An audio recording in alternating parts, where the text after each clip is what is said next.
Eagles Collective Podcast. Everybody, y'all know who Warren is. Head on over to his channel and make sure y'all sub up and hit the like button.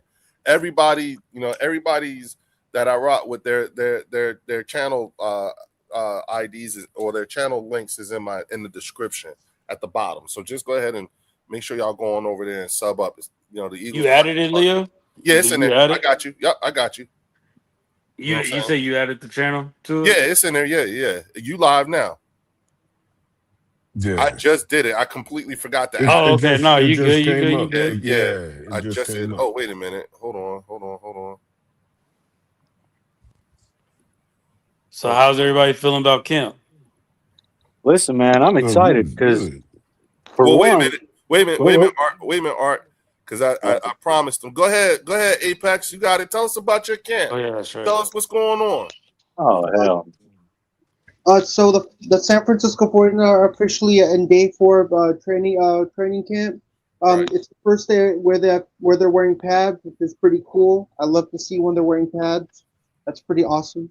Mm-hmm. Alfred Collins officially got active from the PUP list. But Ricky Pearsall still has a knee issue. Jordan James out with a rib injury. Malik Mustafa hamstring. Grayson Holt knee bone bruise.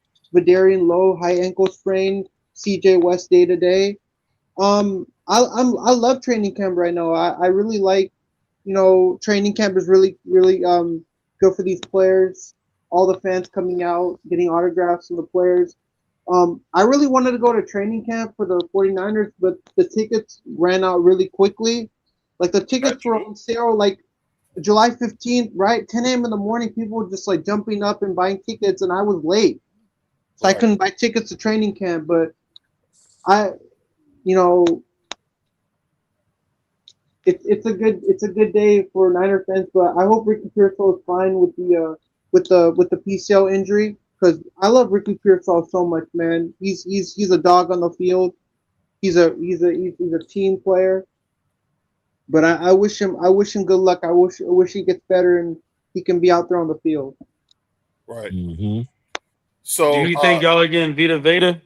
Yeah, because Vita Vea, I don't think so. We're gonna get Vita Vea.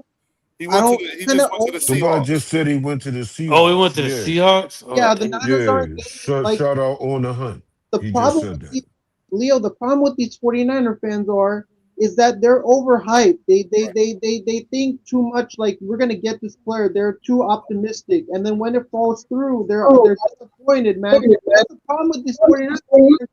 When something falls through, then they're like disappointed. Like we wanted to get this guy and it fell through and we didn't get him, man. Like that's the truth and reality. And that's a fact that you got to know. That you're not going to get every player. Some players are going to go to other teams. Some players you're going to get some good players in return. So you need to know that. You need to be realistic about it and I'm a realistic NFL fan. I'm not that unrealistic type of guy who says things just because I want to say those things. That's good. Yeah, that's badass. I'm realistic. I speak the facts. I don't speak all these fake false information people put in the chat. It's you're trying to like all this clickbait nonsense. I don't believe in all this clickbait. Yeah, I hear you. People keep putting all this clickbait. Like when I see clickbait, I don't even click on it. When I see clickbait anywhere, I don't click on it. I don't even go to it. Yeah. I know it's gonna lead me in the wrong direction. Okay, wait a minute. I just needed to confirm it, but it's not official. Like he's not actually traded to the Seahawks.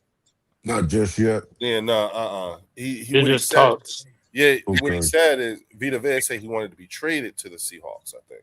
Oh, he wants to go to the Seahawks. Yeah. Listen, we got a first-time guest here. You know what I'm saying? I just told everybody he's one of the reasonable ones. But we got Dallas Cowboy Chris is in the building. What up? Yes, sir. Pop out the tape. What's up? Yeah. You need it? Thank you, my brother. Oh, Thank you. Leo, I ain't seen one of them bad boys in years, man. God Leo, damn it! can I ask you a That's a quick question? throwback. That's a like. That's that you brought back some bad memories with that shit, Chris. That's what Leo, you do. can I ask you a question? Say what? Can I ask you a quick question? Yeah, what's your question? So we the 49ers and Titans have a joint practice. Do the Eagles have a joint practice where Yeah, they we got play, it. Yeah, we got it with the Patriots. Mm-hmm. we got a joint practice with the Titans. Okay. And I'm gonna go to the Titans and Niners preseason game. Nice. I watch preseason games. None of my friends really like preseason games, but for me, I love preseason games because preseason games are basically like scrimmage games that get the players ready for the season. So I'm gonna be tuning to all three games. I believe they play the Titans, then they play the Chargers and the Raiders.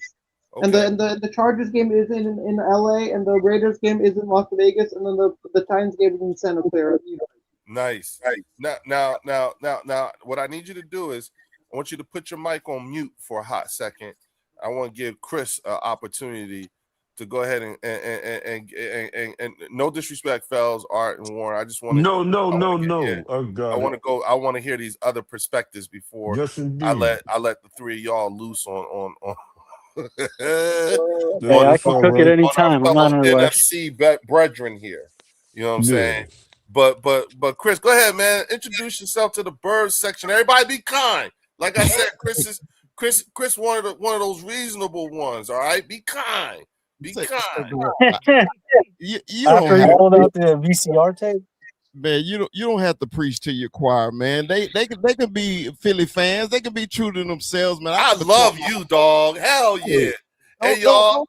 Don't tell them to calm down, man. They Yeah, Philly. there's no sugarcoating this. I'm a Cowboy fan. Y'all supposed to be rude and pissed off and talk shit to me. I understand it. You know. Hey, here's the thing. On the Not to the bird reasonable section, ones, though, Chris. so we don't let me act tell like you. that to the reasonable ones. Let me tell you, Chris. So the bird section is a Eagles fan channel, right? Mm-hmm. But it is not an Eagles safe space. Okay. So you could talk your shit, but remember, don't be surprised if someone say something back. Oh no! I'm excited. Hey, Right. I grew up in the hood. I know how it works. Right. You say something, you gonna get something said back. You know what I mean? You may not like what they say to you, right? But you gonna get it dealt back, right? Man, hey, Leo, appreciate the invite, man, fam. You know, we was on the show together for the first time. We met. Hey, hook your channel up right now. Hook your channel up. I will do that. Yeah, do it while you're here. I'm a part of the Cowboy Up podcast. We do Monday nights. Also, you can find me on TikTok at Dallas Cowboy Chris and Cowboy Up podcast on Instagram. Say, man, I'm like this. I love NFC East, and I love the NFC East foes. I know y'all hate us just as much as we hate y'all. So, you know, but Absolutely. I do like talking football. Okay, I want to know what you think about my team, because I'm gonna tell you what I think about your team. And I want to know what you think about our team. I want to know what y'all think about us. And when me and Leo met, you know, it's a few of y'all reasonable Eagle fans. It's a few of y'all. I know some of y'all don't know your history past 2017, but you know that's understandable. It took y'all 60 years to get you one, so I understand. You know, you only go so far back. I do. Damn, Chris, you was rolling till you said 60 years, man. Your man far already, man. It's 51. Come on, man.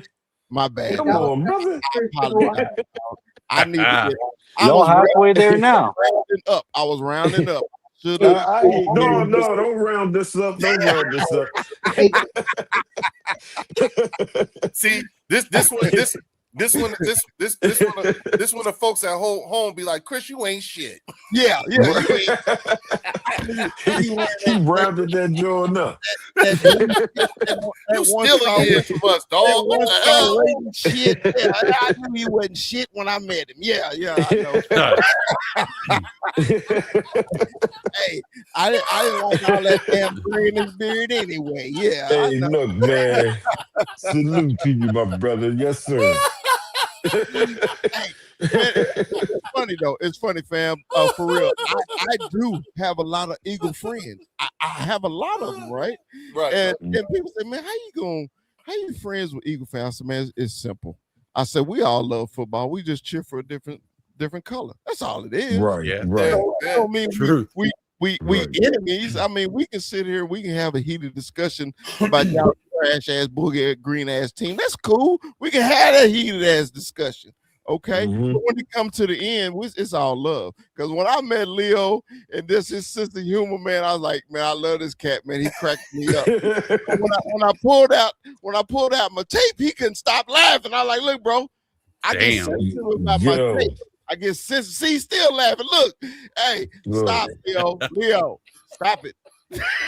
Question is, do you have the VHS player to play that damn tape? I don't even think that's watchable, bro.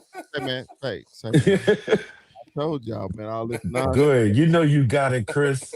Peep it. I will not tolerate this nonsense from everybody. Just Leo.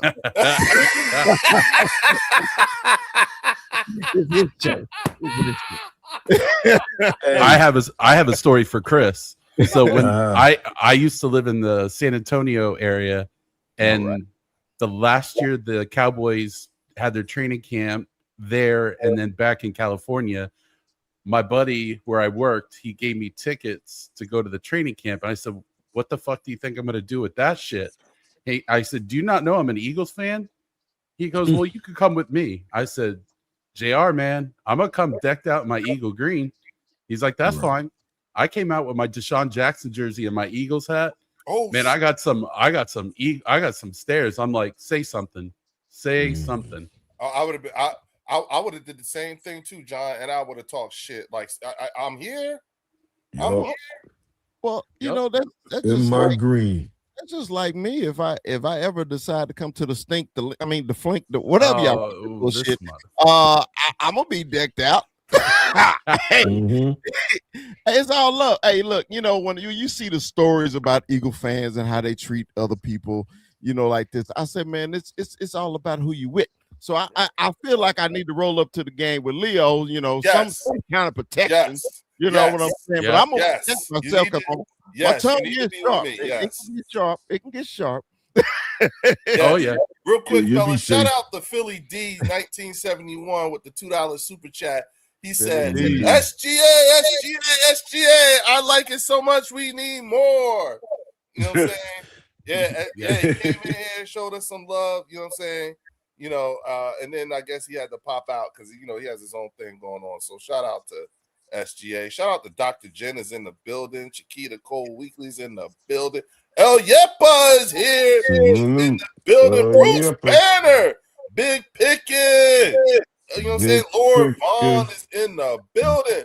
What up, everybody? Hey, again, make sure you hit the like and subscribe button if you haven't done so already. And then take your asses on over to everybody that's on here that has a channel. So you got Eagles Collective Podcast, you got Chris, you got me, and then you see King DV and BG Bird Gang 31. All their descriptions. But Chris, put your channel ID in the chat so everybody can get to you. ASAFP. You know what I'm saying? But listen, you know, Chris, give us a breakdown. Tell us what's going on out there, Oxnard. How things are looking. How you feeling about your team, bro? After 3 days of camp. This is really pissing me off, let me tell you, because there ain't no controversy in Dallas other than Tony Romo, and he ain't even on the damn team no more. It's just too calm for us. Look, it's always some kind of crap going on with the Cowboys, either some kind of contract situation, some kind of coaching situation. It's just calm right now, fam, and I don't like it. You know, we always got drama going on. You know what I mean? And it's literally no drama going on in training camp at all. And I don't like it. I don't. Ooh, I saw one drama though, brother Chris. I'm Fells. Nice to meet you, my brother. You did a great job on the round table. I watched that live stream. Fam, nice to meet you, fam. Yes, sir. Yes, sir. Y'all do have one drama in there that nobody talking about over there. What up, Eagles girl? Y'all quarterback in practice with a pink championship T-shirt on. You don't find that an issue? No, because that's the not version of our unusual. pink bunny. That's the version of our pink bunny in the Yep. locker room. Yo, you can't have that out there, Chris. Yeah, we Gotta got take it, that right? Isn't joint it off called for Gotti? diet. Didn't he call it Gotti or something like that? Yes, right? he did, man. He can't be doing that. Let him do it. Let him do it. Let him rock. Now, Yeah, let him rock. Now, I don't know if that was accurate. It's funny. I don't know if it was accurate. Now, he did show up to training camp in a Super Bowl T-shirt. You know, it was straight retro. Okay, you know, it's your videotape. Yeah, it was a picture, man. It was the old retro T-shirt and everything like that. But you know, it's a Mitchell and Ness. You know, and I got plenty of Mitchell and Ness shit around here. So we talking Cowboys championships, man. That's Mitchell and Ness. Yeah, you know what I'm Carter, Mitchell, and Ness, Reebok, and Apex. Ooh, damn, and Apex. Yes, that's old school right there. Yes, it is. Yeah, I threw the link in the in your comments there, bro. Sorry. I don't even think they're around anymore. Apex. No, they're not. Nah, I don't think so. It's valuable merchandise. I'll tell you that. So I got a question for you, Chris. All right. So I know with the Cowboys, y'all got a new defensive coordinator, Christian Parker. Yes. We got a new OC, Sean Mannion. We've been hearing, I know we've been hearing stuff the off season, but now that we're in camp, we're getting real feedback from the players on what they're saying about the offense and what they feel about it. What are they saying over there about Christian Parker's defense from the defensive players? What are they talking like? I know our head coach, man, he was basically asked the same question, and he's basically saying every time he passed by CP's office, man, there's gangs of players in there trying to gain knowledge. Okay. Last year, man, our defensive staff was just horrific. The players have bought in on Christian Parker. So if they have bought in, and that's all you need, is if your players loving your scheme and your players want to play for you, man, they're gonna go 100 all the time. So at this point, they're in. You know, we really can't tell what they're doing until they throw the as my football coach used to say, put on them elephant draws. You won't know until they get in them pads, man, and see if they know their assignment. Because the last year, man, when you just blowing assignment after assignment after assignment, that's just telling me you don't care. You don't care. Yeah. And they didn't care about our defensive coaches last year, man. And then plus our secondary was the worst in the league, and it showed every Sunday, you know. So, but right now they're loving what Christian Parker is bringing, his excitement, his enthusiasm. And it's a wait and see game with the Cowboys, man, with our defense, man, because we got a long road to hoe. When you're the worst in the damn NFL, you got a long road. So, you know, it's a wait and see. So they haven't interviewed any of the players yet, right? Yeah, they talk to the players, you know, and okay. All the players have positive things to say about Christian. They're loving the scheme. Now, one thing that CD Lamb said, he said practicing against them is annoying. He never said that before. So if the defense is becoming annoying, you know they're doing their job, right? That's a good thing. Yeah, I'm glad you said that, because that's kind of what's going on our side. So they've been asking the defensive players what they think about the way the offense is. And from And they what they've can't been stand it. saying, yeah, they're saying that this is the type of offenses they've been going against, and how it's been really very confusing on what they're trying to do.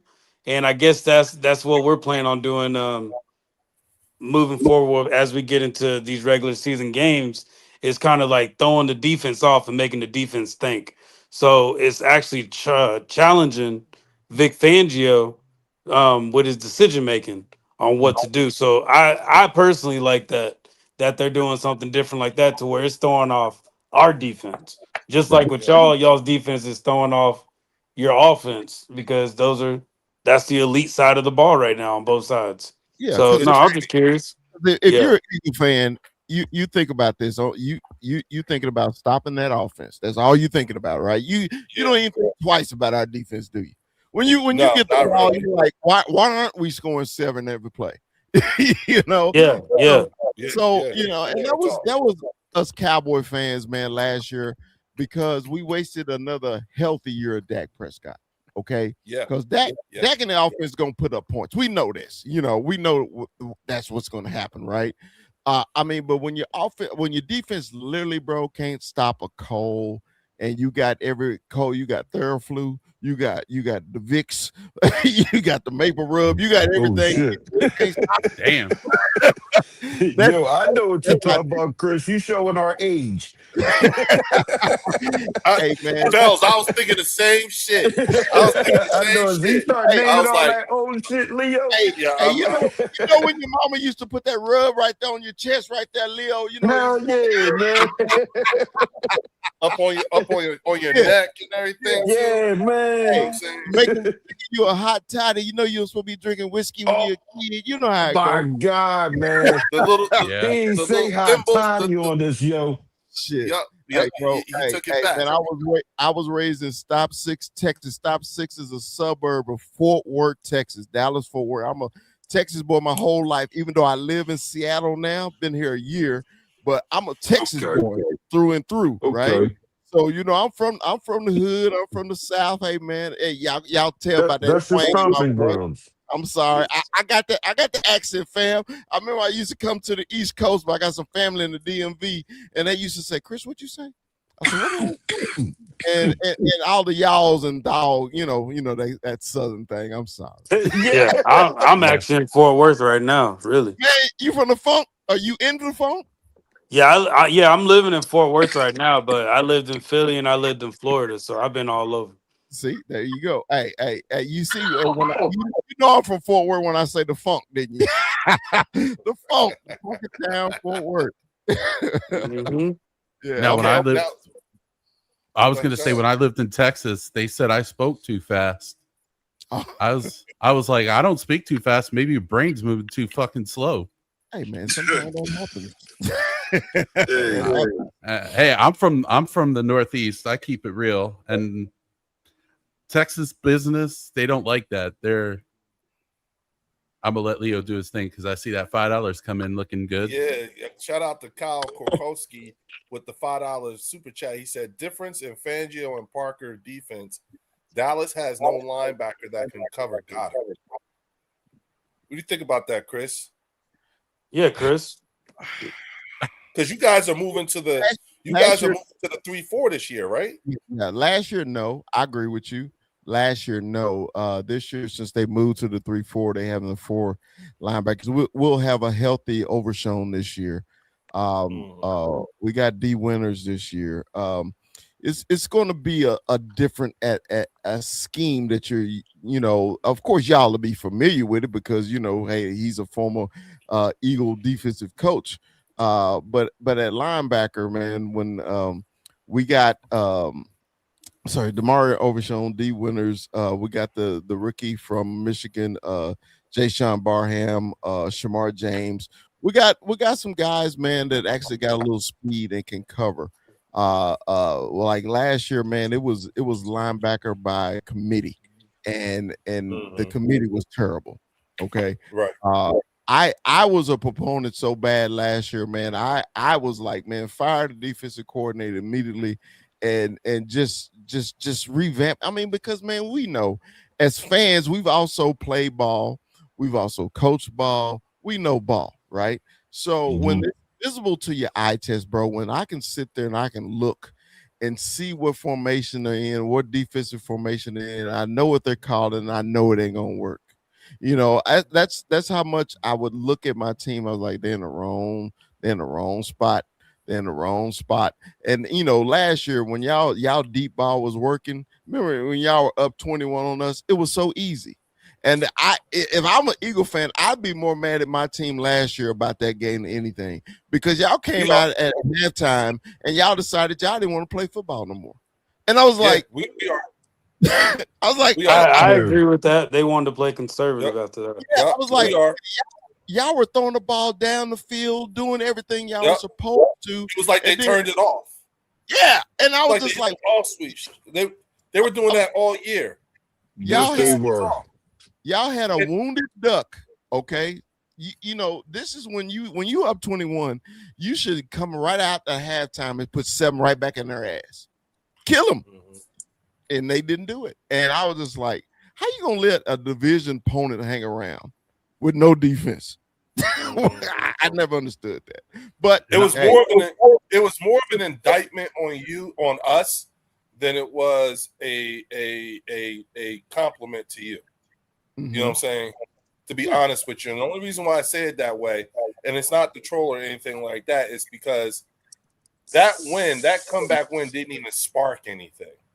Yeah, no, not at all. You know what I'm saying? Like, it didn't, like, it's not like y'all went on some long ass run right after that. You know what I'm saying? And we played y'all. What was it? Thanksgiving or Christmas? What was it? We played y'all. Yeah, it was right after Thanksgiving. Yeah, because the first game was the very first game of the season. Yeah, that was the end of our streak, because we had beat Kansas City on Thanksgiving, then we beat y'all. So yeah, that was the end of the streak. It was over after that. Right after that, and that's my point. Like, it's like, like when we did the round table, you know what I'm saying? That was what every time somebody says something like, "But we beat y'all," and it's like, yeah, but what did you do with it? You know what I'm saying? Like, telling me you beat us and you came back from whenever and stuff like that. Oh, okay, that for us it was a very bad day at the office. Right. That's all. But we're allowed, you're going to have bad days at the office. You see what I'm saying? But, and that's how we classify it. You know what I'm saying? A super bad day at the office, amongst other things that we have an issue with. You know what I'm saying? But to talk spicy, that's where I draw exception. You know what I'm saying? Like, wait a minute. You know what I'm saying? You only managed 7 wins the last 2 years. You know what I'm saying? And I don't on the outside looking in, it's like what are we supposed to think? What should we think? Because it's not what you're saying. We don't think that. Well, last year we know why. The year before that, we won the East, and the year before that, Dak got hurt. Okay, so when you say that the 7 years, it was 2 of the you understood. No, not 7 years. No. The last 2 years, you could only get 7 wins. Yeah, that's 7 what I'm one year Dak was hurt. One year Dak was hurt, and then the next year the defense was horrid. So okay. That's what I'm saying. No, that's why I said earlier in the statement that a healthy Dak Prescott, because normally a healthy Dak Prescott we get 10 wins. Last year it was just something he couldn't overcome. It was horrible. Yeah. All right. So and what a so-called easy schedule last year. It was an easy schedule last year, and when you playing the Jets and you barely beating them, and Chicago was an upstart, so they played good. They made the playoffs, but they played good on everybody. Yeah, so it was just terrible. And when we play against each other in the East, we're gonna beat up each other. So yeah, right. We typically just split. Yeah. So, normally, the 2 top teams we're gonna split regardless, right? But you know, when you struggle, we actually lost to the Giants this year, and that was the last game of the season, and the Giants are still bragging about that. I was like, bro, we took the team out. They do the same thing to us. You heard TP. Exactly. You heard TP. You know what I'm saying? TP pointed to one game. One game. You know what I'm saying? And you know, like TP is betting that is thinking that the Giants are going to be first in the division. Mm-hmm. You know now, what I'm saying? I got a question for y'all though, man. That's a good one. As a Cowboy fan, I really want to know. I don't give a damn what Jalen Hurts throw for. I know Jalen Hurts win. I'm not one of those Cowboy fans that dog him out and all that. I'm like, man, some bitch won a Super Bowl. I mean, how can you dog the man out? I don't give a damn where he ranked. I don't care where he ranked. And, you know, people take that as an importance. If he's a top 10 player or he'll top 10, I don't care. He won a Super Bowl, right? So that's the only thing that actually matters. Yeah. But how do you think he runs this offense? Does he run it to perfection, or is he a system quarterback to you? You talking about Jalen? Jalen, is he a system quarterback, or does he run it to perfection? I would say he runs it to perfection. I was going to say I would say that too, John. I would say he runs it to perfection only because in order to become a system quarterback, you need consistency with the system. Mm-hmm. If the system is continuously changing, like you have to realize, like Chris, you've had to deal with Jalen Hurts for the last 7 years. Yes. And in that 7 years, you've seen him 13 times. Yes. You know what I'm saying? Because he came in at the last end of his first year. You know what I'm saying? Yes, so you've got 13 personally. I mean, and when I say personally, meaning your team itself, you've seen him at least at minimum 13 times.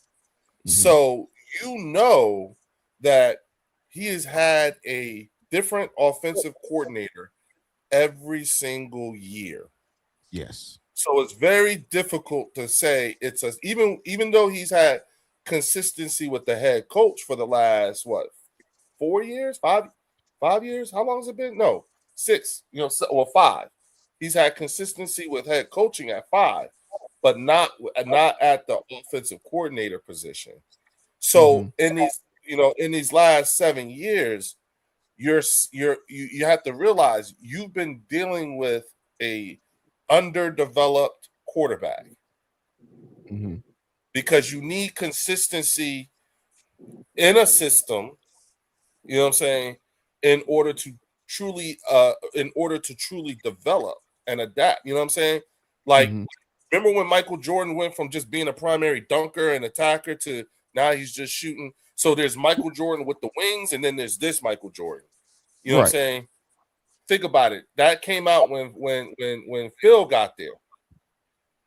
You see what I'm saying? Like the system. He got into a system, the triangle offense, and with Tex Winters and all them and all that shit. That's what Jalen is going to need. He just need and you guys need the same thing with your defense. You know what I'm saying? And you guys have been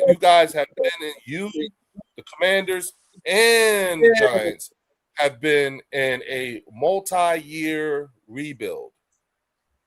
We have been in a multi-year retool. So when you say, oh my bad. Go ahead. No, I was just gonna ask him. So you said, is he a system quarterback, or what was the other option? Or does he run it to perfection? Or does he run it to perfection? I feel like I kind of what I mean by do your offense function without him?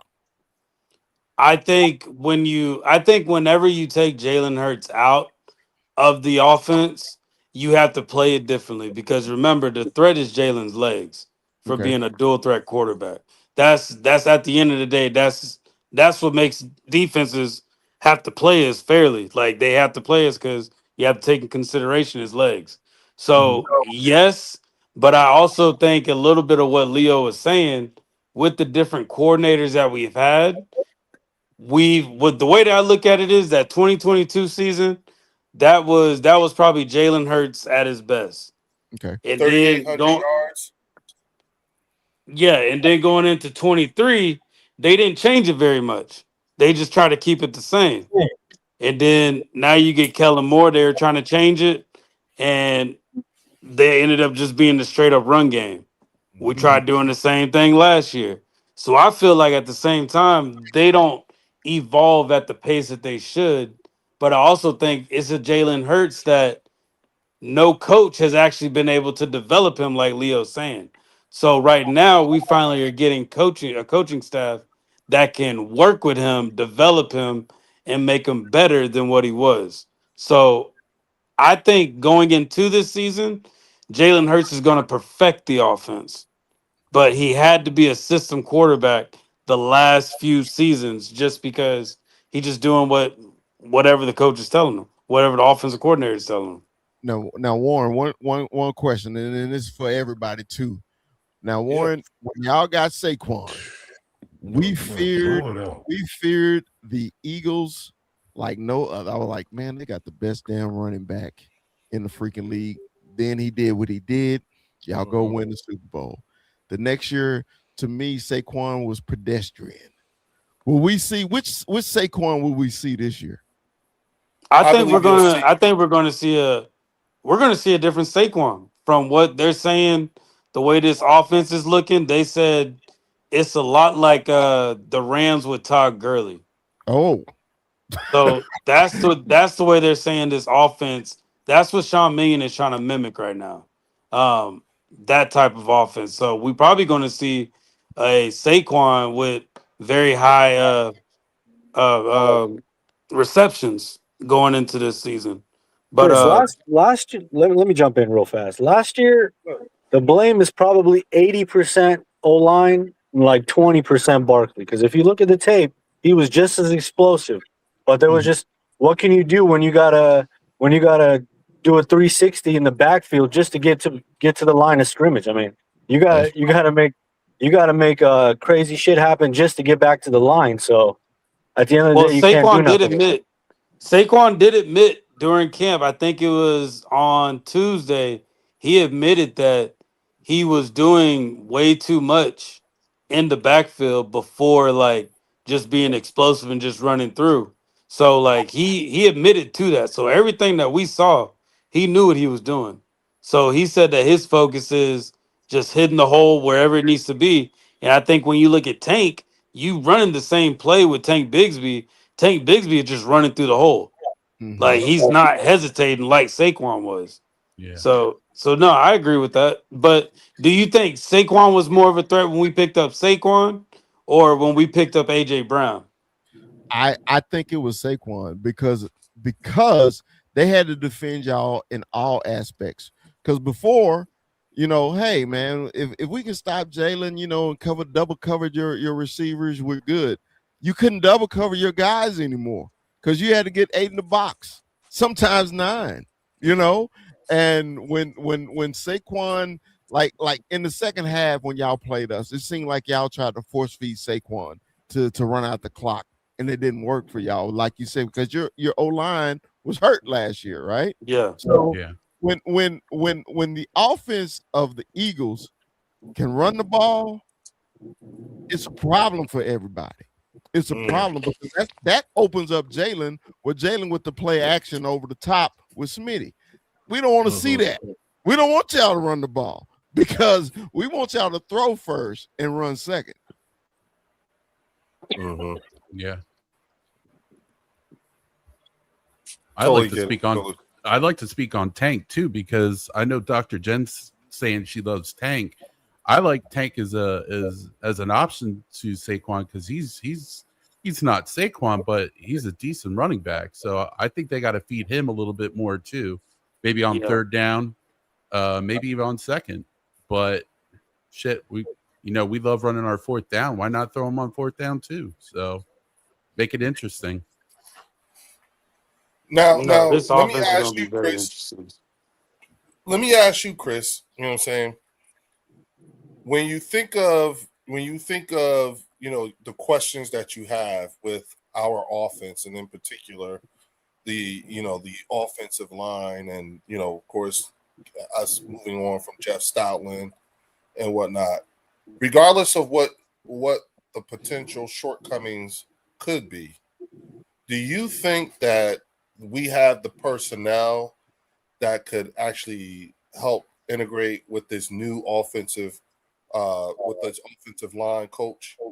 You know what I'm saying? Have they had you, and you see them right here in this picture, you know what I'm saying? And so, you being a real Cowboys fan, every one of those guys. You know what I'm saying? Because you've had to play them, you had to deal with them for some years now. You know what I'm saying?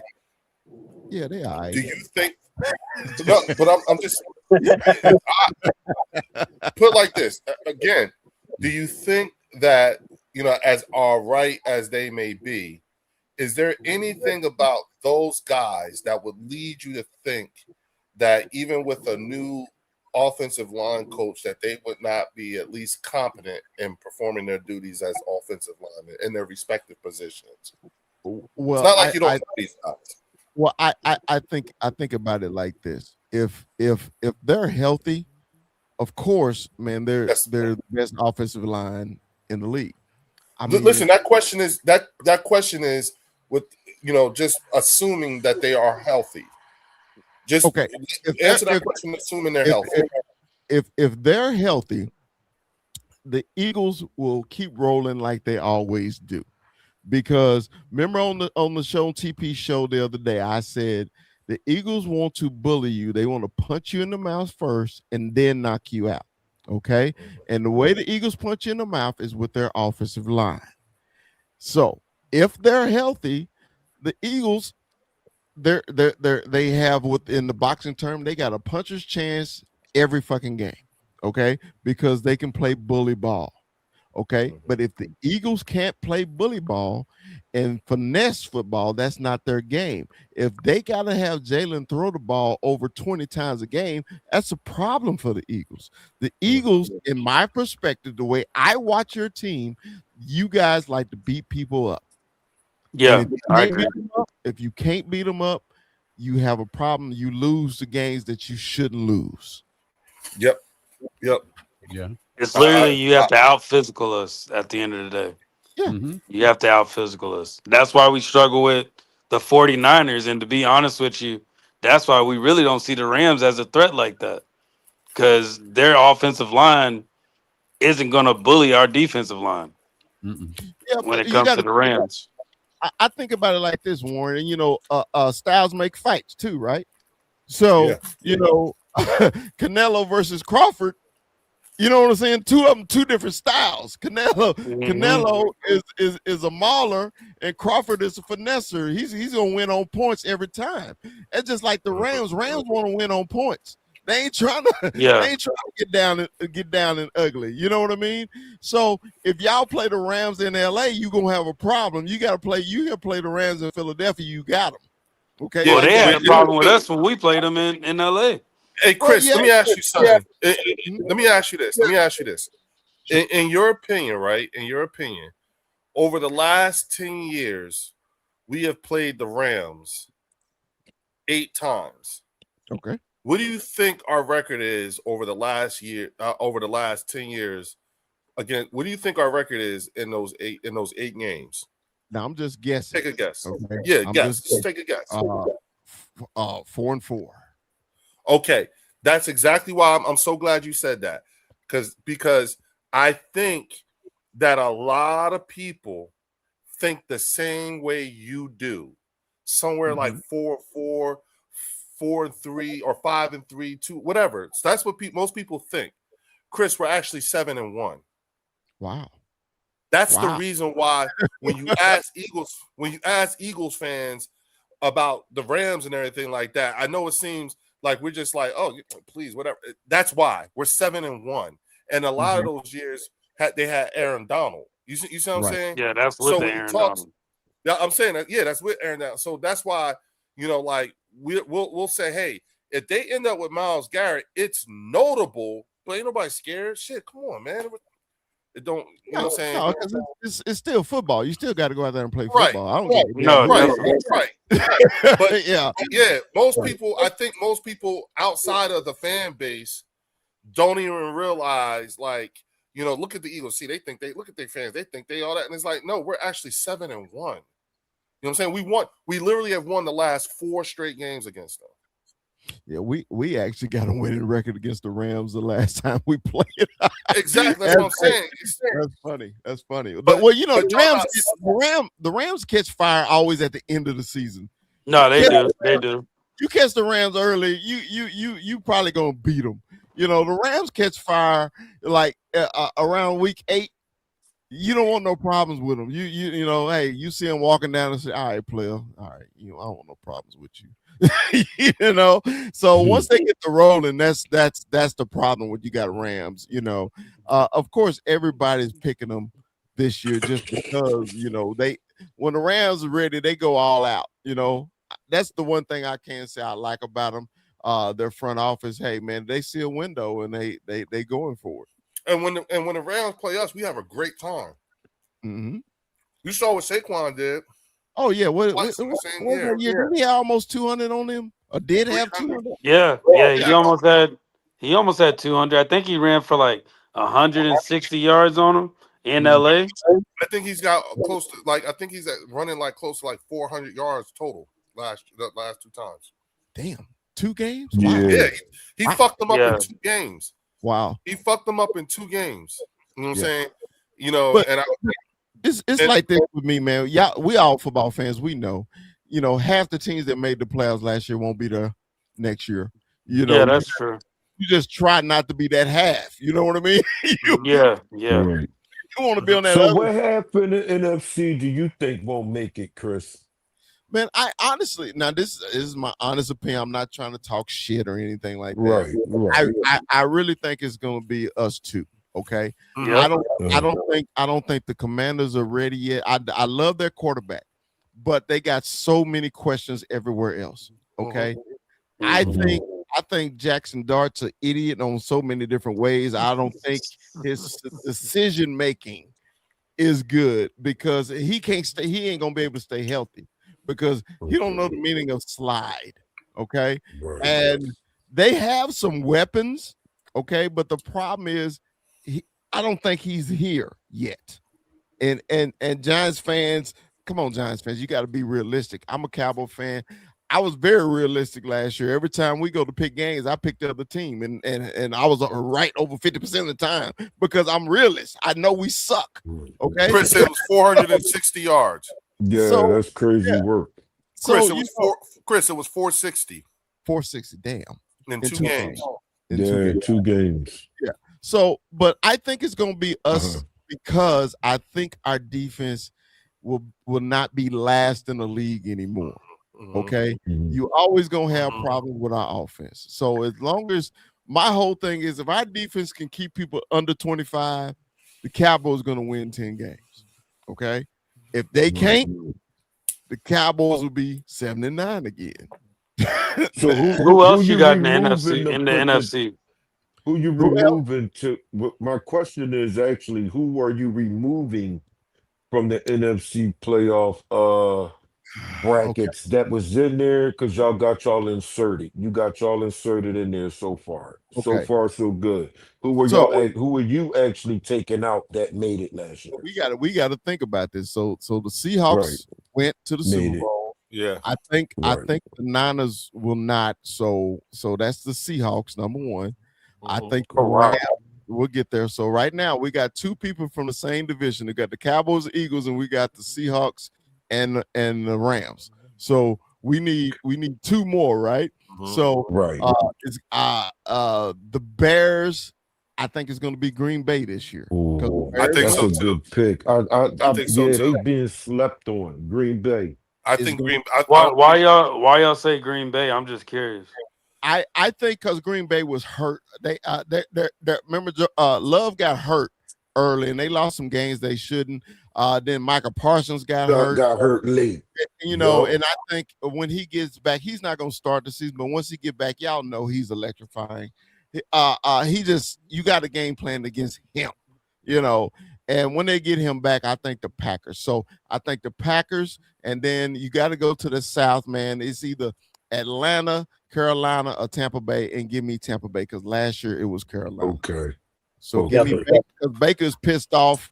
Baker gonna play good. Give me Tampa Bay. Okay. I would put the I'm gonna 49ers keep in note there of your and say the your Seahawks. choices here, Chris. I'm gonna take a note down on that, Chris. Yo, what up? What Yeah, up, I'm Theo? just keep it. I'm gonna put that in the notes there, Chris. Now don't Picking get Green me Bay wrong. over Detroit. Don't Okay, get me okay, wrong. all right. Y'all have Fine. Molly popped our ass for the last 3 years. Hey, I only said that because it's a round robin right now. Right. Right. Towards division. I'm not discounting the Lions at all. I think y'all should have made the playoffs last year and they all started shitting the bed. But y'all wasn't expecting the Bears to do what they did. And the Packers was hurt. Y'all up there is kind of like the NFC East. Y'all gonna split. Y'all gonna split with everybody. You don't know what Mighty Mouse is gonna do for the Vikings. He may do something, but I doubt it. So now don't get me wrong. I love Detroit. I love y'all offense. It's very explosive, but y'all get amnesia sometimes when y'all start playing ball. And Theo, when you respond, give us your take on training camp for your squad. You know what I'm saying? What's happening and everything. Like after the first couple of days, what's going on with y'all? So go ahead and respond, and then give us your your updates. Well, first of all, I think I don't think we'll split with everybody in the division. I really don't. I think Detroit will beat Green Bay. I think we'll sweep Green Bay and we'll probably sweep Minnesota. I think we'll probably split with the Bears on Thanksgiving. Look, Ben Johnson is not going to let the Lions sweeping him last year go unanswered. So that's going to be something that happens, I believe. Now, as far as training camp goes for the Lions, Pacheco is looking absolutely amazing. Like he's a whole different running back than what he was in Kansas City. He's still running angry. Oh, he's running angrier than David Montgomery was. Oh, I told you, Theo. I told you. Oh, Tashard Choice got his ass. I'm loving the offensive line. We've had no injuries so far at training camp, which is something we all, good, love to see. Good. The defense is looking great. The public practices are in a couple of days for the Lions, so hopefully we'll be able to get up there. Okay. I think the Lions are doing. I think this year the Lions are prioritizing health and long-term stability. Right. Now, obviously, I'm sure everybody's heard that Jahmyr Gibbs is holding out on practice, for the contract extension. Yeah. Personally, I think he has every right to do so. He is a staple of this offense, so I'm not going to, say, that he doesn't deserve the money. He absolutely does. And he's in an advantageous position right now. Absolutely. Honestly, I think Detroit should just sign him and be done with it. Yeah. That way Atlanta has to deal with DeJean and his contract. Right. I think Detroit is in a really good position right now. The rookies at training camp are looking stellar, and that's something you always like to see. And there's, Taylor Decker. It was spotted at the training facility out here in Allen Park. So he's kind of teaching some of the younger linemen everything he knows. It's definitely one of those things where I think Detroit, is doing well. Of course, this is the first couple of days of practice, so they're going to be doing their best.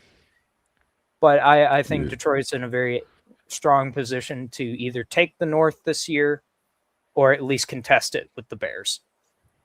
I feel like you guys Theo, getting rid of Terrion Arnold before the start of training camp. Oh, absolutely. It was it looked like the defense wasn't really affected by that as much because, it seems like it's an overall thing between the fans and the organization and the actual players, like what he did allegedly, because again, not convicted. Right.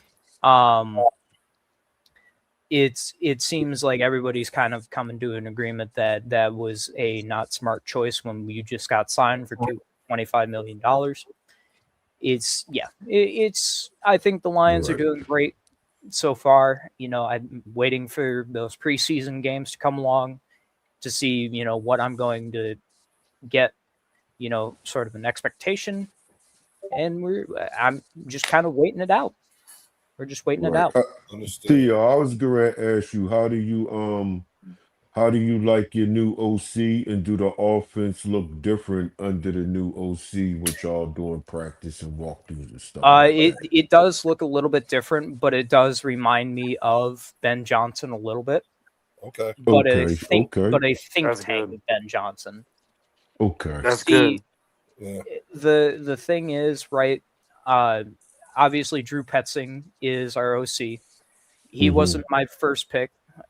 I'm sure if people go back to the Lime Street months ago, they'll hear me like, "Are you fucking kidding me? We got Drew Petzing over." Yeah, I Not remember. I remember when you Daniel. came on, you was pissed. I was like, "Oh, Yeah. shit." Right.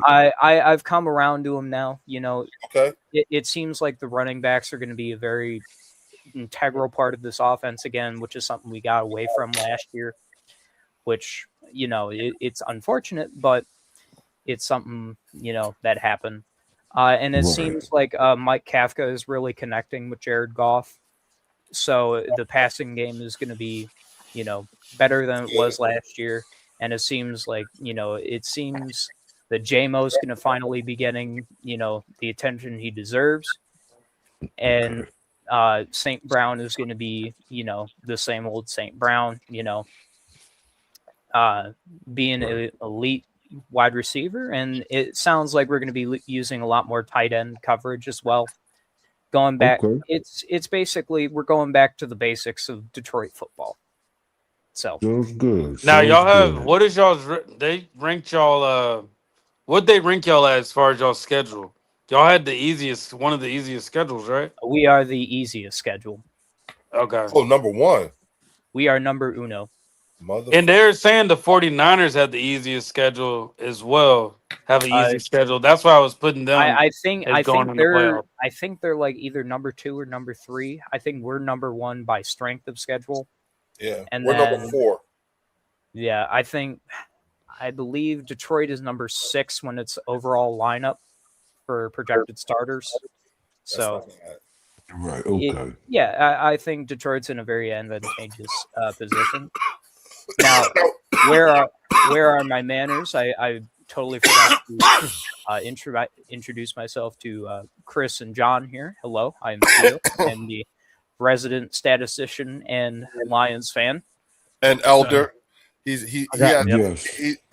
Chris, he's an elder here at the bird section. So you see what I mean when I say, like, we don't be surprised when someone talk back. And they're gonna always be an Eagles fan. I got a question though. Are you a Michigan fan or a State fan? State fan. I don't like Leo.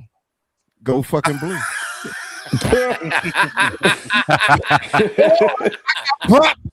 Damn. Hey. Shit. Oh man. Hey man. Hey, fuck you, Chris. Paul Bunyan's mine this year, bitch.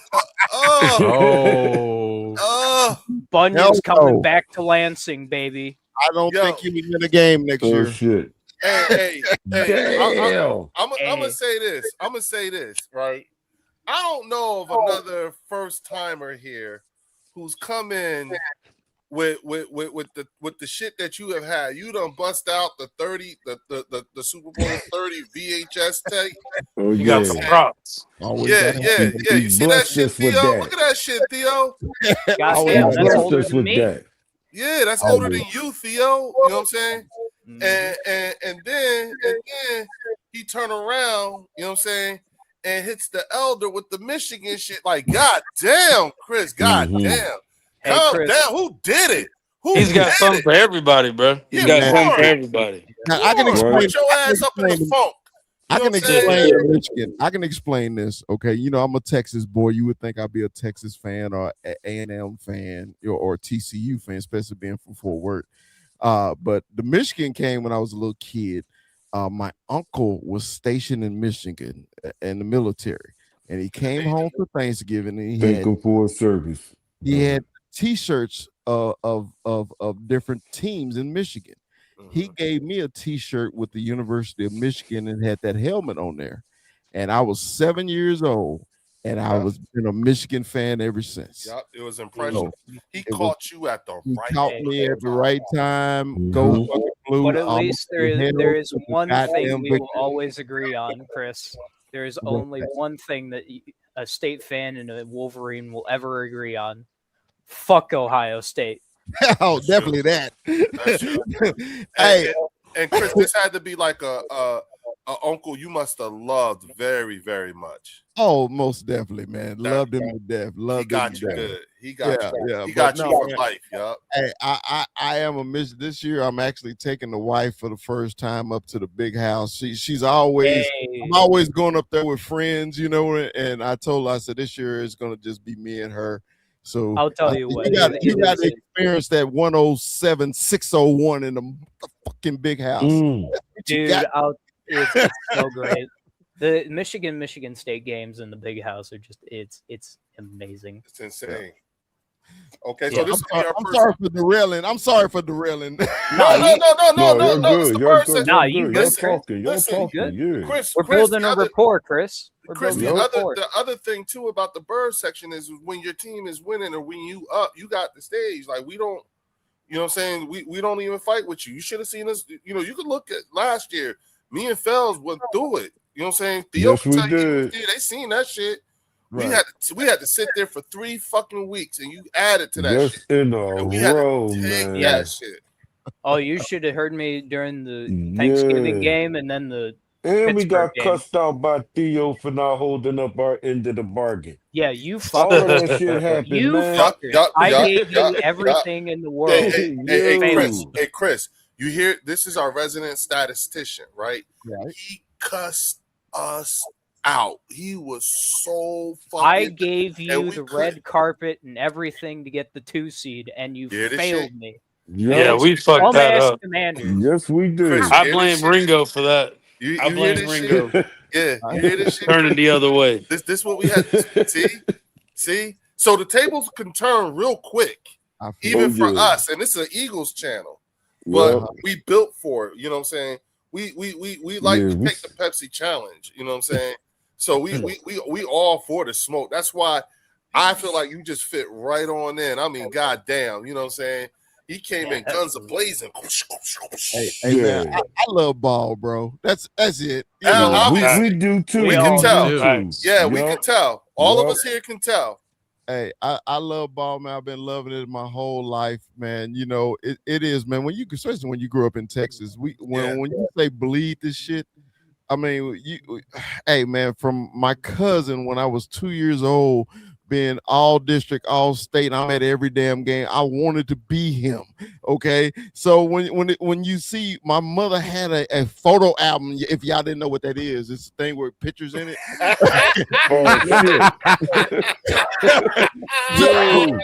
Damn. My mom, he keeps sliding our age in there, Leo. He keeps Hey, what I say? I ain't mad at it, man. Hey, what I say, man. Chris, you ain't shit. Right, man. He keeps sliding that joint in there. Damn. Low key. Mom's had a photo album, right, with my damn it. Stats and everything, and I used to go through it. I was like, man, I want to be like him. And then my other cousin, man, he was all state and went to college and played in the Canadian ball. I wanted to be them. So, you know, when I grew up, man, and was old enough to play ball, that's all I thought about was football. And man, a couple years, this is how my YouTubing started, man. I got my wife's cousin had his own podcast, and he called me one day and he said, Chris, I know how much you love football, man. Jump on here with me. I was like, man, I don't know about this podcasting thing. What are you talking about, man? People don't do that shit. Right. Everybody got a podcast now. Real talk though. Yeah. It's more like TP put it perfectly. He was like, yo, this is this is barbershop talk. That's all. Yeah, that's all. Even it is. with the voice inflections and That's all you it know what I'm is, saying? bro. Yeah, like TP. I got somebody right. Somebody sent me a message in the community post, and they were like, I watch you, but it's hard because you keep saying, know what I'm saying? You know what I'm saying?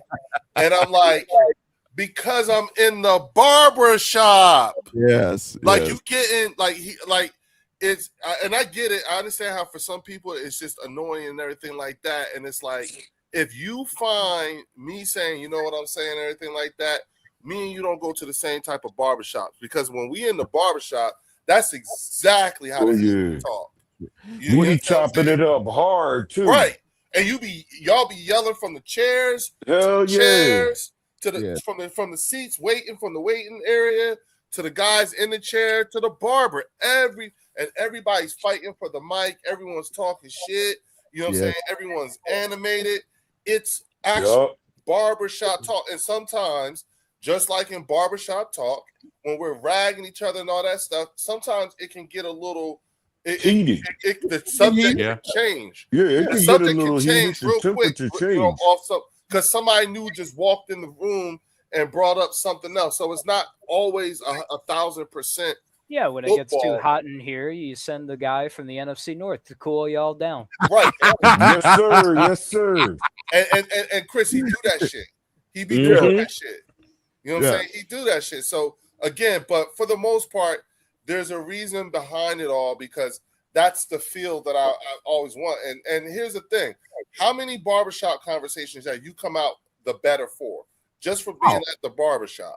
Yeah, man, it's I love it, man, because I have no problem with other fans. I actually want to talk to other fans because just like you said, Leo, you want to hear the other perspective about your team, how you think. I mean, a legitimate argument. Right. Everybody, we always, barbershop, and in the South we call it high side. Jones. Right. You don't want to high side at somebody's we gonna go at each other just because we don't like each other's team. But when you get into a realistic conversation about football, I'm with you, man. We can talk about this shit all day and we can Jones all day. Yep. My feelings, you ain't gonna hurt my feelings about my damn VHS tape. I'm gonna watch this some bitch whether you like it or not. I'm gonna count my 5 rings whether you like it or not. As is your right. So that's my mob to the day I die. When you hear niggas say Dallas Cowboys for life, hey, for life. That's what I am. And Chris, you know what? and Chris, you know what? And I think all Eagles fans, I'm gonna speak for all Eagles fans, you know what I'm saying? Regardless of what's going on with your team and everything like that, we respect you we respect that you stand 10 toes down. Yeah. For your squad. If you sound like, if you waver, if you sound like it or whatever, then we're not even going. Then we'll lose respect for you. So we respect the fact that you stand 10 toes down as you should. Yeah. I gotta tell y'all, that's why these bastards have kept me as long as they have. I got to tell y'all another quick old man story. Okay? So remember back in the day when you didn't sell out, they had blackouts, right? Yep. That's how we got rid of our owner. Okay, so in Dallas, remember in the late 80s when the Cowboys were just horrible when y'all actually could beat us. All right, we used to get in my uncle's good time van and drive 77 miles south to Waco, Texas to watch football. That's how much we love football. Okay. Right. So, when people ask me, are you a true Cowboy fan? It really pisses me off. I'm like, bro, don't ever question my Lord. If I'm draped up in this blue all day and star every day. Hey, I used to work at this job where y'all see the hats on the wall, so I got over 70. So when I used to rock a different hat every day, bro say, man, you're truly a fan. I say, why would I wear this shit if I'm not? Right. It's the weirdest thing it's the weirdest thing that people think that you're really committed. Mm-hmm. Yeah. And it's always like, how you supposed to? Shout out to Jay Bird. 100 Jules. He said, "Unk alert." Yup. It's a bunch of us. Yup. Hey. Hey, we in good company too. I agree with that, Shardy. That's not a bad idea. My bad. Go ahead, y'all. I'm checking what they saying. Yeah. So again, like I appreciate now. This is what I've been waiting to hear too. You know what I'm saying? Like Warren. You know what I'm saying? And I'm hold on real quick. Sean Mims. Shout out to Sean Mims. 49er. Oh, okay. I respect real cowgirl fans, not dudes that name me D.D. Lewis or Robert Newhouse. Damn. Hey man, I love D.D. Lewis. Number 50. Get what you get when you come on this joint. D.D. Lewis or Robert Newhouse. Yes, sir. He telling his age too, huh? Yeah. Right. That's an unk alert right there. How about that? You know what I'm saying? Now the other interesting thing too, what I've been wanting to get to is I've been wanting to hear, because me and Fel started to go there, and I had to stop his ass this afternoon, and because it was starting to get good, and I was like, "Stop, Fels," you know what I'm saying? But I want Warren to give me, you know what I'm saying, like what his analyzing of the last few days of camp for the Eagles has been. Because I think this is the intel you looking for too, Chris. A quick side point before we go into that. Yes, sir. Yes, sir. Have we talked about the Tony Romo body cam footage yet? Not really. No. Leo, I was at work today with my coworkers doing play-by-play of the arrest footage. Oh my God! It's like, oh shit, he's doing the 5-step drill. Oh shit. Wait a minute, hold on. Wait a minute. Shout out to Sean Mims again. He said, no, I meant dudes who can't name me old players, just know 90 dudes. Okay. You know what? I respect that too, Sean. I can either way. Yeah. Either way you put it, it was good to go. Yeah, he's not all the way wrong with that one. I'm not. He's not all the way wrong. Good one on you, Sean Mills. Yeah. I also want to add for Chris that hey, you're from the Fort Worth. You're from that area. Yes. I can't tell you some of my friends who are Cowboy fans and up here in Pennsylvania, and I'm like, have you ever gone to Dallas?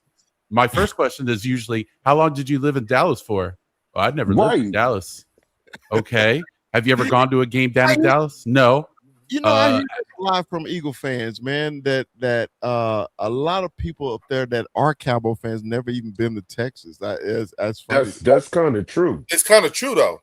Because I'm actually in Philadelphia. I've been born and raised here. So just like you feel about Texas, how y'all live, bleed, born, that blue, that's the same way we are up here with that green. We born into this. Right. Like here's the thing, Chris. Here's the thing. I'm in market just like Fells. We're both in market.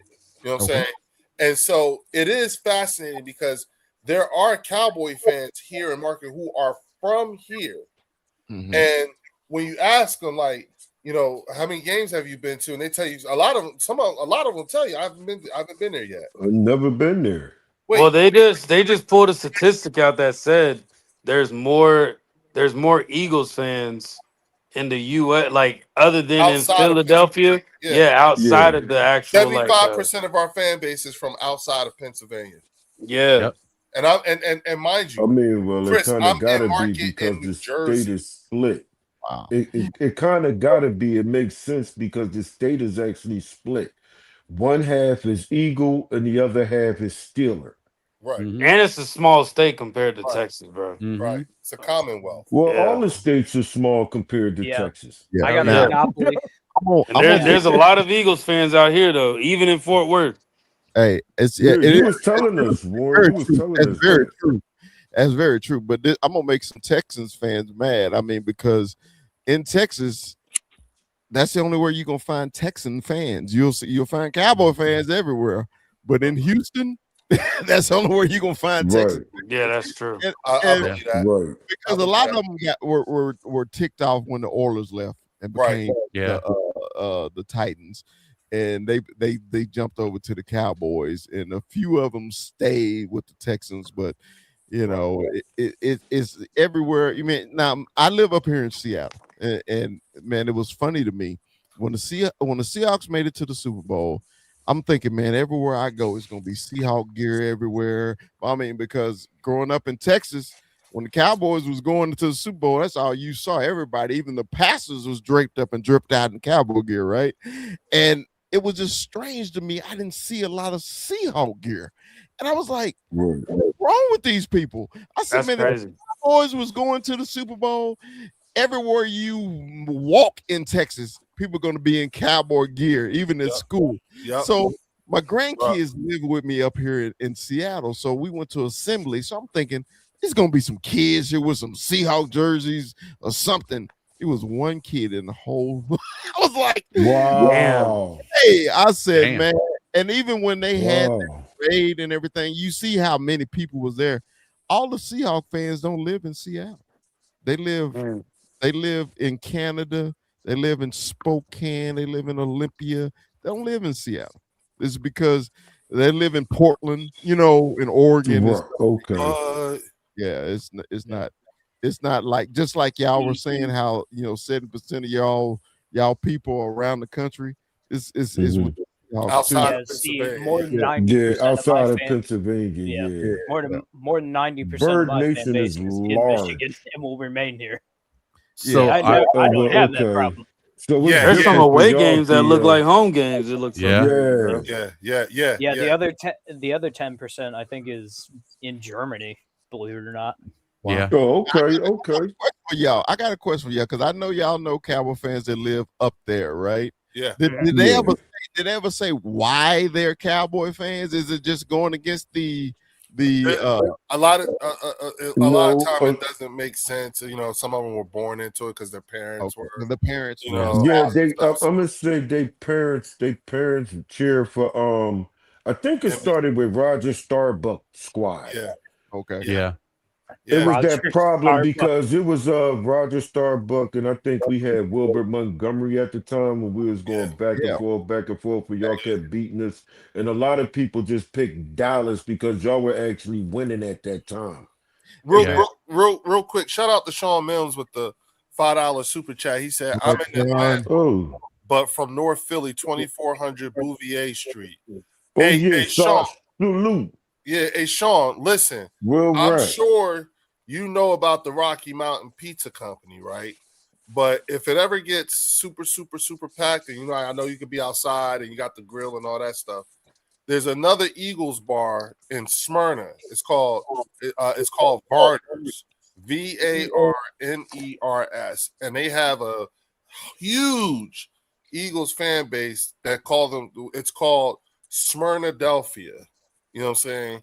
That's Take crazy. That's a it, crazy name. yeah, that's my when I lived down there, that was my old crew. I That spent dope. most of my time at the at Smyrnadelphia, but I would go over to the Rocky Mountain Pizza Company often as well because I would catch up. That's how I would catch up with Nate, y'all. You know what I'm saying? Okay. Yeah, like we got pictures together being out at the Rocky Mountain Pizza Brother Company Nate. and also in Smyrnadelphia. So Sean, go look up Smyrnadelphia. It's in Smyrna, Georgia, at a bar called Varners, Varners. Go up there on the Cool. yeah. Go up there, you know what I'm saying? And you're gonna trust me when I tell you, you're going to have a ball. And bring some cash so you can tip your waitress because I think there is a Eagles bar down in Motown. I've got to find it. I wouldn't be surprised. Oh, really? Oh, There yeah. is one. Oh, there's Eagles. There's It's like like 7 Eagle underground. bars out here. Yeah. Yeah. You know what I'm saying? Yeah, And like you it's will like find. underground. Yeah. That's There's cool. a Kansas City Chiefs bar in Philly. Oh yeah, Yeah. it definitely is. Yep. There's a so you just gotta you just gotta know and listen, y'all. Put the names of y'all. Put the name if all y'all are part of any kind of groups or whatever that get together at certain bars and stuff. You know what I'm saying? My number one group is Smyrnadelphia at Varner's Grill or Bar at they've got a great atmosphere. You know what I'm saying? That I still think of them as family. You know what I'm saying? But if you're in the Atlanta metro area, go check them out. You know what I'm saying? Dr. Jen said there's a bar in New York City dedicated to Georgia Bulldog fans. There you go. And they come. You know what I'm saying? That's the best part. You know what I'm saying? And you get to be around. So if you're out of market, you know what I'm saying, you get to be around a whole bunch of people. Sean said, yes, sir. Line out the door. Can't make that drive to Cobb County. Yup. Kettle One and Don Julio. My man, hey, I understand. I totally understand. Right. You know what I'm saying?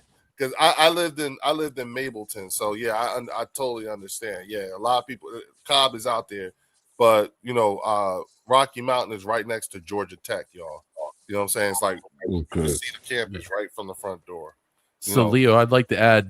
So when I lived in San Antonio, Texas, I was part of many Eagle groups on Facebook, and a couple of us on San Antonio were like, "Hey, who here is from San Antonio and like watching Eagle games?" And we started meeting up. There was 10 of us, maybe 12 of us. Right now, as it stands, there's about close to 1,000 people. Nice. I know that's right. Nice. I can add to that too, John, because they actually bought like a charter bus and they were at the Cowboys Eagles game out here every year. Yeah, they bought it was a huge charter bus, and I was like, dang, bro, like that's dedication to do that. And they meet up at King's Tavern downtown San Antonio. Yeah, that's their new spot right now. The president of the group, he's from Philly, and I could definitely tell the difference between the Eagle fans that are from Philly and the ones that are from San Antonio. Because when we won that Super Bowl that first time, the Eagle fans that were from Philly were crying their eyes out. The ones that were from San Antonio, they were cheering, and they were looking at us like we were crying. It was like, bro, you don't understand. When you're from Philly, this is like family. This is like it's like going to church. I was like thinking, absolutely. Listen, when we won that John. first Super Bowl, hey Chris, let me tell you something, bro. When we won that first Super Bowl, right? Say that one more time. Yeah. When we won that first Super Bowl. Okay. Oh yeah. That's okay. Yeah, I understand, but you weren't there for the first one. I get it. Go ahead. I just I'm sharing a memory here. Shut the fuck up. You ain't shit. That's what you know what I'm saying? But when we won that first Super Bowl, I had both my sons with me. Okay. And you know, that was when LJ was shorter than me.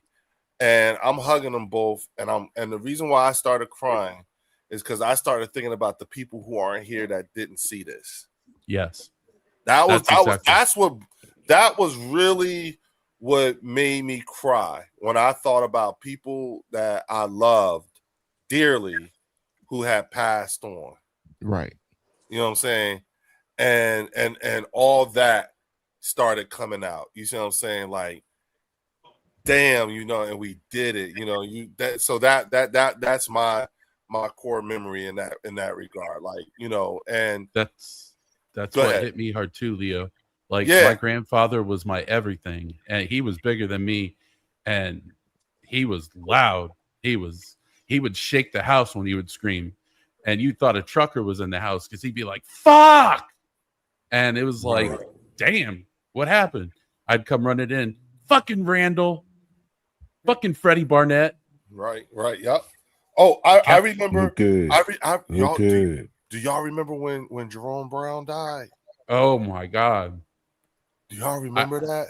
I rep my Randall Cunningham with the JB. That's a Mitchell and Ness that I got. I was like, Eagle fans come up to me and they're like, "What's that patch for?" I'm like, "I know you. How old are you? 22. Okay, say less. Say less." Listen, when that it happened over the summer, you know what I'm saying? And I remember getting the news in the afternoon, but didn't see the thing that Reggie White did with Billy Graham. Remember the Billy Graham Ministries and shit like that? Chris, Reggie White was supposed to be giving a sermon, and instead he broke the news to Philadelphia that Jerome Brown had gotten killed. Wow. You know what I'm saying? And everybody was like, "Oh shit." Like, yeah. But I saw a documentary and Jeff Fisher said he saw Jerome Brown in the parking lot of the vet on that bike. and he was like, man, he living dangerous. Well, man, the first I time thought he was in the vet. No. He died in a Corvette, Mm. but Jeff Fisher, who was an assistant coach at the time, Yeah. saw him one day in the vet stadium, you know what I'm saying, going real fast on his motorcycle. And that's a big boy. Yeah, he thought, you know, man, he living dangerous. You know what I'm saying? Shout out to Sean Mills with the $10 super chat. He said, the first chip me and Pops embraced, same here. All my uncles did not see it though. We jump in a car, roll up for fast freezing. Day parade. I still got the daily news. My man. I do too.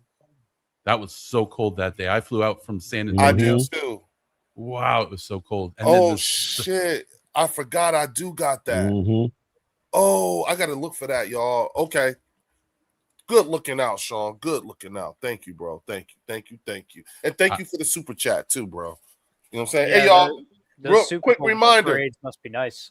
Yes, quick reminder. We got some people in watching this and whatnot. You know what I'm saying? Hit that like button and hook your boy up, and then go on over to the Eagles Collective podcast and make sure you sub up with them. Hit that like button. You know what I'm saying? Make sure you go tap on all the other links in the description. Their links are in the description. So sub them up. You know what I'm saying? And then again, hey Chris, put your channel link in the chat real quick so that everybody can go onto your channel too. You know what I'm saying? And then, but I kept cutting them off, and I know we said we was gonna stop doing that. So I'm gonna mute. Okay. No, I'm not. I ain't muting. I'm gonna just shut up. We just gonna be quiet while we'll be quiet. While Warren go ahead and get into his analysis of the last 3 days of training camp and what he's seen, what his likes and dislikes are, if there are any. Go ahead, Warren. Yo, so no, but I really haven't been watching. Like, we only seen what we see on Twitter and social media when it comes to the plays. Mm-hmm. So my biggest thing has just been listening to the players. Me too. And just how they've been just taking everything that's going on. The And first one was, like the first one was with I watched Lane Johnson. Lane's bought in to this offense. Like, the offensive line, he's liking the offensive line coach. The one thing that him and Mulata's been saying is it's making their job a lot easier. Oh, really? With the plays that are being, with the plays and the way they're running this offense, it's almost like they can probably get some more years out. You know how with cornerbacks, how they move them to safety when they want to keep them there. It's a little bit of that type of feel that I got from it.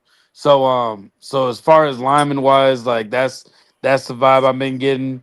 Saquon kind of just admitted to everybody, like I was talking about, how he was just doing a little bit too much in the backfield, and how he realized that he needs to go about it a lot different. So that was good. Jalen Hurts. Yeah, Jalen Hurts made his comment. What was it? 100% alignment, 0% entitlement. Yeah, zero entitlement. Like, whether it was a shot or not, I think it was appropriate. It's appropriate, and for what they're trying to do right now, bro. Like, we need people that are going to be involved. We need people that are going to be involved and be bought in. Right. And I see a lot of that. Like the highlights they're showing with Darius Cooper catching, the Wicks catch, the Devontae Smith catch, like all those. Like, it's showing that he's spreading the ball out. Yeah, there's no pads. Yeah, it's 7-on-7. Nobody's scoring touchdowns. Like, it's training camp. Like, you don't look at stats in training camp, but you want to look at how fluid everything is flowing and if they're actually learning from it. From what I got, it was a good week so far in camp. And I guess all they really trying to do is just stack those good days on top of good days. Right. The one thing we got upset about, and I even messaged y'all, was Gennard going on the PUP list. Right. Right. We don't know how bad it can be or what's actually going on, but I'll tell y'all this. I did get a little bit a Bryce Huff flashbacks. I'm not gonna lie to y'all. I was like, Oh, all right. as you I should, hope, yeah, I as you hope this should. isn't no Bryce Huff type situation. But I also looked at it as this is Nolan Smith's chance to actually step up. So definitely giving Nolan a chance to see what he could do. Um, Vic Fangio, bro. Vic Fangio is like, you can tell he's excited. Like when you watch, if you watch these interviews in camp, watch those and watch the ones last year, and you see how the energy is different. Like the energy is Absolutely. just different, especially with how they're carrying themselves, how they're going about answering certain questions. Everybody seems a little bit more outgoing, and everybody just seems bought in. So And if Vic is motivated too, Warren, because of the CP shit. Like, oh, y'all thought, oh, that's what y'all think? Okay, watch this. I really, to be honest with you, I think Vic knows. Like Vic knows that, and I don't think. Remember, we're looking at it on social media and YouTube. We just listen to Cowboy fans talking too much about it. Like Vic knows who he is. Like Vic knows that, and Mm, anybody that watches football knows like that's Vic's defense, not Christian Parker's. yep. Um, Right. so Vic Fangio is. I think Vic Fangio loves it because when you really think about it, we got every position actually like solidified. When you really think about it, Even when you talk about the safety position, that's the nitpicking part. yeah, and they asked him, "Is Marcus Epps going to be starting as safety?" He said, we're yet to know who's going to be starting in that other safety position. So it can be Wisniewski, it Yep. can be Michael Carter, it can be Hell Coop. Like we really don't know who's going to be in that safety position, but we're going to definitely know whoever got it, they deserved and they earned it. And we'll know So by Right. if he say their names. yeah, That's what I'll be and looking for. Whose names is he saying? yeah, and Tariq Woolen's bought in. Like Yeah, yeah. Vic has not said anything negative about Tariq Woolen. He hasn't said At anything negative all. yet. Now Mhm. we all know last year, like when they got Adoree Jackson, he said he didn't even know him. He said he had to Right. watch film just to know who he was. So he's not even saying that about Tariq Woolen. And Mhm. then he also said that Jomo, he said Howie needs to We move some getting money ready to around to pay keep him. a Jomo. Yep. Yeah. So Mm-hmm. I Yep. don't know, fellas. I'm really liking the way this season's starting off. So we gonna see. Of course, we got speed bumps, but I'm liking the first week of camp so far. It's exciting. Well, I thought that you're absolutely right with your take on the Grenard Huff signing, similarities, but here's the thing. I think that this is one of those things where whatever it is, keeping him out for as long as he's going to be out, you know what I'm saying, is probably out of an abundance of caution. You know what I'm saying? Because he's $100 million guy. But here's the thing: to your earlier point, you know what I'm saying? Because we have Howie Roseman as our GM, and we know what happened the last time. Okay, he's gonna like get him. Gotta go. You know what I'm saying? Get the next guy in here. So Mhm. you know how he probably already got some guys targeted already, just in case this does become a Bryce Huff thing. And I will say, don't be surprised if we have an abundance amount of wide receivers that we might drop a few other positions and Just to cut them accommodate short. them. Yeah, just so we have more wide receivers because from what it sounds like, Sean Mannion is not like. Yes, we all love Smitty. We want to see Smitty get his yards, but I also think that they're going to be spreading this ball out a lot. They're going to be like a lot of these players are going to be maybe towards Darius Cooper, maybe towards Hollywood Brown, maybe towards Wicks, and like you can't forget about Lemon. Like And it's this Johnny ball, Wilson. like it's gonna be spread out, and like then you got Stowers and you got Dallas Goddard, you got Tank Bigsby, you got Saquon. Like you got. There's no excuse. Somebody is so many people to where somebody's got to step up. Like it's to that point now. Yeah. Somebody's gonna step up. Shout out to Sean Mims with the $2 super chat. He said under center will help play action. 1,000%, bro. 1,000%. Definitely. So You know what I'm saying? what do y'all think about y'all rookie Lemon? Oh, he's gonna ball. I don't think he's gonna be. I don't think he's an AJ replacement. So I don't know why some people think that. I don't think he's an AJ replacement. I think he's an addition to the wide receiver group that we have right now. He's the one wide receiver on that picture that I think, may not even be a starter. And it's not because he's bad or anything like that, but it's because he don't have to. Because the way Wicks, there's a potential that the way Wicks and Hollywood are, are having camp, their camp, they may. I wouldn't surprise me if they say, you know what, Makai, you know what I'm saying, you just sit back and watch. But then his number one draft pick status makes it, can justify, like actually starting him. So I like that. I like the way, because I agree with Warren in terms of the number of wide receivers we may end up with. And here's the thing.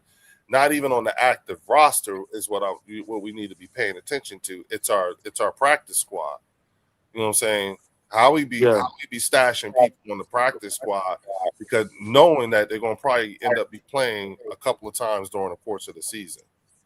So that's the other thing too. And then there's also and listen, Chris, I'm telling you, just go take a look at our UDFA class. Fuck. You need to, you really need to, if there's ever a thing to scout out, the hell with the starters and everything like that. Scout out some of these depth pieces and our UDFA class, and read the backgrounds on it. They ain't no slouches. You know what I'm saying? Don't be surprised if we have a couple of UDFAs on the team. Right. Okay. I've been hearing a lot about Wicks, and the more people I know Quinyon's been talking about him, Coop's been talking about him, and Sean Mannion's been talking about him a lot. When you talk to Packers fans, they're saying that he's a wide receiver that in this Eagles offense, he's going to be given an opportunity to potentially be a number one somewhere else. Like that's the type of status they're putting him at right now. Which is why, mind you, it's only camp. It's only camp. Right. It's only practice. Well, it's not just Packers fans. It's the same from Lions fans, Bears fans, and Vikings. It's a collective thing in the North. He is an excellent receiver. The way they're talking about him, I would not be surprised if he gets 1,000 yards this season, or 900 to 1,000. I personally would not be surprised. Wicks? Yeah. That's why I said it. He's who I was alluding to when I was saying I wouldn't be surprised if I end up changing that picture to another player, and it's Dontavian Wicks is who I'm thinking of, just because Dontavian Wicks' experience and ability to run this offense. Because remember, you know what I'm saying, Mannion knows him. He's here at the behest of Sean Mannion. Dontavian Wicks is the for sure fire wide receiver that Mannion requested to get over here, and he got him. You see what I'm saying? So that's the reason, it's that familiarity, all that stuff, and the fact that he wanted him here. That tells me that there's a very real possibility that Makai might not even have to be a number 2 this year. And one last thing I'm gonna add to it too. Everybody that they interviewed, no reporters asked these questions. Everybody that was interviewed, they brought up Jalen on some type of aspect on whether their relationship with Jalen, the way he's been carrying himself, and him reaching out to him in the offseason. Just everybody's been mentioning Jalen in a more of a big bro, veteran leader, like that person that's that support system. Like Jalen Carter said that Jalen Hurts was calling him, having conversations with him. And he's like, every conversation I have with Jalen is always serious.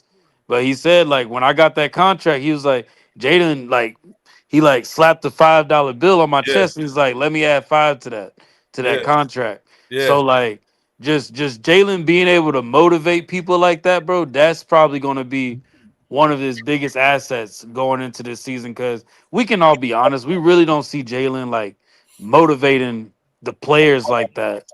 Like, he's not rah, yeah, all that. yeah, like we don't see a lot of that. Right. So you can definitely tell he's built some relationships Right. with a lot of people on the offense. Right. That there's a lot of buy-in on Jalen too, not just Sean Mannion, but on Jalen to carry them as far as they go. I don't disagree with you on that. Shout out to Sean Mills with the $5 super chat. He says, "Can your Dallas guests speak on Olave getting paid before Pickens?" Well, it's typical Cowboy Jerry Jones crap. I thought he proved himself. I was a big Pickens fan before he even got to the Cowboys. One of my best friends, he's a diehard Steeler fan, and me living in Texas, I had the little man cave with the 3 TVs. So we sit there, I watch Steeler game and Cowboy game. So I've seen Pickens his whole career. And I used to tell him, I said, man, give me George Pickens, I'll make him a superstar. And the Cowboys traded for him, and I was like, I don't think Cowboy fans realize what we have. The gravity of this, yeah. Because the cat is amazing. They gave him that moniker of him then disgruntled and everything. And the reason they did that is because, hey, if you play for Pittsburgh and you didn't have no quarterback and they only threw you the ball on 3rd and 40, you'd be pissed off too. Okay. Right. So when he came to Dallas, they actually had a quarterback or offense to get him the ball. And the things he did when CD Lamb was hurt, the Cowboy fans realized, well, damn, this guy is good. Like, well, yeah. So, but the Cowboys front office always like to play this game with their superstars, and I thought they were over it when they traded away Michael Parsons, but apparently they're not. But the one thing I'm liking about George right now, George is basically like, I'm gonna show you, I'm gonna play on this tag, and I'm gonna go. All he did was make it worse for the Cowboys. He sure did. It made it worse. So everybody in the league should be excited that he's playing on this franchise tag. I am too. I am. He's getting $27.5 million. Can I add something to that, Chris? Yeah, go ahead. So with George Pickens' agent, like he has that agent to where like just sit out, wait, like let them pay you. Do you think George Pickens is going against what his agent is telling him to do? Question. I really believe he is, because I think George got this image in his head like, I am a top 5 receiver and I'm gonna prove it. Okay, I don't care, because you got to think about it. This is the most, even this 27 million, it's the most money he made in his career. Yep. In one paycheck, right? Yep. And he's banking on his anybody that plays on the franchise tag is betting on themselves. Okay. Hey, look at Kirk Cousins. Yes, Kirk Cousins. Yeah. So look at Darrell Revis. Right, and people saying he's stupid. I've heard many things. He's stupid for doing this, doing that. I'm like, okay, so if just God forbid he get hurt this year, he got the $27 million, and I guarantee you somebody will give him 27 more the next year. He'll get 27 more. He'll get 27 more. I'm like this. The Cowboys are just playing games with him because Jerry Jones loves to do stupid shit like that, and it irritates me. Because if he was on the Eagles, he'd been paid a long time ago. Yes. If he was on the watching the Redskins or the Commanders, he'd been paid a long time ago. But Jerry liked to play his games with certain people, and he's playing games because he didn't think Pickens was going to come and do what he did. He thought he was just going to be the number 2 receiver for CD. And if you think about it, George Pickens is 1A, 1B. He's not a number 2. He's a 1. So much so they're talking about maybe we should get rid of CD. Yeah. That would be crazy. Yeah. That would be crazy. But the whole thing is they think the Cowboys is going to be like the Bengals, okay? Because the Bengals are 1A and 1B, the 2 top receivers, okay? Right. But the difference is the Bengals' problem is they can't keep their quarterback healthy. So they had to pay because that's the only thing. Well, Dak hasn't really been that healthy either, though. That is a legitimate target. Yeah. But the last couple of years he has been. That's why I said last year was a wasted year, because Dak was healthy the whole year. even with the prolific offense that they had, they couldn't do anything because they couldn't stop nobody. I really think that Pickens is going to ball out again. He's going to be a problem. I mean, So you think I know. that with the defense though, like there's film on y'all now. Oh yeah, it's we had film. You had film on Pickens before he came to the Cowboys. It's just no, but I'm saying just with CeeDee Lamb on the other side, you gotta. I feel like we picked up Tariq Woolen because y'all picked up. I think so too, Warren. Thank you. I was about to say that. Well, you think about it, y'all played us twice last year, right? We let y'all get away with that first game. You know we should have won that game. We don't. That game was a bolo for both teams because the so in the second game, y'all should have won that one. So it was ifs on both games, right? It was ifs on both games. Right. If this would happen, if that would happen. So we won one, should have won the other one. Is that what you're saying? Yes. What I'm saying is we should have won one. We should have won the first one. Y'all should have won the second one, but it was opposite. That's what I'm saying. Okay. I say if Quinyon Mitchell take that interception, y'all don't even get that last playoff. Y'all don't even get a chance to see CeeDee Lamb drop both them passes. That's true. All Quinyon Mitchell got to do is pick that joint off by the sideline and game over. We could have actually sealed that game, but sometimes self-inflicted wounds allow other teams to look at it from a different perspective. And I respect that. But sometimes people take pieces out. Like, y'all wouldn't have won that game. That momentum was off too on that game. Yeah, they paused it for an hour. They paused it for an hour. So many things happened for game one. It was excitement for everybody. The BS happened before the game even started when Jalen Carter gets kicked out the game. So that game, like, it's whatever with that one. Yeah, plus it's early in the season. Yeah, it's right after preseason. Yeah. So that's why I call it. That's why I said it's crazy. A bolo. It's a bolo. You know what I'm saying? We both, for both teams, we both boloed that game. Right. There was both games. Both games. To say it could have been flipped. Yeah, man, it's funny, how I'm a Cowboy fan, and whenever we play the Commanders or the Giants, I'm like, yeah, it's Commanders or the Giants, right? But when I see that shitty green, I mean the Kelly, whatever y'all call it. That shit. That's shitty green. We know how you feel. It's all good. I ain't gonna lie, Fells. Man. Hey, Fells and Warren, I'm so there with him right now because it's just intel. So that's so when y'all around each other, that's what y'all say. That's how y'all. That's how y'all talk about us. That shit eating green. We call it that booger green. When you see that booger green ass bullshit y'all wear, that shit look good with a ring on it though. Yeah, it does. Say that shit, Chris. But all I'm saying is, we Cowboy fans get up for that game. Right. We play y'all in Philadelphia because we know how much Philadelphia fans hate Dallas. Okay, we know. We've seen the videos. We've seen people that've been to the game, and they tell us the stories and everything like that. That's why I want to go so bad, because I want to experience it myself. I want you to talk about me like a dog, because I can back it up. So I'm like this. Right. But we get up for the Eagles. So we live and die on every play against the Eagles.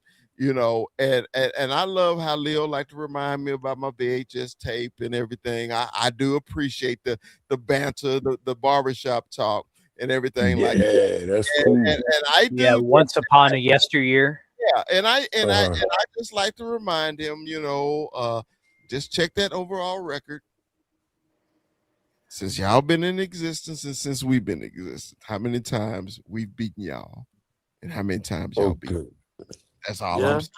But there's phases, though. There's phases. Y'all's era is over now. Want to start, but you don't really. Yeah, that's irrelevant to current time. That's such a crazy thing. Here's what I'll say. I will do that, okay?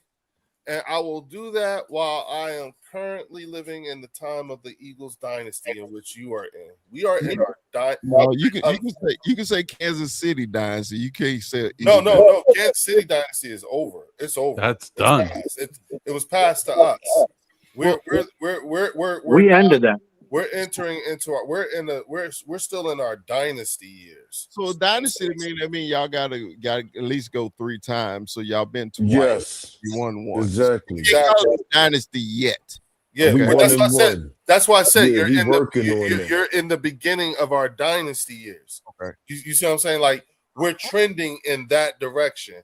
I give you that word. I forgot my question, man. Yeah.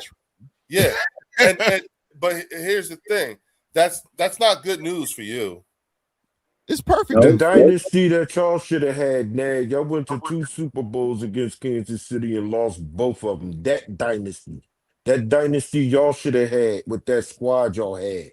Y'all failed, my brother. Y'all failed. The substation got him again. Yeah, shout out to Sean Mims with the $2 super chat. He said Cowboys have a next year on Lamb contract. Yeah. Listen, they are again in the midst of a multi-year rebuild, and we don't know what that's going to look like at the end of it all. But what we do know is we recognize it. You know what I'm saying? And it's just matter. The thing that the Cowboys need is time in this time with Christian Parker. You know what I'm saying? Even the fan base, you know what I'm saying? Like you heard Chris when he first got here. You know what I'm saying? Right. There's nothing going on, and they don't like it. Right. Like you see, so he's bored right now. So there's I am a Lions fan. I know about rebuilding. No, I know a thing or two because I have seen all of them. No. But the thing about it is that they have been under so much so much PTSD that when there ain't no shit going on, something's off. You know what I'm saying? And they need things. That's how Jerry has conditioned them to be this way. And so I told Mark and them, last year at the beginning of the season, before the season started. I know we didn't. I told him, I was like, listen, you right. The way I view Dallas is just they're a tune-up team. You know what I'm saying? If you need to get right, you know what I'm saying? Leo, you don't believe that, Leo, you don't believe that. Yes, I do. I genuinely we're working on that shit, man. Because like I said, even when y'all came back on us, we were up 21, and y'all came back and beat us. You know what I'm saying? That if you need that was a get right game for us. That was a get right, and get our mind right, because we, you know what I'm saying? Hey, y'all beat us. We turned the offense off at the second half. So it's more of an indictment on us than it is a compliment on you. You know what I'm saying? Because you gotta understand this way of thinking and everything like that. You do realize that at its inceptions is from the late 1900s. You know what I'm saying? And that's why I said to you, you don't realize what it means to be a modern era winner. Yes, you have 5 rings, and that is 5 is way more than 2. But in this era, in this day and age, that's not the flex it used to be. You know what I'm saying? Well, you're going off of it's a flex. You're going off playoff success. You're not going off regular season success. So I understand. But that's the thing, yeah. Because we hadn't always been a terrible. No, listen, y'all got Dak. Hell no. Dak has a listen. That's why, for us, we don't pretend like we don't know who y'all are. Okay. Like we don't pretend that in the regular season, Dak is 52-8 and is 150 to 17 in the NFC East during the regular season. We don't pretend we don't know that. We know that. Yeah, you're right. Right. But what have you done with it? Not a the whole point is to make it to the playoffs. You know what I'm saying? Like I could tell you, I know what I with the body of work that I have with our quarterback right now. You know what I'm saying? There's a conclusion that I can come to about him because I have plenty of film. You got a good return on interest. Right. When I look at the film on Dak in the playoffs, I already know what the film looked like in the regular season. He kicked our asses a bunch of times. You know what I'm saying?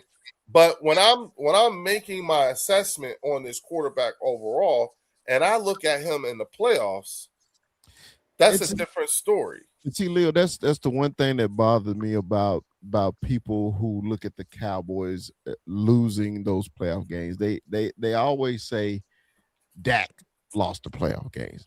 I think Dak Prescott lost one, and that was the Niner game in San Francisco. Okay, was that the first one or the second one? That was the second one. Okay, how many games? Let me ask you this: not that he's not what we think is a loss, right? Mm-hmm. But in how many of those playoff games would you consider Dak contributed to the loss, amongst other things like the rest of the team? It was only one, the Niner game in San Francisco. Okay, so he didn't contribute to the Green Bay loss. No, you got to think about it. When we lost to Green Bay at home, we were down 21. We were down 21, and it wasn't because of Dak Prescott. We were down 21. No. Listen, no, I didn't say because. Listen, I think you don't understand. I'm not saying because of him.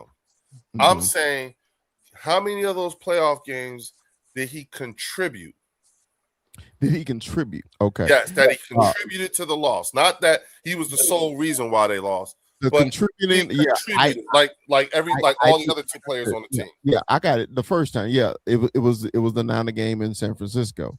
Because if you go back and you watch the game against the Green Bay, okay, the Green Bay game where Aaron Rodgers with this miraculous pass on the sideline, Dak Prescott threw for 400 yards, 3 touchdowns that game. Okay, the game we lost at home against the Niners, Dak Prescott threw for over 300 yards, 2 touchdowns. Okay, now against the Niners in San Francisco, he was awful. When I said god awful, he was awful. I have no excuse for his play in San Francisco. That's why I say I blame Dak Prescott for one of the losses, not all the playoff losses. And when people think of the Cowboys, they say, "Oh, Dak Prescott can't win." And I still, I still say this: it's still a team game. You got to blame other people too. But since he's the face of the franchise and he's the quarterback, all of a sudden losing in the playoffs is a quarterback stat instead of a team stat. So that's where I go back. Okay. Let me say this to you. In the Green Bay game, when y'all were 12-5, I think that year, y'all were supposed to, you know what I'm saying? At home. Did Dak throw a pick six? He did throw a pick six. So that's a contribution. But we were down 21 before he No, hold on. I get that. But I'm just saying. We were down 21. Look, being down 21 is no excuse for throwing a pick six. You came back, like you see how you came back from 21 just last year. True. You know what I'm saying?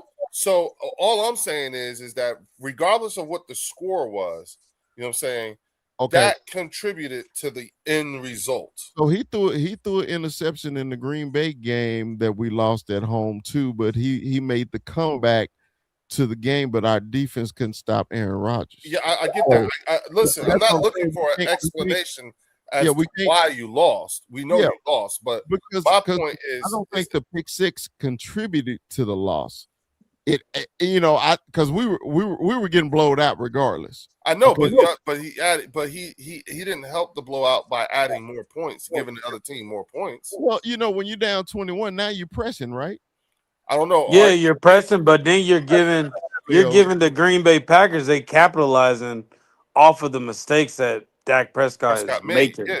Look, at the end of the day, he threw for 403 yards. Mm-hmm. He got 2 interceptions, 3 touchdowns. At the end of the day, you would think that's a winning record or a winning stat with that. But with that, he contributed with those interceptions. We all know in the playoffs, the thing that you have to do differently is protect the ball. Yeah, you got to. He put the ball in harm's way multiple times, throwing it 400 yards.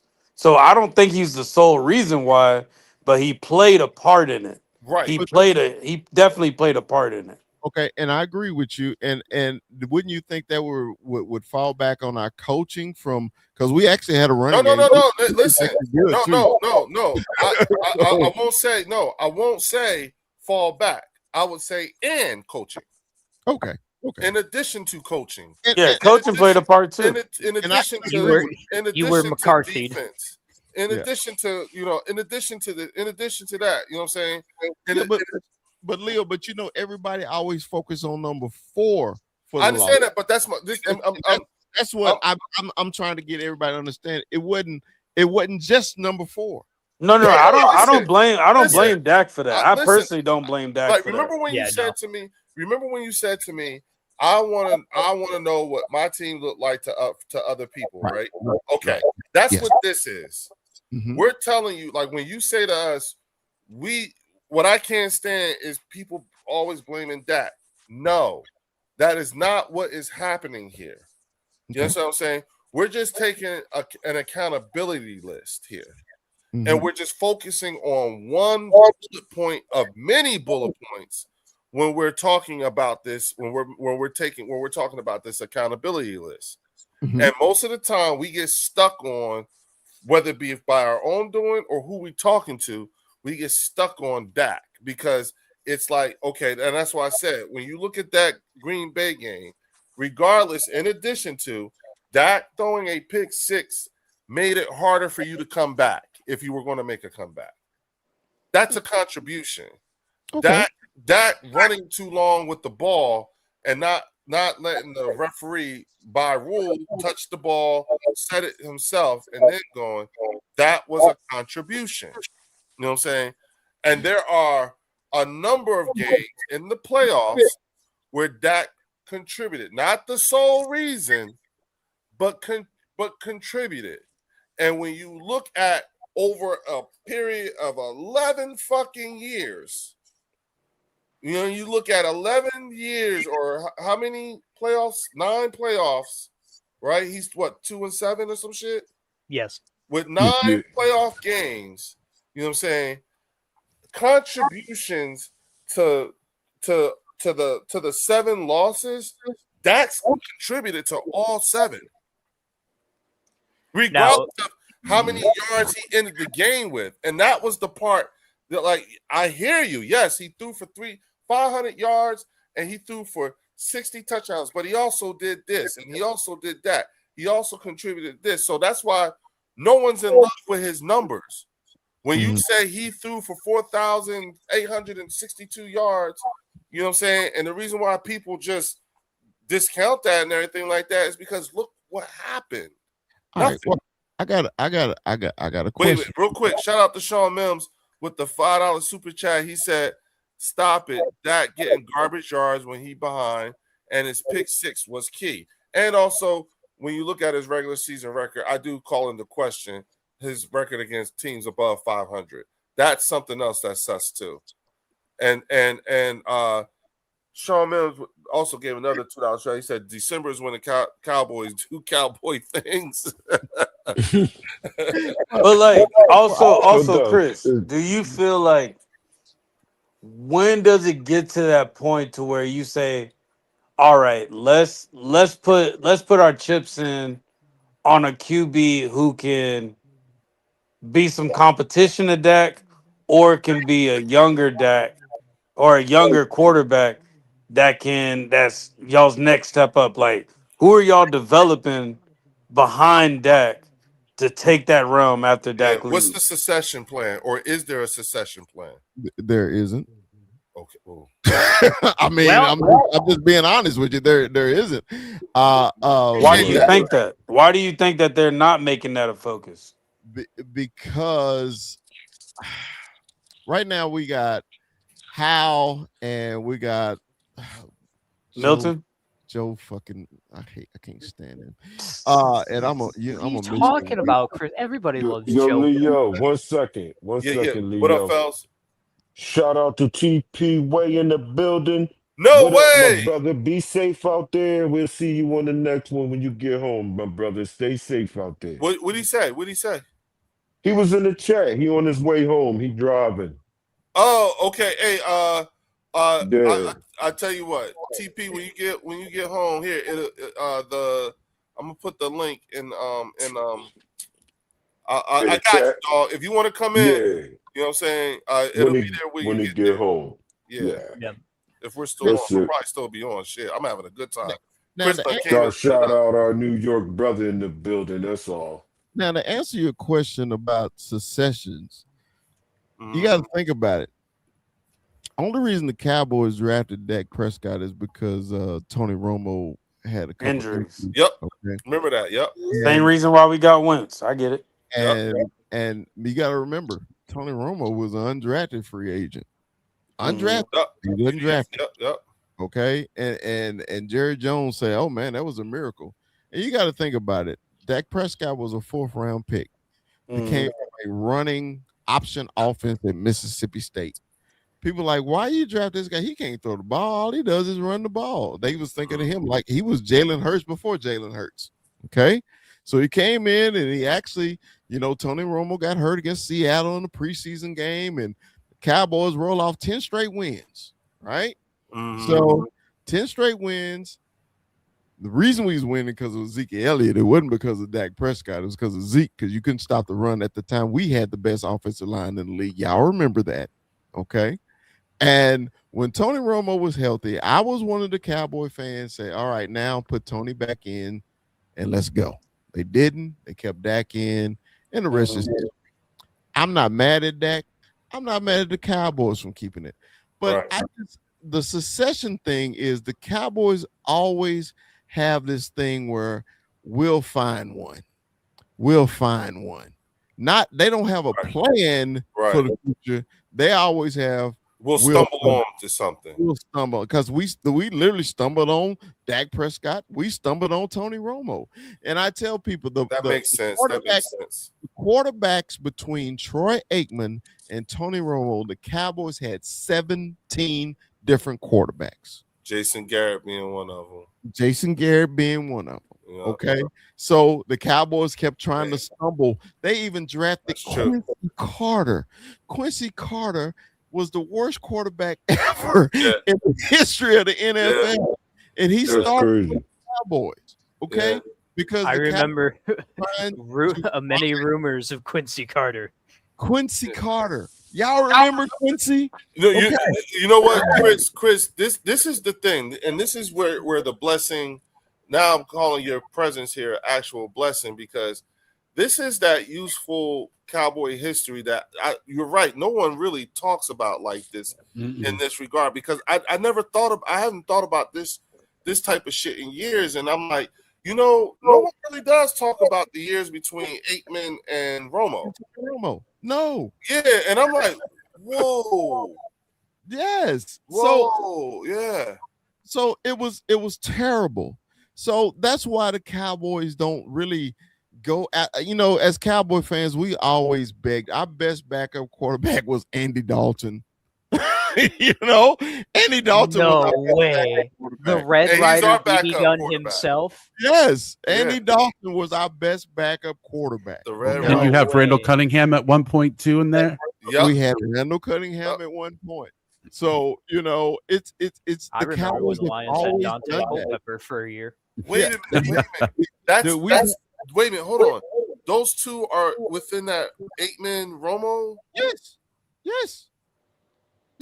Yes, absolutely. Yeah, bro. Yes. Yes. No. Yes. I'm telling you, yes. Because I'm gonna tell you why I know. Because Jason Garrett was the backup for Troy Aikman. Okay. Right. After he left, do you know our starting quarterback? Matter of fact, he played for Detroit. Come on, Theo. Do you know? I might not have been alive then. Yo, Theo, that's not. Yo, Chris, he not. Chris, I'm an 04, baby. Oh shit! Damn. Yeah. We dates him. Yep, that's how long it's been. Yeah, I was born there during the Romo years. Yeah, I was born for Kitna, and then I had the primary. Was it Kitna? And it was. Yeah, it was Kitna. It was Kitna. Kitna played. That's for the answer. Shit. How about Harrington? Oh God, Harrington. I remember hearing him. You mean Hutchinson? We had Hutchinson. He played it. We had so many. So Yep. It was. So could that be the reason for the drought? Well, that was a lot. That was a lot. You got to think about it. Because when the Cowboys won their Super Bowls, remember like the the salary playoffs. cap just started, right? So the Cowboys, Jerry Jones said, "I'm gonna pay for it later." Remember, you signing DeJean to that big money, Charles Haley to big money, getting these trades in, right? So at the time, the Cowboys was doing what your GM is doing now. You know, working the cap really well, getting everybody in, right? Well, it came back to bite the Cowboys. Okay, so the Cowboys was years, like maybe 8 years in a row, where they couldn't pay anybody. Okay, because they were so over the salary cap from the DeJean, the Charles Haley's, the Larry Allen. That's why they say that it's going to come back on us all the time. Now I get why. That's why. That's why the Cowboys for that time period, that 8 to 10 year time period, they suck so bad is because they were paying for the Super Bowls that they won. That's why the Rams. I'm not following the Rams. The Rams are all in, but they'll pay for it eventually. Do you think it's going to happen to LA? It's going to happen to LA.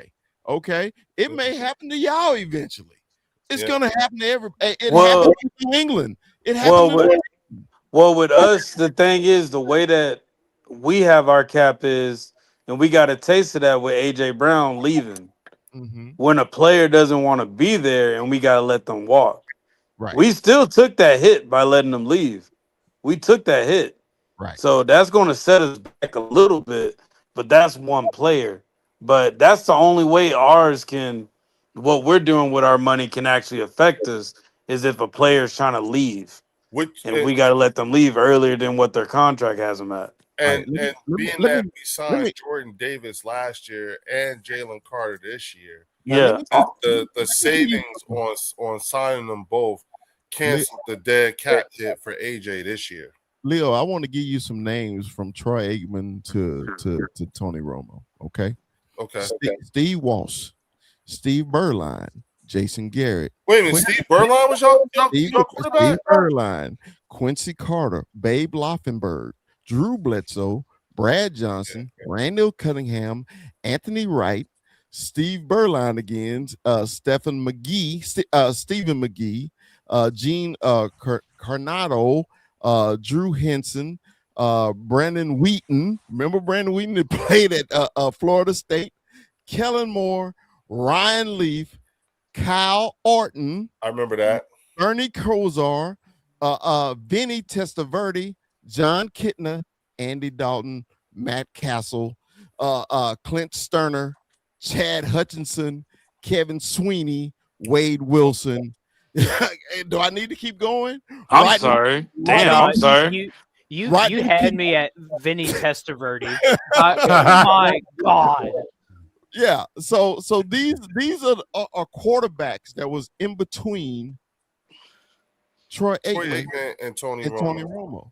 I know you told me it was bad. I didn't think it was that bad. Yeah. Oh, and Theo, here's the thing.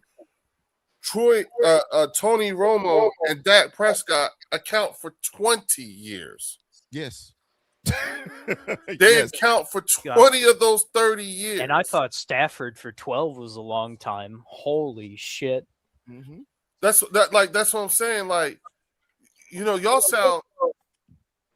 I'll be honest with you. I'm not even trolling, because when you like the way you sound reading that shit, one would think you was talking about the Cleveland Browns. I was talking about the Dallas Cowboys. I didn't realize it was. I shit you not. You know what I'm saying? Warren, Fel. Everybody in the chat, write that down. Write that down. Yeah, write that down. Write that down. Am I wrong with that? I didn't realize. No, that kind of explains the drought, low key. Like it kind of explains the drought. Like no investment into a true quarterback, so the expectation for him is so low to where it's like, damn. Think about it. The last time the Cowboys drafted a quarterback, number one was Troy Aikman. So y'all really ain't gonna win anything until y'all actually do something with a quarterback. Well, I think Dak is good enough. I really do. I'm not a I Cowboys think he's good. He's good to where he's going to break records for the regular season. But it's just in that playoffs, bro. You got to play differently, and you can't win games with your arm. And when it comes to the playoffs, wait, Chris, answer me this, and this is piggybacking off of what Warren is saying.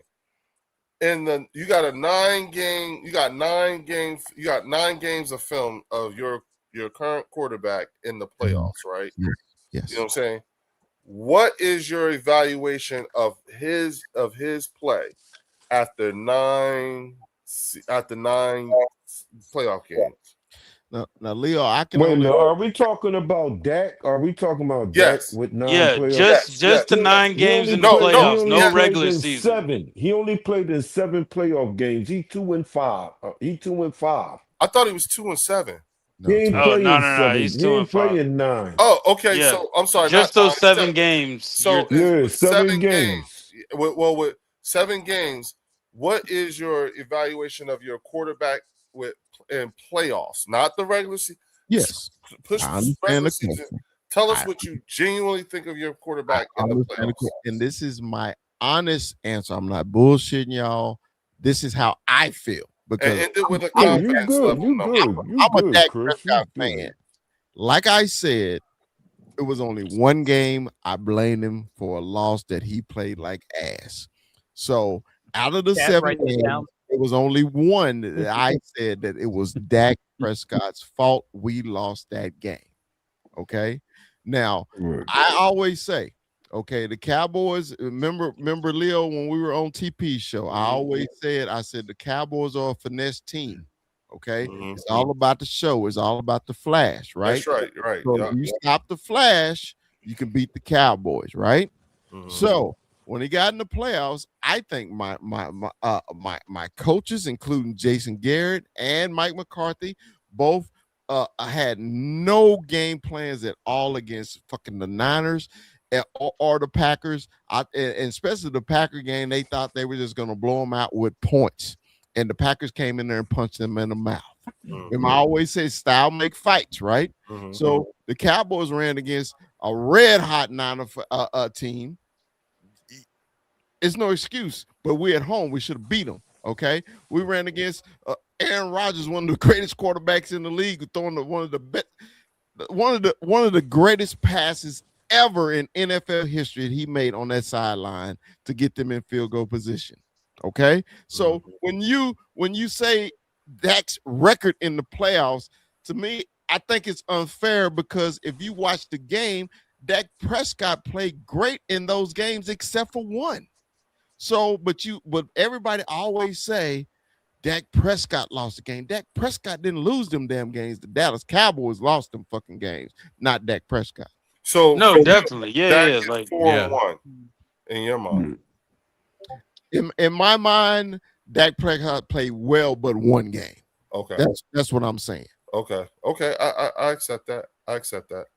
Okay. And so when you consider well, what are you considering well in a playoff game? Like, what is your expectation for your quarterback in a playoff game? What is something that they need to do more of? What is something that you don't want them to be doing? Well, I think what happened in those playoff games, the Cowboys got one-dimensional when they wasn't one-dimensional during the season. Okay. So when they got that's all you ever want when you want to get a team one-dimensional, and you focus on that and you can stop it, right? If you know the Cowboys got to pass every goddamn play, you can adjust your defense to that. You can get those hounds to go get him. Go get him. Let the hounds go. Go get him. Put pressure on him, But if the Cowboys was a balanced offense in those games, I think the Cowboys win easy. Now, the Green Bay game where the Packers had the best game plan ever against the Cowboys. Jump out on their ass. They knew our secondary was weak. They went deep every damn play and completed every damn play. Yeah, people wide open with nobody around them. So it's like in the fight, and your first 3 punches, you hit the canvas 3 straight times. what is your chances of winning that damn game? So Right, that's funny. So that's why my question is: so were the Eagles at 2024 season, were they one dimensional? The 2024 season when y'all won the Super Bowl? Yeah, were we one dimensional? No. Okay. The Eagles is a running team, right? Yeah. Y'all ran the throw, right? But then y'all had two dramatic receivers that can make plays, right? Mm-hmm. So you didn't need your quarterback to be spectacular, but your quarterback stepped up in the biggest games of the season. I can admit that because Jalen Hurts balled his ass off in that Super Bowl. I was shocked. I was like, man, he's making passes that I hadn't even seen him do in college or the whole time in the NFL. So you got to give him 1,000% credit of him winning that game because that whole playoff, y'all played consistent. Y'all played Eagle football. Y'all punched people in the mouth and y'all controlled the defense, right? So when you got to the Super Bowl, y'all did exactly the same damn thing. And when he needed to make the big throw, he made the big throw. It was simple. Yeah. So that's crazy to say that he never had a game in his entire run until you saw him play like that in the Super Bowl. You actually believe that? Jalen Hurts never had a game like that. No, he's talking about the big entire games. career. No, he's talking about the big he games. said he ain't see him have a game like that start In the regular season. college, Yeah. Oh, okay. in the Yeah, you're right. all. You're right. Phil. I'm saying you seriously seen Jalen Hurts never have a game like that in his entire career except for that Super Bowl. Except for that Super Bowl, yes. That's the wow. That's crazy. That's crazy. That's where y'all mess up at. Okay. Yeah, that's crazy. Yeah, that's so he only had one good game in your opinion, Chris. But you got to remember this too. In your opinion, right? I'm not watching every Eagle game like right. That's why we're figuring it out. Yeah, you good. That's obvious. That's obvious. Okay, y'all don't watch us as closely as we watch y'all. Okay. Right. I wouldn't say all that, but well, we'll put it like this. I would because that's why because it's the reason why they're not educated. Well, I'll put it like this: if the Eagles game on or Dunbar High School is on, I'm going to see the Dunbar game. Right. Yeah. Because I can that's kind of how the Cowboys culture is out here anyway. So right. That's that's losing culture mentality. So we get it. You know what I'm saying? We get we're understanding the elements that went into this long 30-year drought and what its effect is on the fan base. You know, because you don't hear what we hear.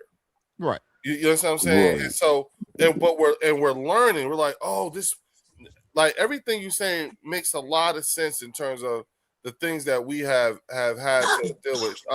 Shout out to Sean Mills with the $2 super chat. He said down 21 because Dak is 3 and out.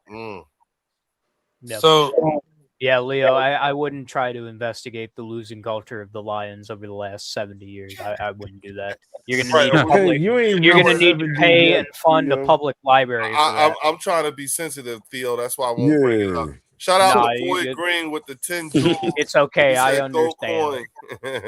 Thank you, bro.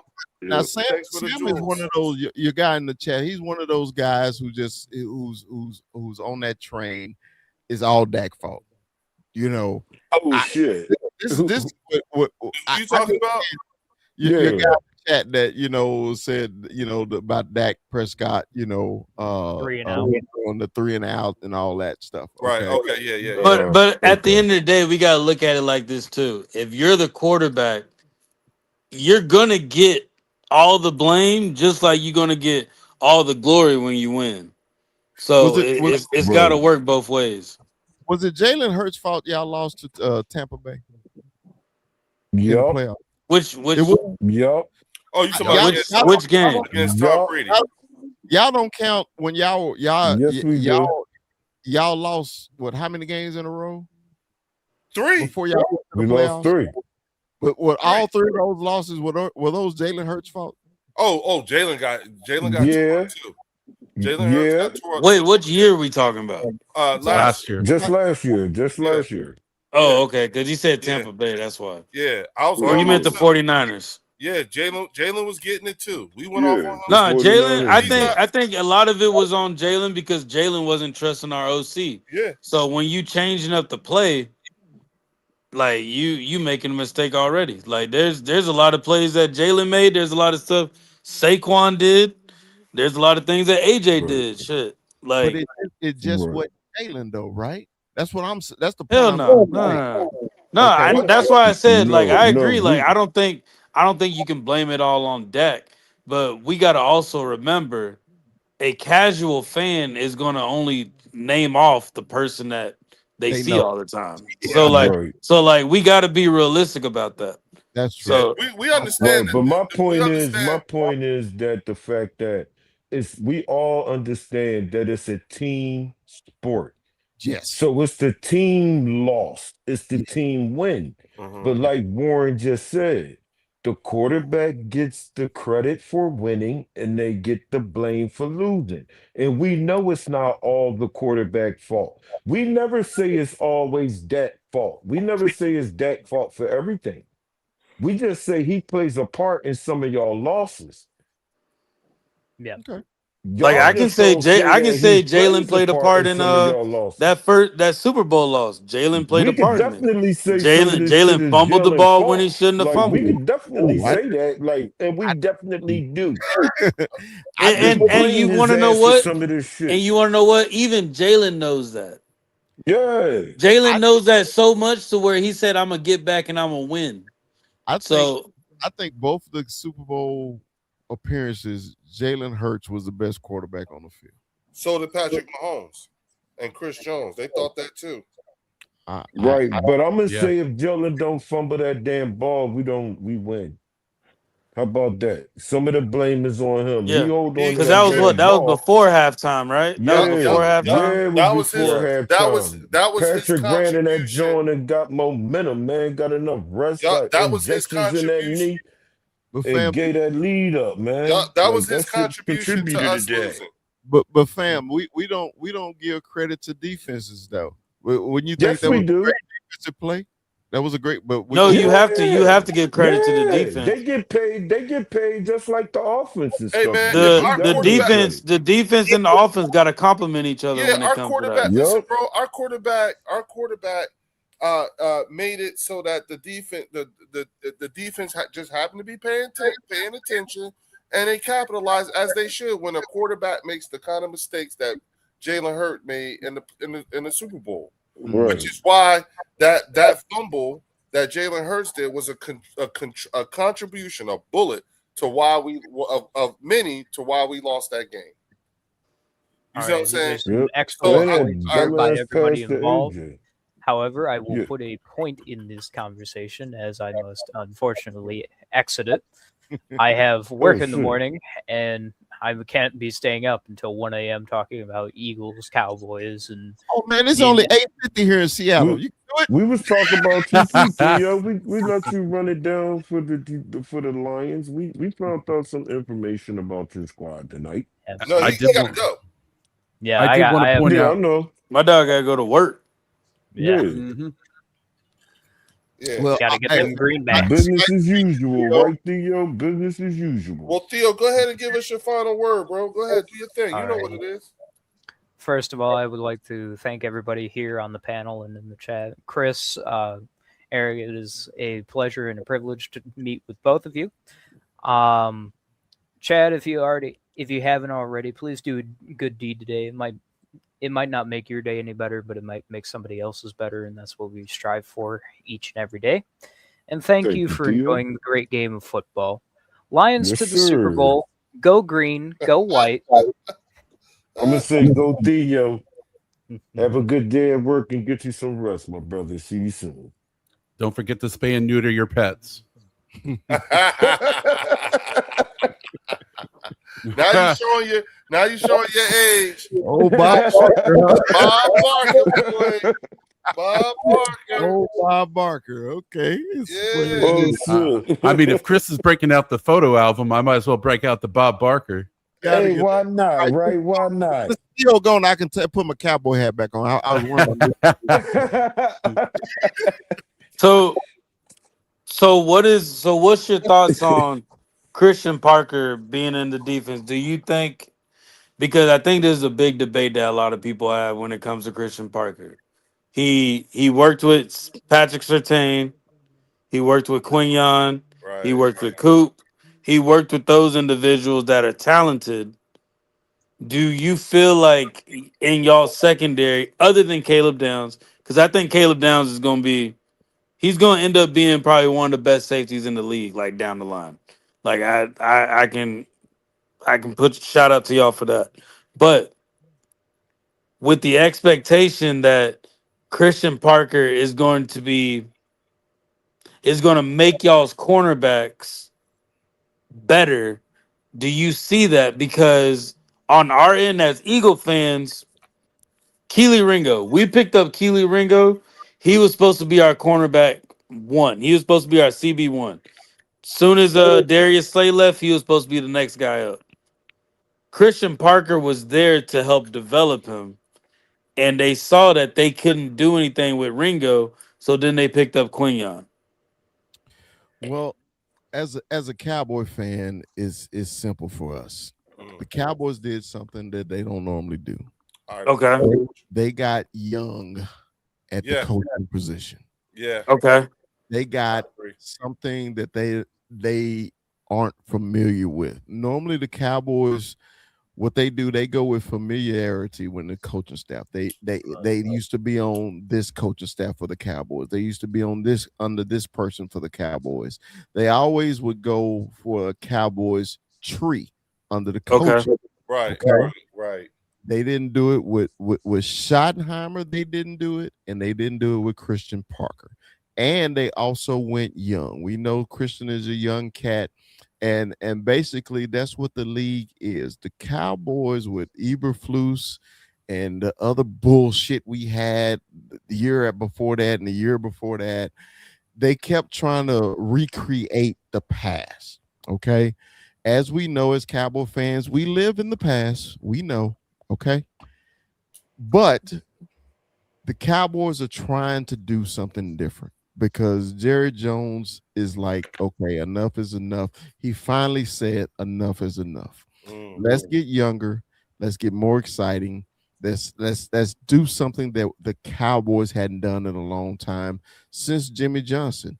Get young and the coaching staff, and let's get off the ball and quit waiting to get punched and punch somebody. And I think with Christian Parker, the Cowboys are going to be a different type of defense. They're gonna go for the punch instead of being a counter puncher. Now, I agree with that. Now, looking at the projected starting wide receiver group for the Eagles, do you think you have the personnel to be able to, at this time, Leo? No, because I think right now our secondary is going to be the weakest part of the defense. Right now, the strongest part is our defensive tackle. So Quentin Williams and Kenny Clark. I don't think you're going to be able to run on the Cowboys like you could before. You're going to have to attack the Cowboys on the outside. I thank the Giants every day for passing on Caleb Downs. I still don't know what the hell their front office is thinking. But I think I got a Darren Woodson 2.0. I think I got Darren Woodson back. I'm so excited about this kid. And y'all know I'm a Michigan fan. I hate everything. Write that down. Write that down. Yeah, you see my face, right? Like I hate everything about Ohio State. But I love Ezekiel Elliott and I love Caleb Downs, because now that's one team I did scout. I watched every Ohio State game because I wanted to know what was going to happen at the end of my last game of the season when we played them some bitches, okay? And Caleb Downs popped off the screen every time. I like everything he does, man. The kid is serious. He's so serious about football. And that's all we want. Oh my God, I wish D'Angelo was here right now. Oh my God. Serious about football. And the young kid was serious from day one, from the press conference in Dallas. Man, he wasn't hyped about no star. Everybody was asking, man, you playing for one of the most famous franchises in it? He's like, man, I'm here to play football. And so you like that? Yeah, you like that mentality. Ever since he said that, hey man, winner for me. That's all I want, man. I want you to come and play ball. That's why I cheer. I want you to go out there and give me 1,000%. And I think this kid right now, he has that mentality because right now, because the Cowboys didn't have that mentality in the building about, man, it's about football. Cowboys is a flash franchise, man. How many tickets we can sell, how much merch we can sell. We can sell out the biggest stadium in the country. Hey, man, we're always on national TV. That's all Jerry Jones think about. But now I think he's thinking about, hey, man, okay, 30 years is enough. I made enough money. Now it's time to play football. Are you sure this isn't probably just all part of his plan, though? Who's Jerry's plan? Yeah, stay quiet because you know the ticket's gonna come in. Oh, well, put it like this, man. The Cowboys can be 0-100. They're gonna sell the stadium out just because. Yeah. Hey, if y'all hadn't been to AT&T in Arlington, even when the Eagle game, I was actually there when we lost. So yeah. So you know, it's always packed. Okay, it just you gonna see it will stay packed. Yeah, it's always gonna stay packed. Always gonna stay packed. So he ain't got to worry about tickets. That ain't the problem. The problem is he had to get out of that mentality, man, of living in the past with his coaching staff and always trying to recreate the past instead of just looking toward the future. And I think he's there now. So I'm looking at y'all's defense, and this is one thing that I'm gonna be paying attention to. Okay. Who are y'all developing that we do not know about? And who's behind? And that's one big thing about the coaching staff that you said that you have. You got a young coaching staff. They're all like ex-college coaches, right? Majority of them. Yeah. I like y'all's linebacker coach. He was a linebacker coach for the Georgia Bulldogs. So that was a good move there. So I'm looking at, are y'all there to develop people or y'all there to because when I hear Cowboys fans, they're more saying they want the big names. They want the big names. They want the finished product already. Us as Eagle fans, we're patient enough to wait for that product to develop and get there. And we know once their time comes, we know we expecting from them. Are you on the pace to where you want the big name, or are you looking for development to where whatever y'all do, y'all gonna be successful for a while? Because I feel like that's one big separation between the Eagles and the Cowboys. We're truly developing players that we have. Like, I'll just use an example with defensive tackles. Javon Hargrave. After Javon Hargrave, we had Milton Williams. But we knew about Milton Williams beforehand. Then Milton Williams leaves. We had a Jomo. We been knew about a Jomo. Right now, we got Ty Robinson. We got Umar Bernard right now. So these are all people that we know they're not going to get their playtime right now. But in the 2028, 2029 season, these are going to be big names that people are going to be talking about.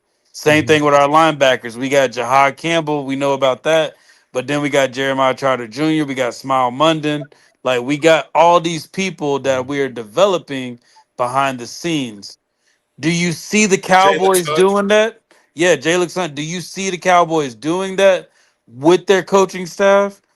Or do you see them as they still just need that big name to come in to just take them over that hump? It's hard to answer the question, and the reason why is because in the skill position, the Cowboys want right now impact. Okay. Right. Like wide receivers, running backs, tight ends. That's what they want. Their development is always the offensive line. The Cowboys have 1, 2, 3, 4 number one picks on the offensive line. They got 4 of them. No, I'm sorry, 3.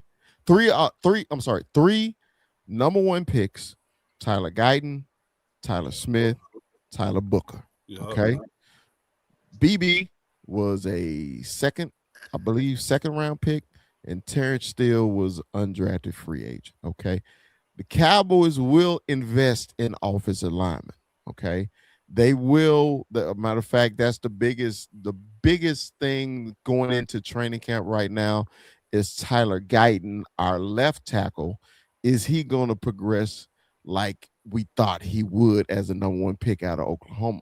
So far, he hasn't played well. Okay, he's been healthy scratches in games and stuff like that, which is unusual for a Cowboy offensive lineman, especially a first round pick. So with him and Nate Thomas, they're going to probably be battling for that starting position on offensive line. And that's another place that the Cowboys got a hole or weaknesses at their tackle position. They're strong up the middle, but they're weak on the outside. So developing offensive linemen, yes. But as in any kind of skill position, the Cowboys consider the Cowboys. If you were in college, you go get the JUCO player because you know he's already been broke in. You know what you're going to get. Okay, so that's how the Cowboys consider, because that's why they went and got George Pickens. Okay, now the only other skill position person that I think the Cowboys have developed well, and you need to watch out for him, and I'm sure you heard his name, is Ryan Flournoy, that plays wide receiver. He's our third receiver. So when CD went out, Ryan Flournoy started, and it was like the Cowboys offense didn't miss a beat. Okay. So let me do you I put this out like I did a video, a short earlier this week, saying, you know, I heard about the talk with Max Crosby coming to the Cowboys and everything, and I put this out to the Cowboy fans to tell them, listen, you know, if you guys get Max Crosby, that's a Jerry Jones decision. If he doesn't come to the Cowboys, that's a Christian Parker decision. Mm-hmm. Now, they won't tell you that in public, but we know enough to know that, you know, Christian Parker's, you know, is not going to mortgage the future, because he know this is a multi-year rebuild that he has to participate in. Would you agree with that? Yeah. I mean, because it's going to take. I like I said, I don't think they're going to be as horrible as they were last year. Mm-hmm. I just think just because the new blood in the building, the Cowboys, they're going to show you something different, because something you ain't seen before. I mean, y'all Eagle fans, y'all knew how to beat the Cowboys last year. Y'all knew what to do, you know, and anybody with eyes could see how to beat them. You run at them and throw deep on them. Mm-hmm. It was simple. The game plan is simple. I don't think it'll be like that this year. I think you're gonna have to actually put forth an effort to actually beat them this year. Okay. I like that talk. I like that kind of talk. Listen up. Shout out to everybody that's here. We got over 70 people watching this. You know what I'm saying? Please, you know, as a reminder, you know, please hit the like button. You know what I'm saying? You see everybody here. You know, again, hey, Chris, I hate to keep doing this to you, but put your channel in the chat so everybody can go, you know, sub up to Chris's channel. You know what I'm saying? And real quick, shout out to Low Eagle is in the building. What up, dog? What up? I came on late, man. I know y'all been rocking for a minute. Came on late, so I don't know what been going on, but I had to show face though. Hey, this has been the fastest 3 hours. What up, Lo? You know what I'm saying? What up? With Chris Warren, being here, Chris being one of the reasonable Cowboy fans that we've had, amongst others like JB and Cowboy 1980. You know what I'm saying? You know, Chris is one of the more, you know, reasonable ones. You know what I'm saying? Dog, he fucked around and pulled out a Super Bowl 30 VHS tape, dog. Wow. Yes, he did. Chris, Low Eagles. Look, Low. I always have it handy, fam. You keep it clean? You keep it clean? Hold on. I don't even have to blow on it. Yeah, there you go. There you go. hey, Chris, that's one of those times where you get to say to Low Eagle, you ain't shit. Yeah, you ain't. He said he didn't blow on it. Hey, Chris, let me ask you a question real quick, Chris. Go ahead, pal. About the Cowboys on the defensive side, right? Mhm. Like, I know y'all putting a lot of stock into y'all draft pick, Caleb Downs, right? Yeah. Yeah. I don't hear nobody talking about no other defensive players on that side seriously. And I know you guys got Christian Parker coming over there.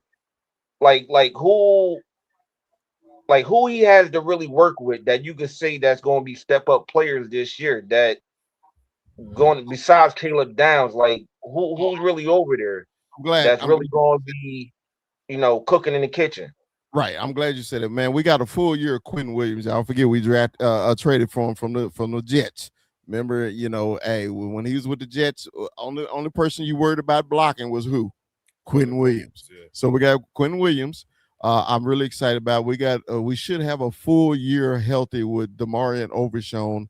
He had 2 knee injuries, man. Wait a minute. What's his name again? Demarion Overshown. No, the other guy you're talking about? Quinn Williams. What's his name again? Quentin. Okay, there's no T in his name, bro. Quentin. There's no T in his name. Quinnen. You know I'm from the damn South, player. He said that shit from the beginning too, Leo. Not mine. Did I not say it? Did I not? And then I had to get him. Look, hey, Chris, I just tried the high side at your expense. Yeah. I thought I was doing something wrong. I'm like, damn, I know. You weren't doing something wrong. You were saying his name wrong. Look at Leo. Don't start that shit. All right, player. hey man, in the South, man, it's funny. Hey, when brothers start calling you player, they getting serious. Look at player. Yeah, hey, look at especially when chicks say it. Especially when women say it from the South. Look at player. Yeah, about to get serious. Hey, yeah, if y'all ever come to the South, y'all hear that, it's getting a little. Hey, look at player. Yeah. Hey, it's not even look here. It look here. It's look at here. It's like one word. Look at here. Right. Look at here. It's one whole word. Look at here, player. You know what, man? I'm really hoping. I am genuinely hoping that my travels bring me to Seattle. I'm going to look you up, dog. We gotta hang out. Don't y'all play the Hawks this year? No. Well, yeah, we do, but y'all come here. Oh, the Hawks go. Oh, yeah, the Hawks. Yeah. Hey, man, hey, my wife worked for the airlines. I can move around. That's good shit for you. Hey, that's how I ended up in Seattle, man. Hey, man, let me tell you my quick travels. I'm born and raised in Texas. When I lived in Texas, my house was literally 5 minutes from AT&T Stadium. That's where everybody played and everything like that. But when the wife got a promotion, we moved to Denver. We were in Denver for a year. Then we moved to San Francisco, which I love because I got to argue every day with Niner and Raider fans. And now we're in Seattle, and I'm so fucking bored. I don't know what to do because hey, I can't argue with somebody who keep winning the Super Bowl, right? They won the Super Bowl, so I ain't got nothing to fight with. When somebody always got the big joker, it ain't no fun. Man. Oh, he went to spades on us, yo. He went to spades on us. I know about that. Yeah. You always got but we all immediately understood what he was saying, though. Yeah. Oh, yeah. That's the point. Hey, Chris, I was dig back to what I was talking about, though. I want to hear what you're saying about that side of the defense, though. All right. So Quentin Williams, Demarion Overshown. I don't give a damn what you say. Quentin Williams. The Cowboys are excited about Rashawn Gary. I'm really not, but the Cowboy fans came over from Green Bay.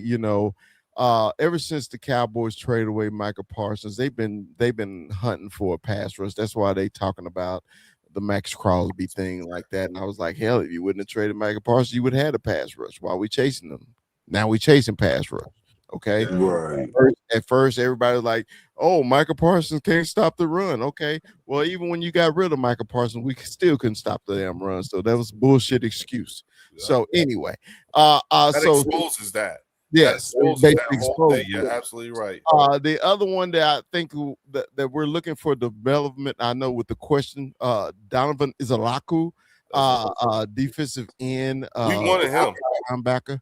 Yeah, Donovan was great at Boston College, but he still hadn't gave us what we're looking for to get to the pass rusher. At cornerback, Deron Bland should be back this year. You know, remember he had the pick six record, and then he was basically hurt all last year. I'm concerned with Bland is because once you start getting those pick sixes, you think you're supposed to get it every time you jump rats and you get your ass burnt. So he's y'all Jalen Mills. Yeah, so I'm concerned at my cornerback position. I'm really excited about my safeties right now. Not just because of Caleb Downs. We got the kid PJ Locke from Denver. We got Moore from Arizona. So you know, it's some players, man, that I'm excited to see. Jay-Sean Barham, the kid from Michigan, the rush edge. I'm excited. And our second number one pick is Malachi Lawrence. We're looking for him to be another Tank Lawrence. More of the run stopping every once in a while, give me a sack defensive end. Okay. So basically on the defense, I just got guys besides the first round pick that Christian Parker got to work with. And people saying Christian Parker helped, you know, our cornerbacks get Pro Bowl and stuff like that. I'm really to see how he gonna work with Devon Bland, because I mean he really hold a historical record with the picks, and he should be able to do something with that. But pretty much everything you said is just God. Nobody really stand out really, besides the hope of a first round draft pick. Well, the answer is the Cowboys did have a lot of starters hurt last year on defense, so it was a bunch of band-aids out there. So some of the people that I named were hurt last year, excuse me, and they're coming back. Just like Overshown was hurt last year, Bland was hurt last year. Hold on, Chris, real quick. Warren, you want me to get rid of the other one? Yeah, I don't know what happened, but okay, I got you. Yeah. And brother Chris, people are asking you for the name of your channel in the chat. If you feel like it, you could put the name of your channel in the chat. They asking for it. Let me give it to you. I'm sorry, brother. Yeah, you got a few people asking for the name of your channel in the chat. Yeah, so it's the Cowboy Up Podcast. There you go. And also on TikTok, you can just find me at Dallas Cowboy Chris on TikTok. So okay, go. But yeah, man, y'all just don't understand, man. Y'all every time, man, I love talking to y'all, fam. First of all, this is my first time on the show. I'm having so much fun. I love talking to people. Bro, you're welcome here anytime, man. Come back. Come back. I love it. I love talking football, man. I don't care if it's my team, y'all team. I love football. So, you know, and just listen to y'all, man, y'all passion, you know, not only for your birds, you know, about football. I appreciate it. I appreciate it. You know, I ain't gonna front. To be honest with you, I appreciate you coming Lowe's, up, Chris. I appreciate Low Eagle's question, because you're right. Like I don't hear enough about Dominic Ezeraku or Malachi Lawrence. It's always like in passing or a quick mention, but nothing like to the degree where we hear so much about Caleb Downs, you know. Right. Yeah, he was the number one pick. So, you know, he was right. I know we're going to hear about that, but we're going to hear about there's some other guys that, you know, like that's why we said, you know, like, what don't we know? You know what I'm saying? And that was a question. That was a what don't we know? So tell us. And I don't know if y'all we got D Winters from the Niners, so to shore up the inside at linebacker. So I'm excited about that. You know, our linebacker core and secondary, anything past the defensive line last year was just god awful, man. It was. I mean, I'm a Cowboy fan. I love my boys to the day I die, but I'm a realist too. It was the worst shit I ever seen in my life, right? And I'm a Cowboy fan, and I think I'm the one that's seen all five. So, you know, if I've seen all five, and I can say that was the worst garbage I ever seen in my life. But you had to show up every Sunday and try to cheer for that shit, and it was bad, bro. So that's why, as a loyal fan, you gotta show up, man, even when it don't look good. You got to show up. So when you see, man, you already know, hey, if we can get to 35, we may have a chance. If we get to 30, when you go to a game, man, or wishing we can get to 35, and right. You don't want to watch a game. I got you. So that's why I'm giving. I like what Leo said about it's going to take a little time with Christian Parker and everything, so he can get his system in. But I like what they said though, how the players are in his office. They trying to gain the knowledge and trying to learn his system and trying to get them. So to me, he's already won the players over. So and if you listening to your coach, man, and you do what you do and you play fast, man, that's all coaches want. Okay, and then you can see who actually a real player, and the Cowboys can adjust accordingly. Is this guy gonna work in Christian's defense or not? So we're gonna find out. That's why I'm actually going to the preseason game because it's actually here in Seattle because I want to see. Okay. I'm going specifically to see the defense. I don't give a damn what happening on offense. I want the Cowboys defense to be on the field the whole game. I want to see it. Hey, make sure you get plenty of footage out there while you're out there. Just record yourself. Don't try to broadcast or stream. Just record yourself because a lot of times it's the bandwidth that be all fucked up. And you know, if you want to have quality content, don't even take that chance. Just record yourself talking to people, record what people are doing and all that shit. You know what I'm saying? Don't even try to stream. It's not worth the quality. And my landlord here, man, bless me. Rest in peace to Mom's mom passed away in April, right? Oh my God, man, thank you, man. My heart. My baby passed away, and my landlord got season tickets to the Seahawks. And he said, Chris, man, I know you've been going through it. He said, I know you've been going through it. Your mom passed, your brother passed, all in 90 days of each other. He said, man, I got something for you. I said, what you got for me? He said, you bought tickets to the Cowboy game yet? I said, no, not yet. Why, you got something you want to sell me? He said, no, I want to give you some. And he gave me 2 club level seats to the Cowboys, Seahawks, Monday Night Football, man. And I was like, man, much that's cool. That's dope. That's cool, man. Out to the landlord, Curtis, man. Appreciate it. Word. I mean, it's cool Curtis, for a terrible situation for you. It's bad and good. I guess you want to put it. It's crazy. Yeah. But he was thinking about me. He was thinking about me. But that was good looking out. Yeah, he knew a big fan because he subscribed to my channel. He said, man, you are a Cowboy fan. I said, man. Oh, yeah. Right. Yeah. Hey, a lot of people I do young business boy, with. he put it in the chat. A lot of people I do business with know I'm an Eagles fan, but then they'll find out about this and they be like, I didn't realize to what degree you was an Eagles fan. You know what I'm saying? And it's like, I'm serious about this shit. Yeah, it's real for me. Yeah, for real. Mm-hmm. And I like, and that's what I love, man. If and my son, and I told Leo, found this out on the show with TP the other day. My son, I'm gonna say this again.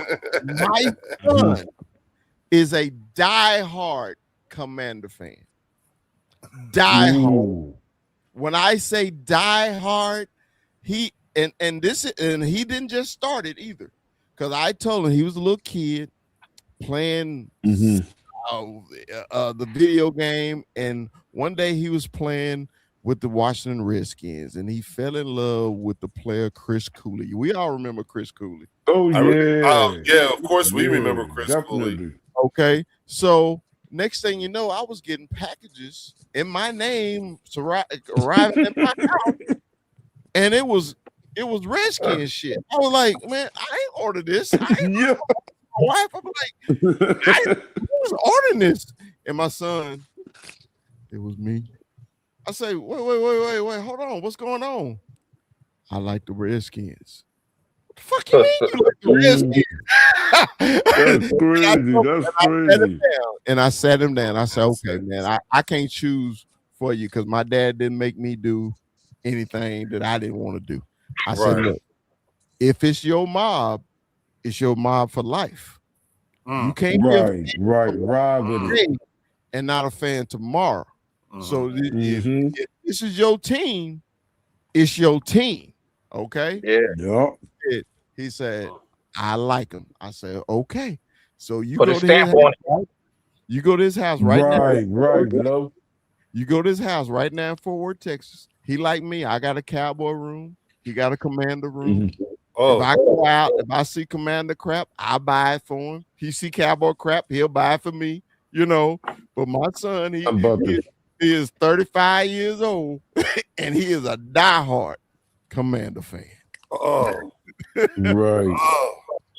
Shout out to your son. Hey, I told him, I say I should have called CPS on myself. Oh shit. Hey, I can't scroll back that far. Eric, hey, one more time, Chris. Can you throw it in the chat for him? I will. One more time, real fast, my brother. I got you. It's about to put it in there for you now, Eric. So it's about to pop up. Yeah. Okay. So, but yeah, man. And what's so bad? Me and him will talk football all day, all night too. Okay. And I just love that he loved ball. So I don't really care who he cheer for. Matter of fact, my greatest Cowboy tickets was because of my son. His buddy worked for a rich guy in Dallas, and he had sweet tickets, right? So one day he called me and said, "Dad, what you doing?" I said, "Man, I'm just chilling. We're gonna watch the game. Everybody come over like always." He say, "Man, you want to go to the game?" I said, "You got tickets?" He said, "Yeah." I said, "Yeah, I'll go." So I told everybody at the crib, I said, "Man, I'm gonna go to the game with my son." They're like, "Cool." Get to the game. We got sweet tickets right next to Jerry Jones' suite. Oh shit! Are you serious? Son, that's the Commander fan. His buddy had the sweet tickets, and he said, "Man, your pops want to go?" He's like, "Yeah," and he took me. The greatest seats I ever had, right next to Jerry Jones. I ain't even mad for that. That's crazy right there. Son. Yeah, Shout out that's to your indeed, son. man. I even though even though it's the Cowboys, I gotta give you like that was a good one, son.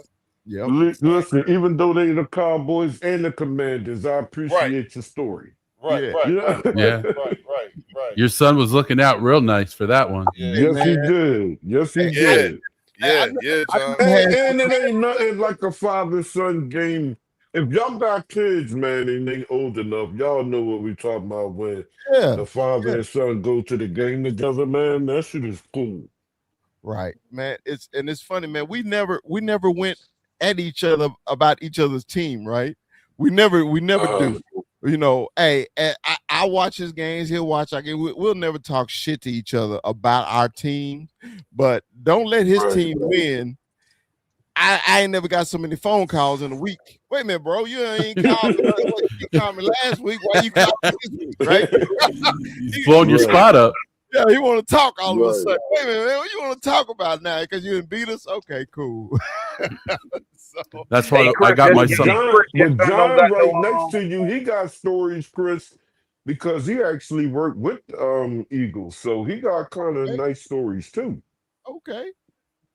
John told us something. You popped in a little later, but John gave us a little something too about I was on the lower end of the totem pole working at the link, but I got to see some games. I got to meet players. Damn near knocked over Eli Manning. Hey, Chris. He wasn't looking, and I'm talking with my buddy. We both weren't looking, and I damn near creamed his ass, knocked him on the ground because I'm a big boy. So I'd have creamed his ass right on the ground, but I caught him. But so man, funny. Hey, Eagle fan has gave me some of my best shout outs, right? Because my man, Birdman from West Coast Eagles, right? He was in Philadelphia, and Des Bryant was up there, and he got him to shout out my podcast, Eagle fan.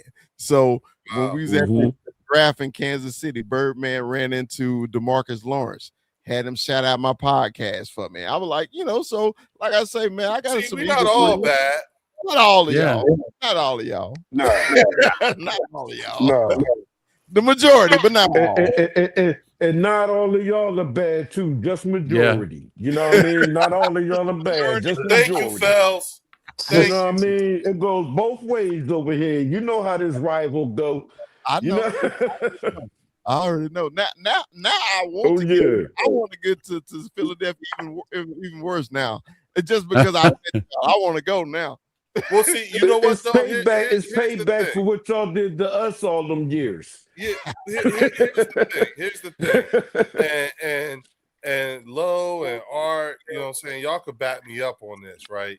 Here's what it is, right? We're at the point now where we've heard so much, and now that it's here, you know what I'm saying? We're like, look, talk time's over. You know what I'm saying? Yeah, talk time's over. You know, this is fact-finding time. This is more fact-finding time. This is, intel gathering. You know what I'm saying? This is where we, like all that banter from last season. Look, it's 0-0 right now. Yeah, that's where the logic comes to play, not the trolling. Yep. Thank you. You know what I'm saying? So it's more so like, of course, like you said, yeah, there's the friendly banter and everything like that. But what don't we know? Like, what aren't, in your opinion, what aren't they talking enough about? You know what I'm saying? Yeah. I think one thing they're not talking about right now, and we talked about the defense. I'm gonna talk about the offense. Our running game. With Javonte. Mm-hmm.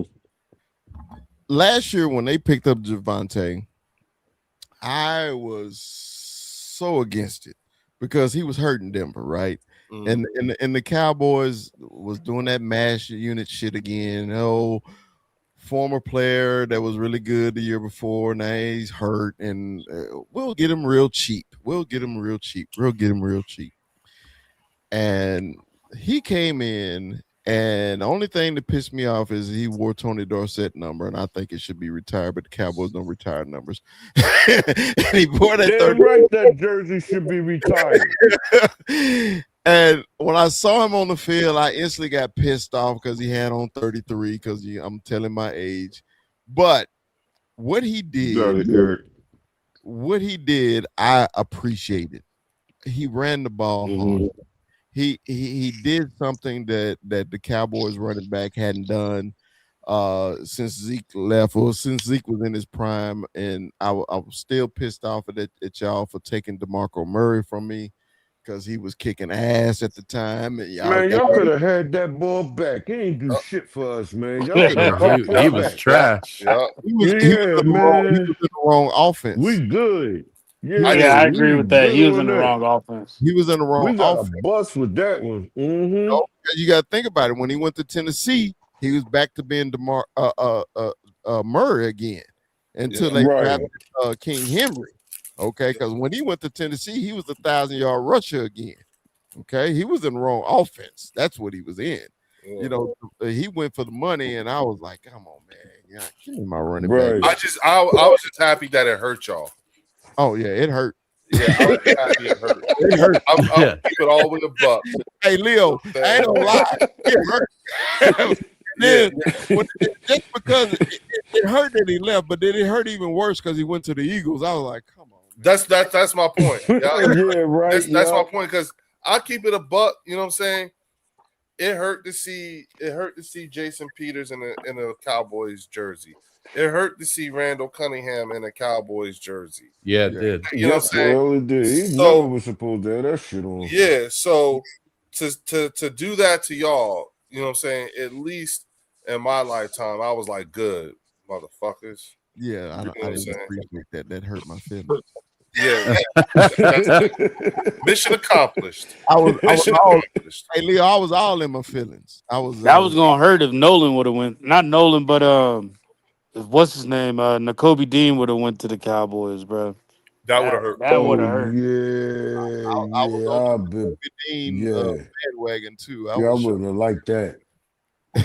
I was cheering And for it. It Y'all would didn't. have just like we'd been have felt scary, bro, salty. with Dean and Overshown. Yep. Yo, but that would have really made me salty if y'all had got our man. What the hell is? Well, if they got Reed, I'm I high, wasn't sure. y'all.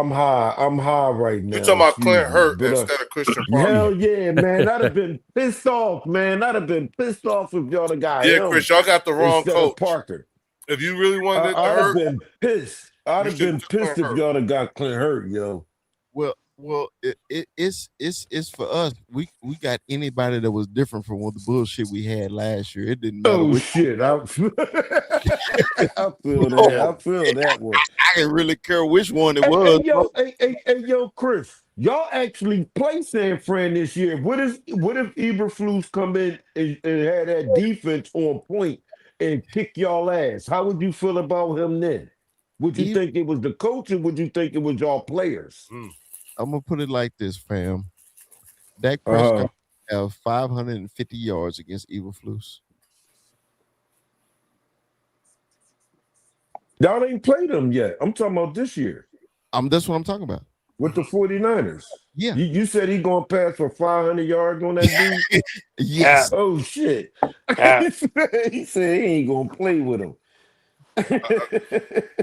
Eberflus. Look, Coyote like Eberflus ain't doing shit. Hey, Phelps, Warren, What's did y'all notice how he ain't even give a long pause when he Oh answered that yeah, shit? man. They can't stand that guy, man. He answered that shit fast as hell. Well, he's the one that got Hell screwed yeah. over. You gave away Michael Parsons before the season starts. The way y'all feel about Eberfuck, is that what Coyote just called him? Yeah. The way y'all feel about Eberfuck is the same way we feel about Kevin Kevin Patullo. Patullo.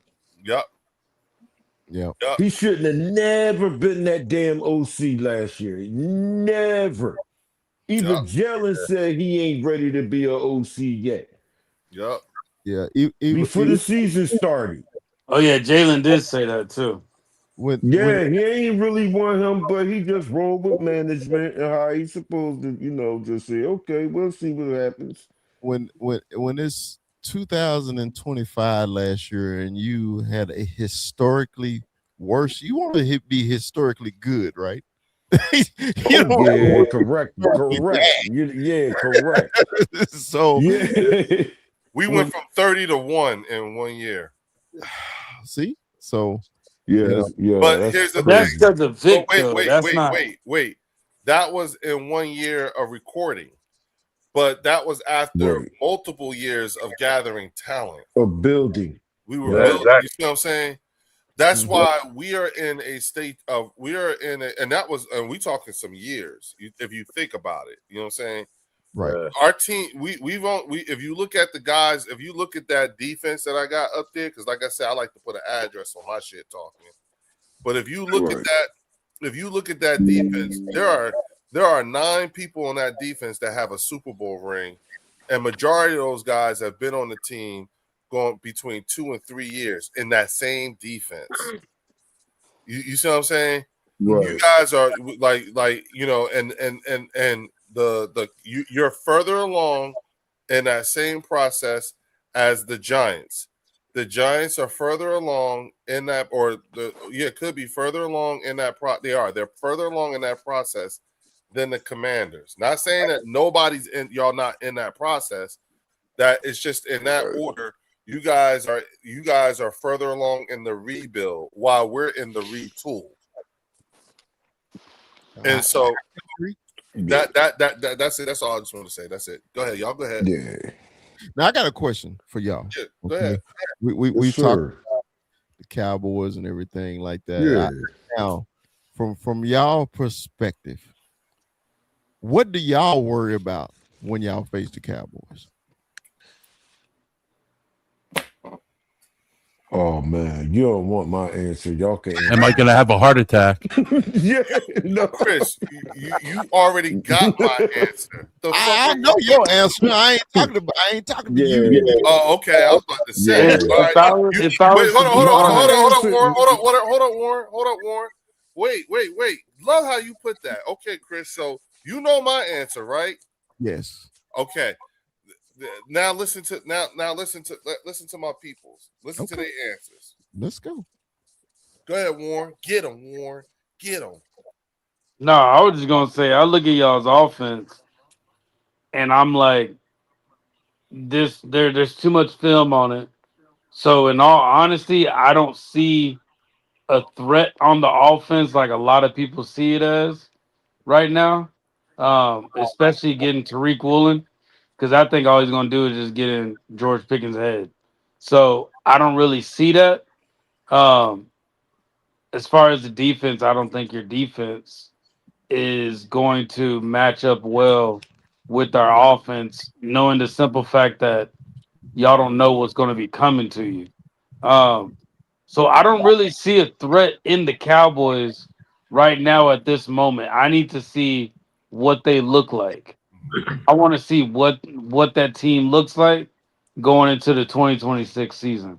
But right now, I don't see anything.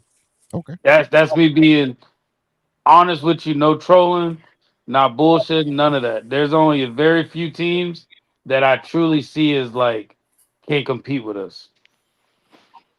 Okay. I would say last year, this year I would agree with Warren. Last year it was more on what Eagles team are we going to get? Are we going to go 3 and out the whole damn game? Are we going to have another Carter spitting in Dak's face again? What are we getting? So last year was a lot of ifs with the offense, but we all know that was a lot of Patullo's fault with that was a lot of crappy calling. I mean, I thought I was playing Tecmo Bowl with the way they were putting up play calls. But yeah, this year I would have to agree with Warren. It'll come down to that first couple of games, and let's see what kind of Eagles and Cowboys teams we have, and then go from there and say, okay, well, when we get to the Cowboys, are we going to be? Or is it going to be a good game? Is it going to be a game that we're going to crush them? Is it going to be a game where it's going to be close? I mean, we always play NFC East teams close, but some years it was either we got body rocked or we were doing the body rocking. Mm-hmm. And somebody put on there on the chat, Dak be giving heart attacks. Now, it all depends on what kind of Dak we're getting too. I mean, sometimes Dak will come out and torch us. Sometimes Dak will come out and he'll play like garbage. So screw the pooch. Mm-hmm. So go ahead, Art. All right. If we're talking playoffs, nothing on that team scares me. But if we're talking regular season where it doesn't matter, I'll say Dak, CeeDee Lamb, and George Pickens. Those three, those are the wild card. If you can get those to stop, you ain't got to worry about nothing else. But those three are gonna cook. Now again, it's gonna be no calories passing stats, but they're gonna do good. That's what they typically do. I mean, you've seen last year; those three cooked. I mean, they had probably 3,000 yards between George and CeeDee, something like that. So. Yeah. I think those guys are the threat. You let those guys go, and you're probably gonna have trouble by the end of the game. But that's probably the only people I would say on that team. Okay. What about you, Lo? Yeah, I didn't go off of last year. With the offense for the Cowboys. Y'all had a good offense. Y'all was doing y'all thing and everything like that. Y'all defense, they sucked. But the same thing with the Eagles offense, we got a different OC. Y'all got a new defensive coordinator. So going into this season, when I'm speaking up what's about to be happening, I believe that and like what you said about CD and Pickens, they gonna get their yard, they gonna do their thing. I mean, when we play y'all, they gonna get their things off, but I strongly believe our defense will suffocate y'all offense, and y'all defense gonna get a nosebleed from our offense because I feel like our offense is gonna punch y'all in the mouth and the nose so much y'all gonna be bleeding. Because that's why I asked you earlier about I don't hear nothing about y'all defense besides one rookie that y'all got in the first round. And Christian Parker, I don't know what type of ingredients he got really besides him that he could cook with. So excuse me. It's gonna be about how, like the first 4 weeks. When we play y'all, the first game. Week 5, something like that. Well, let me see.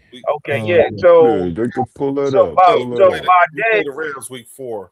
Monday Week night, 4, October, that's week 7, seven. October 26th. week 7. Monday so Okay. that's night. the first game October.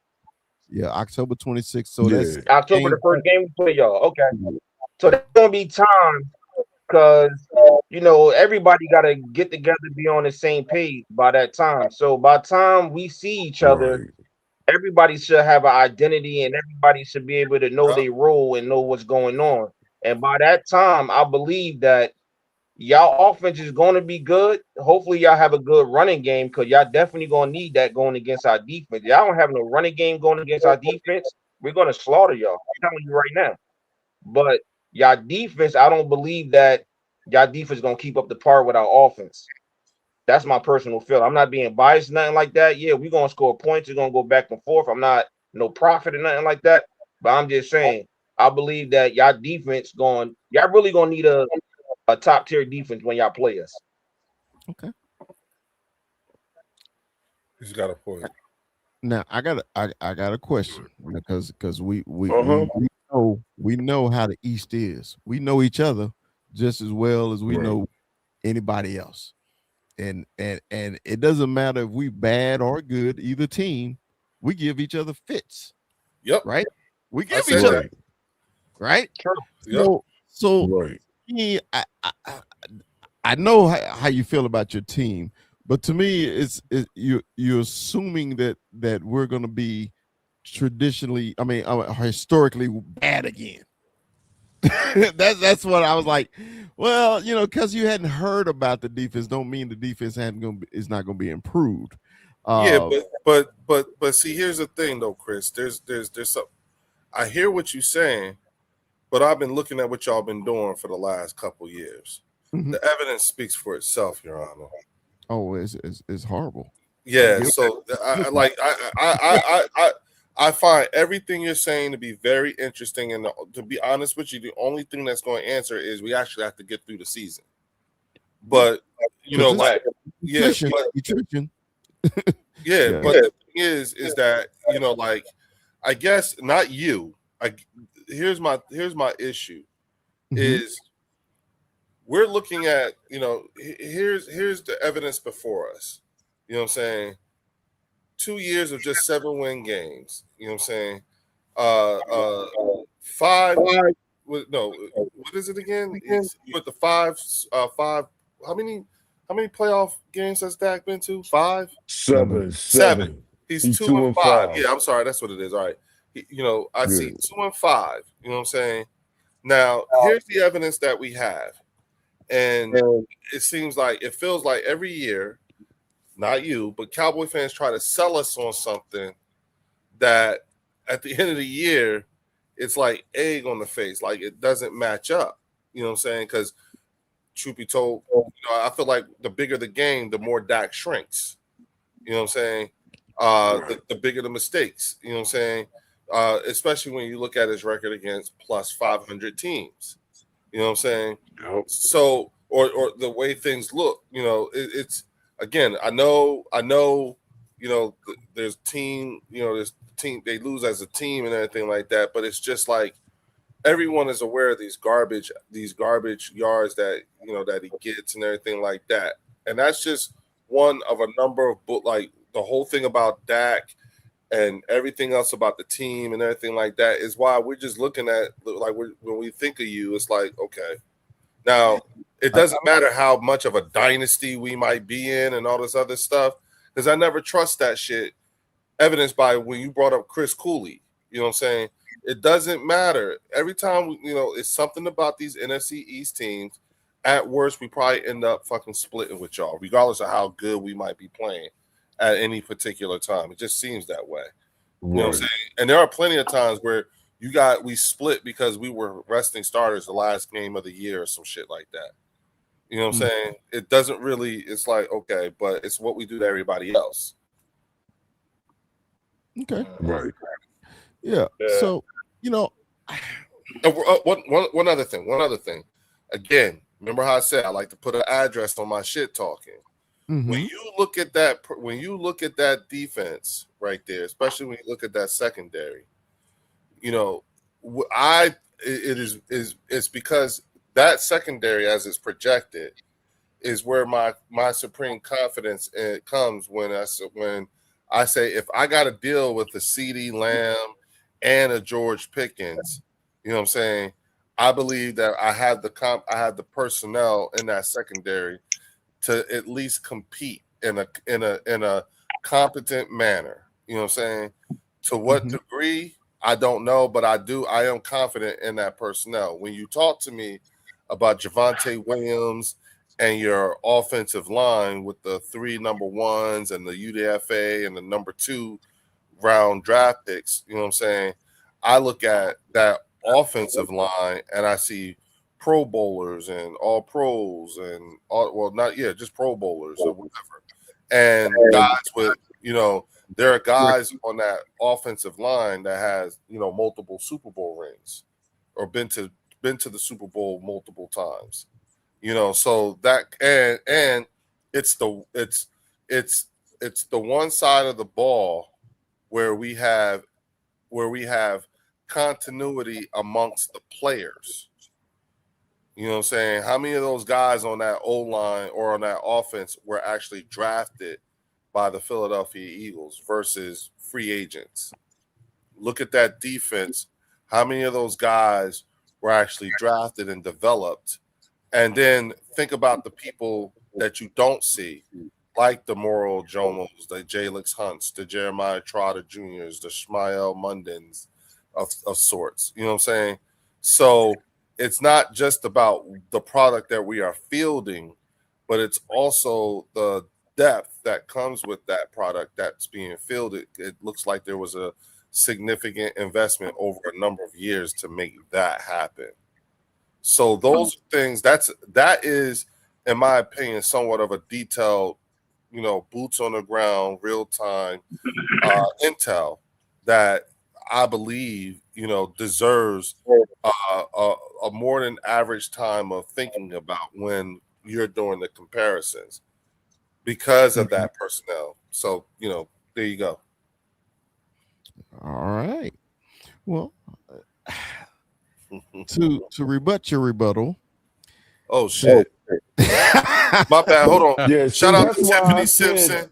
Hold on. Shout out to Tiffany Simpson with the 100 jewels. She said high five. My bad, y'all. Shout out to Coyote with the $2 super chat. He said, you trying to win when you still have Elliott at kicker. Yeah, Missy Elliott. Yeah, we pissed that Jake better get his shit together. Yeah, we think He's that. on bullshit. Yeah, we listen. Yo. Here's a question for you, Chris. Are you, you know, is it safe to say that you are more loyal to the team than you are to a player on the team? It's always team first because players come and go, right? Okay, with all that you have said, do you feel as though you got a good ROI on Dak Prescott? Yes. yes. Because you got to think about it. He was a 4th round draft pick. No 4th round. You don't think you're gonna get your franchise quarterback in the 4th round. You always gonna think that's a 1st or 2nd round player. Hey, look at Brock Purdy. Well, yeah. Right. But think about it. Where did you draft Jalen? 2nd round. 2nd round. 1st or 2nd round, Yeah. right? Mm-hmm. No, second. No, second round, yeah. 2nd round, yeah. It was the 53rd pick, I think, right? Mm-hmm. But that's why I passed on your question, Chris, because I would be brutally honest. But this is I'm the ball. telling you, right? I would be brutally honest, man. We family now. If I can't handle the truth now, it's a problem. Fellas, be brutal as possible. Right. All right. Listen. You watch. It's like that VCR tape you picked up, right? Old and dusty. And you watch that John over and over and over for 11 years. Do you think that tape would pop, or do you think it would stay together? If you repeatedly watch that John over and over for 11 years, what you think your VCR tape would do? It's gonna pop. And that's what your quarterback did. So I don't know how you still got faith in somebody that showed you what they already showed you that they're going to do. He is a pure vet in this league, man. 11 years is no joke. He done seen every kind of defense that they have in the NFL, and he still don't get it done when he have to. So it's like, okay, if it ain't that fault, then it's the defense only that did his part. That's not true. It's a combo, and sometimes your quarterback has to elevate to the moment of the game that it calls for. So if he get close to the playoffs and he's sliding before the first down get, that's a mental problem. He should know the game by now, but I understand that y'all still ride with y'all quarterback. But it's like there's no way in two hells that y'all could convince me otherwise that he's not y'all was, in my opinion, y'all was supposed to have already drafted Dak's replacement. Yeah. There's no way in hell he's supposed to be your quarterback and didn't provide the fan base what y'all been wanting for 30 years. There's Is no that the way in longest hell we would have tolerated that here. We wouldn't have tolerated that here because sometimes, not you, Chris, but sometimes a lot of Cowboy fans make it seem like they never had a top five off a defense. Y'all made it seem like that y'all never had. Amari Cooper and them feel disrespected every time y'all call this team that y'all didn't see really play in big time action better than them. That team was actually better than this one that y'all put on the field because that team record was producing a division win and playoff wins. They was Who's the doing longest different tenured work. quarterback in the league? Huh? Who's the longest starting quarterback in the league? Right now, it gotta be Aaron Rodgers or somebody like that. It's not It's about Dak. tenure with one team. Yeah, with one team. Oh, that might be Dak. That They might gotta be be Dak. Dak. Yeah, 11 straight years with one team. Like, so we would be actually pissed at Dak. And let me We add would that be pissed at Dak. we got rid of McNabb in 10 years because he wasn't elevating us past the playoffs to get in the Super Bowl. He got us the one, but he ended up puking it all out. So Yeah, man, we would have been pissed. I mean, we would have been pissed. In my opinion, I know we rivals and shit, sports only, but I always say that y'all are actually mad at the wrong people. Y'all take them 31 years of not winning the Super Bowl. Y'all take all of that hostility and all of that anger out on Eagle fans because we are what y'all used to be. And y'all see some of the ways that we build our team is kind of similar to the way that y'all had y'all team back then. So it's like, well, why the hell we can't get our team back the way we used to building it and the way we used to seeing it? So sometimes we do catch a lot of hell from Cowboy fans. We catch a lot of straight bullets. You know what I mean? Just because we're winning, we get talked down to when we're the actual champions in this division. Y'all want us to dismantle our team to help y'all out. But that be how we not doing this job. You know what I mean? That ain't cool. Y'all supposed to build up to get better so y'all can compete with the champs. Not try to have the champs dismantle themselves to make themselves weaker to be more competitive for the weaker teams. They Our looking for a teams that handicap. we looking at, our teams that we looking at, that we have to say, all right, we gotta compete with them for real. We gotta compete with them for real. None of them is in our division. And that's your fault because y'all used to be good enough for us to be like, damn, we're going to have to actually try to actually kick their ass because we know when we go to Dallas, they going to try to put that work on us. Well, we don't really feel like that no more, man. I'm going to honestly say, I don't feel like y'all are our rival right now. You gotta be a winner to be a rival. It gotta be like it gotta be something worth fighting for to actually be a rival. Right now, none of y'all in this division is a rival to me. I'm just keeping it real. I told you I'm gonna be brutally honest. When you consistently I know what ending you're your saying, Phil. season under You basically saying 500, that the way the teams when are your built. team is consistently, when your team is consistently under 500, Yeah. and our lowest record is 11 wins. Consistently. Your highest record is 7. That's already a 4-game difference, no matter how you look at it.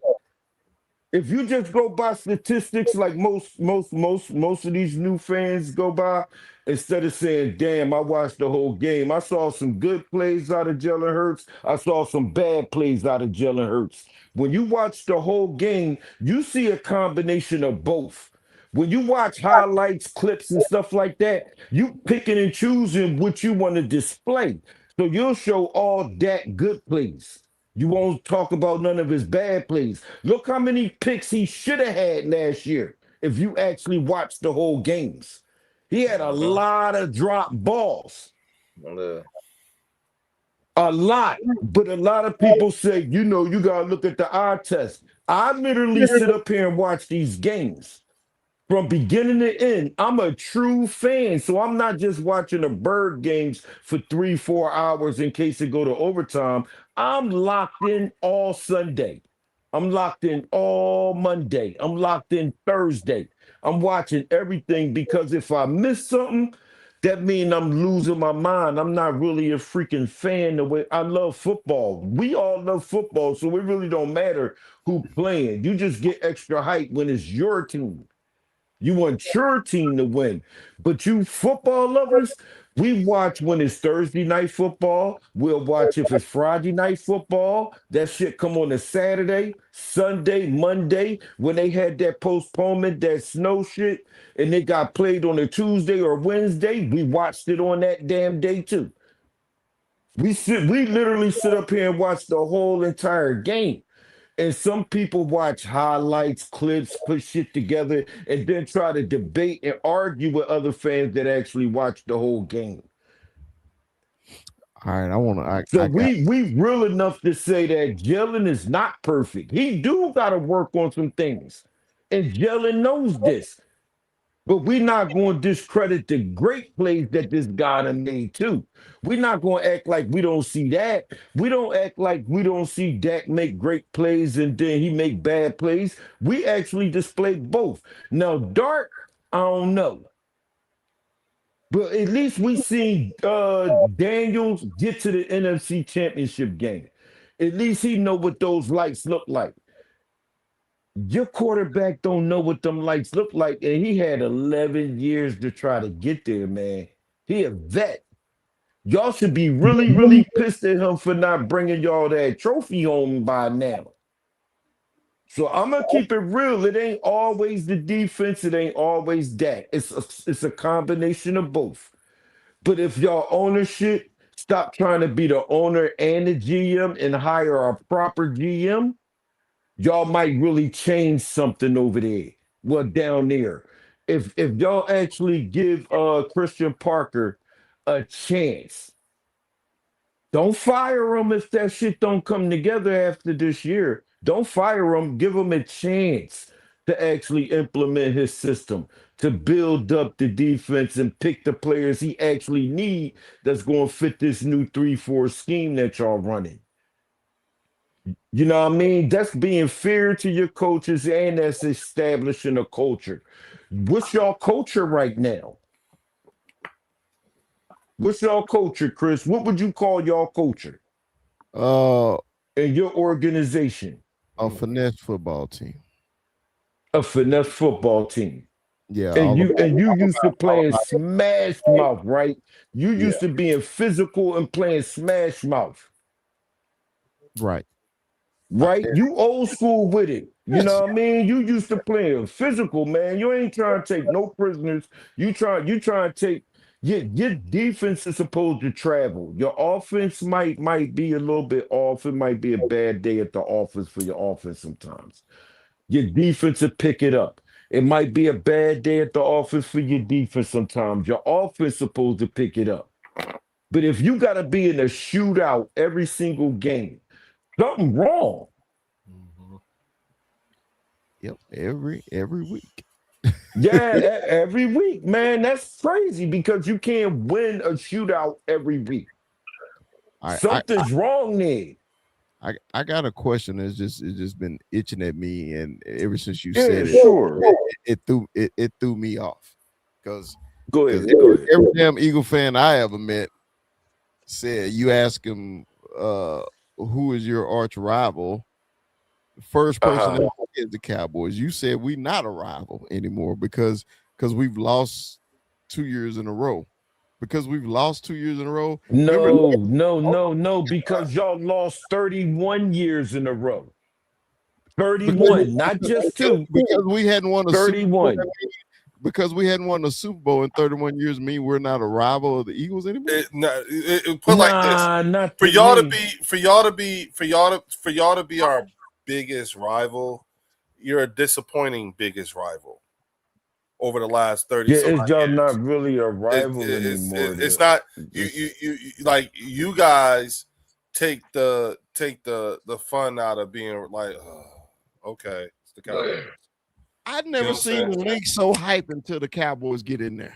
Listen. No, because that's just a traditional rival. That's always going to happen. Yeah, listen. It's always Cowboys week and everything like that. But what I'm saying to you is that you guys over the last 31 years haven't been the best biggest rival.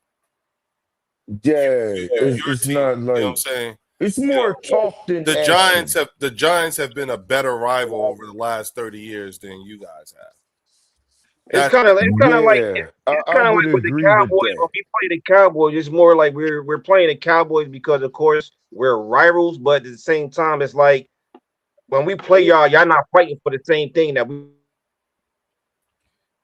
Right. And I got a question real quick.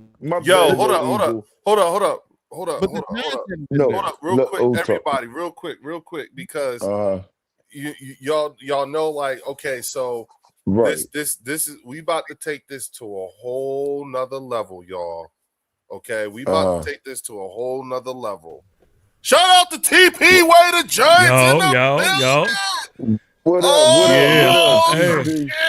Thanks for hopping on, brother. Thanks for hopping on. I'm glad. What up, bro? I'm glad you just said what you just said about the Giants being a better rival. Who me, TP? Yeah, man. I said I'm gonna be brutally honest, man. Hold up. TP, go ahead and hook up your channel if you want to, dog. Go right on ahead, bro. Cool. And Chris and TP, y'all go ahead and clip this up if you want to, man. Knock yourselves out. You know what I'm saying? You know, shout out to Angry Cowboy for keeping me conscious about that, man. So I don't want y'all to have to think twice. Go ahead. Take this, download it, clip it up, however you want to do. Go knock yourselves out. Well, but go ahead, TP. I am streaming it also. I put it on my channel too. So if you're looking on my channel, you watching the show. Oh yeah, definitely. My man. Yeah. You know what I'm saying? Anybody, like, if you want to connect up in here too. You know what I'm saying? Let me make sure. Yup, TP's Cowboy Up is up in here. Yeah, for sure. You know what I'm saying? TP, get on in here with that. I didn't mean to interrupt Chris. I think he was finishing his point, or Lil Eagle was finishing his point. I'm loving. Can y'all continue? My bad. Go ahead, brothers. No, I love. What are y'all? I love every bit of it because I never heard an Eagle fan say the Cowboys were their biggest rival. That blew my mind. No, not that you're not our biggest rival. You are our biggest rival, but it's just. No, I said they not no more. He heard me right. You're right. I'm sorry. You're right. I'm sorry. You heard me right. The man said. Yeah. That y'all rivalry is forced.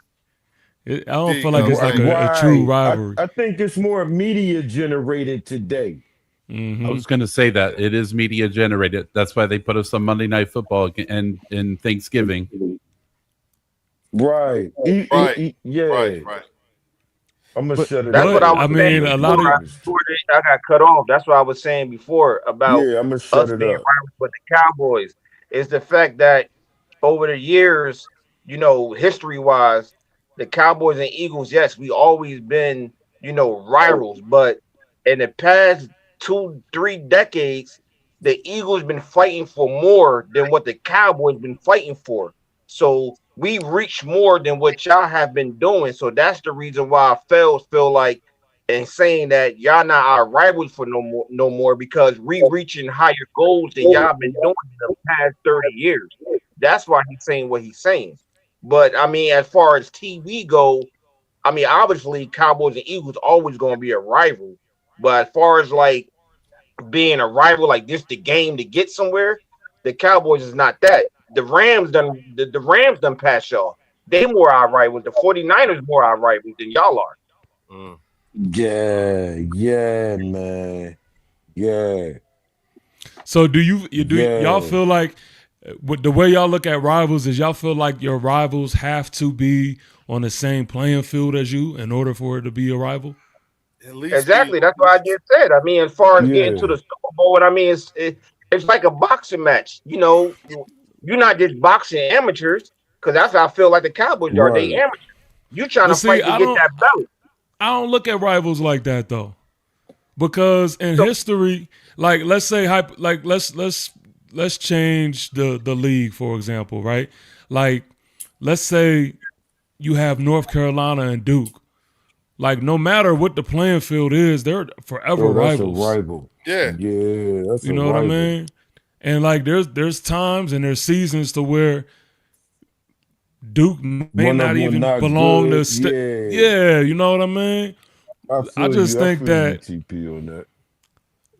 What does it look like when y'all play each other and what is the history behind it? I feel like they're just different factors that makes a rival.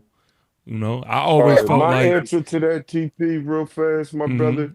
Look at how y'all play this. Like, all right, in our division, it seemed like our division, it's all and we only hear about one game, but we play twice.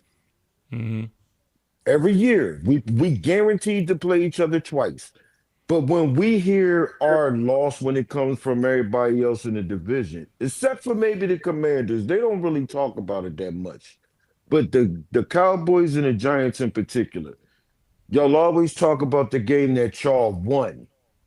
Y'all never talk about the game that y'all lost. So if just say if you got people that don't hear us, they only can see certain things. When they see the sign language, they only know they might think that we only played one time. So now it's been really changed. Like the narrative is so crazy that it's almost like we're in the division, we're guaranteed to play 2 games, but most of the people only talk about the one game. They never talk about both games and how both games actually are played different. Like I said before when you was on here, division games are played very differently. They are. You gotta throw the record out the window because division games are played very violent. That's a different matchup. We know each other well, especially when we go take it out the division. Those guys got a better chance of trying to say we're going to scheme against these dudes like this. But with us, there's really no secrets. We know each other players, we know each other ownership, we know each other coaches and stuff like that. We born to actually know each other twice. We going to play each other twice guaranteed. And when we both good, we're going to see each other in the playoffs. The reason why I say y'all, the Giants, is because look at the way that y'all played us. I'm just going off last year. Look at the way that y'all played us in comparison to the way that the Cowboys played us. And you tell us, I want your opinion on which team looked better playing us. Yeah, it's always been like that for me. It's always been the Giants and the Eagles.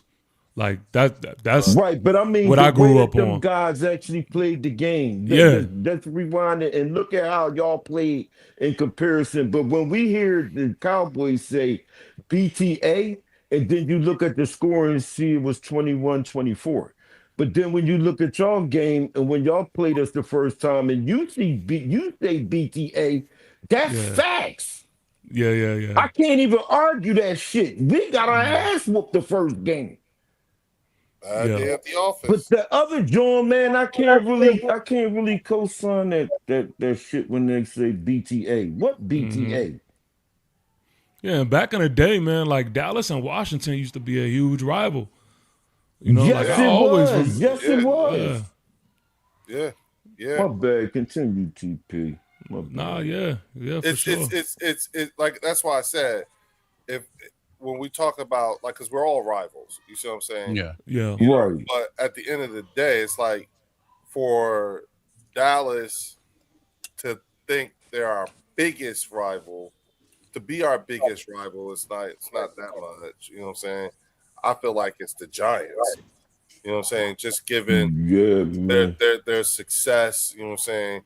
The great times we've had in their stadiums, you know what I'm saying, with the Miracle at the Meadowlands and it took some shit for us to beat them dudes in there sometimes.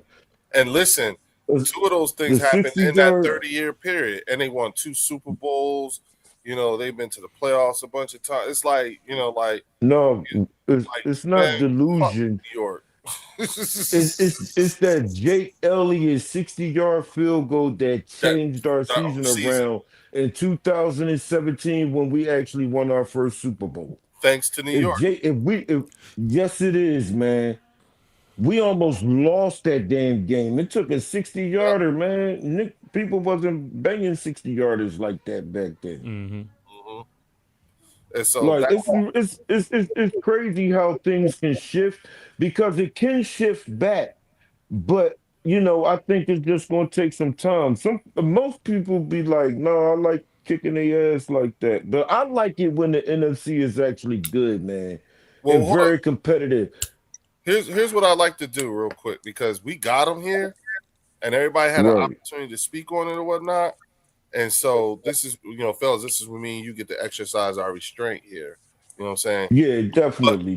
But I want to give TP the stage, you know what I'm saying, to talk to us. You're 4 days into training camp, you know what I'm saying, finishing. Give us some updates. Tell us what you see, what you like, surprises, things you don't like, everything, because I saw some of the footage on Malik, you know what I'm saying? Yeah. And it's like, it's just going to be a matter of time. You know what I'm saying? Chris, Malik is coming for you. No. Leak. Yeah. Don't try to hide now. I told you narcotics are illegal in America. Hey,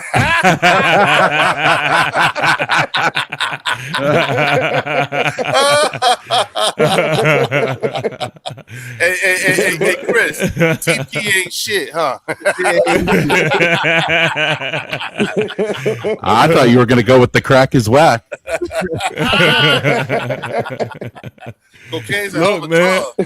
Yo, look, and we were actually talking about this, and we wasn't exactly sure what league status was, man, and so it was very much refreshing seeing him on the field in the manner that he was, man. Like he was cutting, stopping, like everything that you could possibly ask for at this time, man. You've been seeing from League. So right now they're trying to work his way back. They're not trying to overcook it, but in the same breath and time, they're trying to get him back in football mode. So he's 2 practices in, and he rests today, and he's looking very good, and that's why it looks like he'll be set for week 1 as of right now. So if everything goes according to plan, best believe he'll be there week 1, and that to me, I think if you're a Dallas fan, man, you should be shaking in your boots right now. Ooh. Because y'all don't want to see that man week 1. I mean, you could hear him speak in his presser and all of that. He's coming for vengeance. Like, you have to think about, I don't know if anybody's ever experienced it. I've experienced it in high school. Like, if you have to sit out a whole season and watch your team take the field without you, that feeds a different monster in you, bro. And that's what Leak had to do last year, you know. And he let it be known. He said, "Yo, look, man, my rookie year, that was basic. There was so much shit I left out there that I'm like just better than." And so he knows the caliber of player that he is. He has all the confidence in the world, and so he's just waiting to get back on the field. You have that aspect, but also offensively, there is a lot of growing pains because there's a lot of heavy set situations, man, that we're working on right now with Jackson Dart being under center and not in shotgun and things like that. So there's a lot of growing pains with that we're working on, and defense has been kicking the offense's ass these first 3 practices. The first practice, it was like, okay, it was more of a balance, but these last 2 practices has been just a defensive clinic. And honestly, that's good news for me because I always look at us as a defensive team first. So that is not alarming for me at all. I think that, you're going to go through the growing pains and stuff like that offensively and for things to click. But everybody defensively are really like falling into our DC Denard Wilson's, energy right now. And so I'm absolutely loving that. And everybody's healthy right now as of now. So that's the real good news. Main key. Scatterbo was back full-fledged as well. So I'm feeling good doing right backflips. Now. We got to continue to work. Yeah, do you think that the stuff that Moose told you about, do you think you've seen flashes of it or a little bit, like the things that he said that 100%. So you are seeing it? Yeah, 100%, 100%. Because one of the things that he said too that just keeps replaying in my head was that you're not going to. We've had this before when we had an offensive coordinator. He's supposed to be this offensive mind. We had someone who was supposed to be this defensive mind. Like we had all of these guys that were supposed to be these, one side of the ball type head coaches. We never had a head coach, someone who's going to step in each and every phase of the game and make sure everything is smooth sailing. John Harbaugh is that for us, and that's what we need. So I'm happy that we have someone who is making sure he is the head coach and evaluating every aspect of the team rather than just focusing on offense or defense or just special teams. I definitely see that. So what you're seeing, so far just helps to solidify your stance on coming into first in the division. Oh man, if you think I was on a high horse before, right now I'm up there. Right now I'm definitely up there. Like, why not? Where you not? at? Because this is the thing. Like, I'm definitely winning. I definitely feel like we are going to win the division, and this is the thing, right? No, like, I'm saying you're higher than that. It's not even just I can't get any. I can't put any claims out there, but what I will say is I won't be surprised if we make a small playoff run. I'm not going to be shocked. I won't be at all. Because I look at it, I don't, before the season starts and stuff like that, I don't always look at it just like so black and white. I understand that this game is a game of momentum. And when you catch hot, like a team like us, when we catch hot, it's just hard. It's hard to cool us down. So that's how I look at it. Like, I think that our schedule is also aligned perfectly for us to do so, especially if you come out week 1 and you beat Dallas. Yeah, the momentum's going to be crazy. The momentum's going to be crazy. Like, I don't look at y'all. I don't fear y'all. I don't fear the Eagles. I don't fear anybody in this division. Like, if we're healthy, come on, man. If That's we're a healthy, great I think we answer could because really you line ain't up with supposed to, anybody. TP. Exactly. You ain't Exactly. supposed to, brother. Exactly. Okay. Exactly. And But I also, but this is the thing too. This is I want to because Philly fans, y'all hear a Giant fan saying this, right? And I kind of wonder why in Philly world, why y'all think it is automatic for like y'all to win a division. I think this year, out of all years, you said what? The evidence over the last 2 years speaks for itself, Your Honor. But that's not how football works. I understand that, but no, your question was question was, I don't understand why Philly fans think that, and I'm telling you, the evidence over the last 2 years speaks for itself, Your Honor. Why shouldn't we? Yeah, but how can it make it 3? How can you be so sure? Where's the evidence that you could make it 3? Well, it'll be at the end of this year. What's the evidence that you could make it this year? Yeah, and we've done it before. 3. Remember we went to 4 NFC Championship games in a row. It's not like we don't actually. Well, I'm saying this season. I'm referring to this year. All right, as far as this year, the reason why I think it's automatic is because of the last 2 years. The evidence speaks for itself, Your Honor. You guys are going through a major coaching change, head coach, offensive coordinator, and defensive coordinator. And this is your team's first year in that. You know what I'm saying? Dallas hasn't won more than 7 games in the last 2 years. And you know, Jaden Daniels is super light in the ass, and until they put pads on his mom, it's not gonna. I don't think they can protect him. So for me, when I look at the evidence presented with the evidence that I have, here's the evidence over the last couple of years.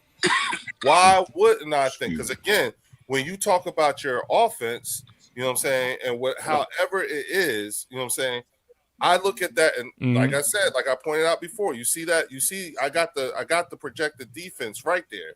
You know what I'm saying? That projected defense, I feel like we have enough quality personnel to be able to play a competent game against this prolific offense that you may have. I look at that offense and I say to myself, okay, I believe we have the personnel that could actually compete in a competent way against your defense, Dallas's defense, and Washington's defense. Those are some quality players on both the offense and the defense. So here's all the evidence. You know what I'm saying? Why should I think otherwise, despite the things that you're saying? I hear you, and you make a great argument, and I will take it all into consideration, but there's nothing yet that you can tell me or has shown me that would lead me to think otherwise. Now, again, I'm interested in what you're saying. It's notable, but at the end of the day, the reason why we think in Eagle World the way we think is because outside of Eagle World, when you look at official records and data, why should I think otherwise? Let me further clarify.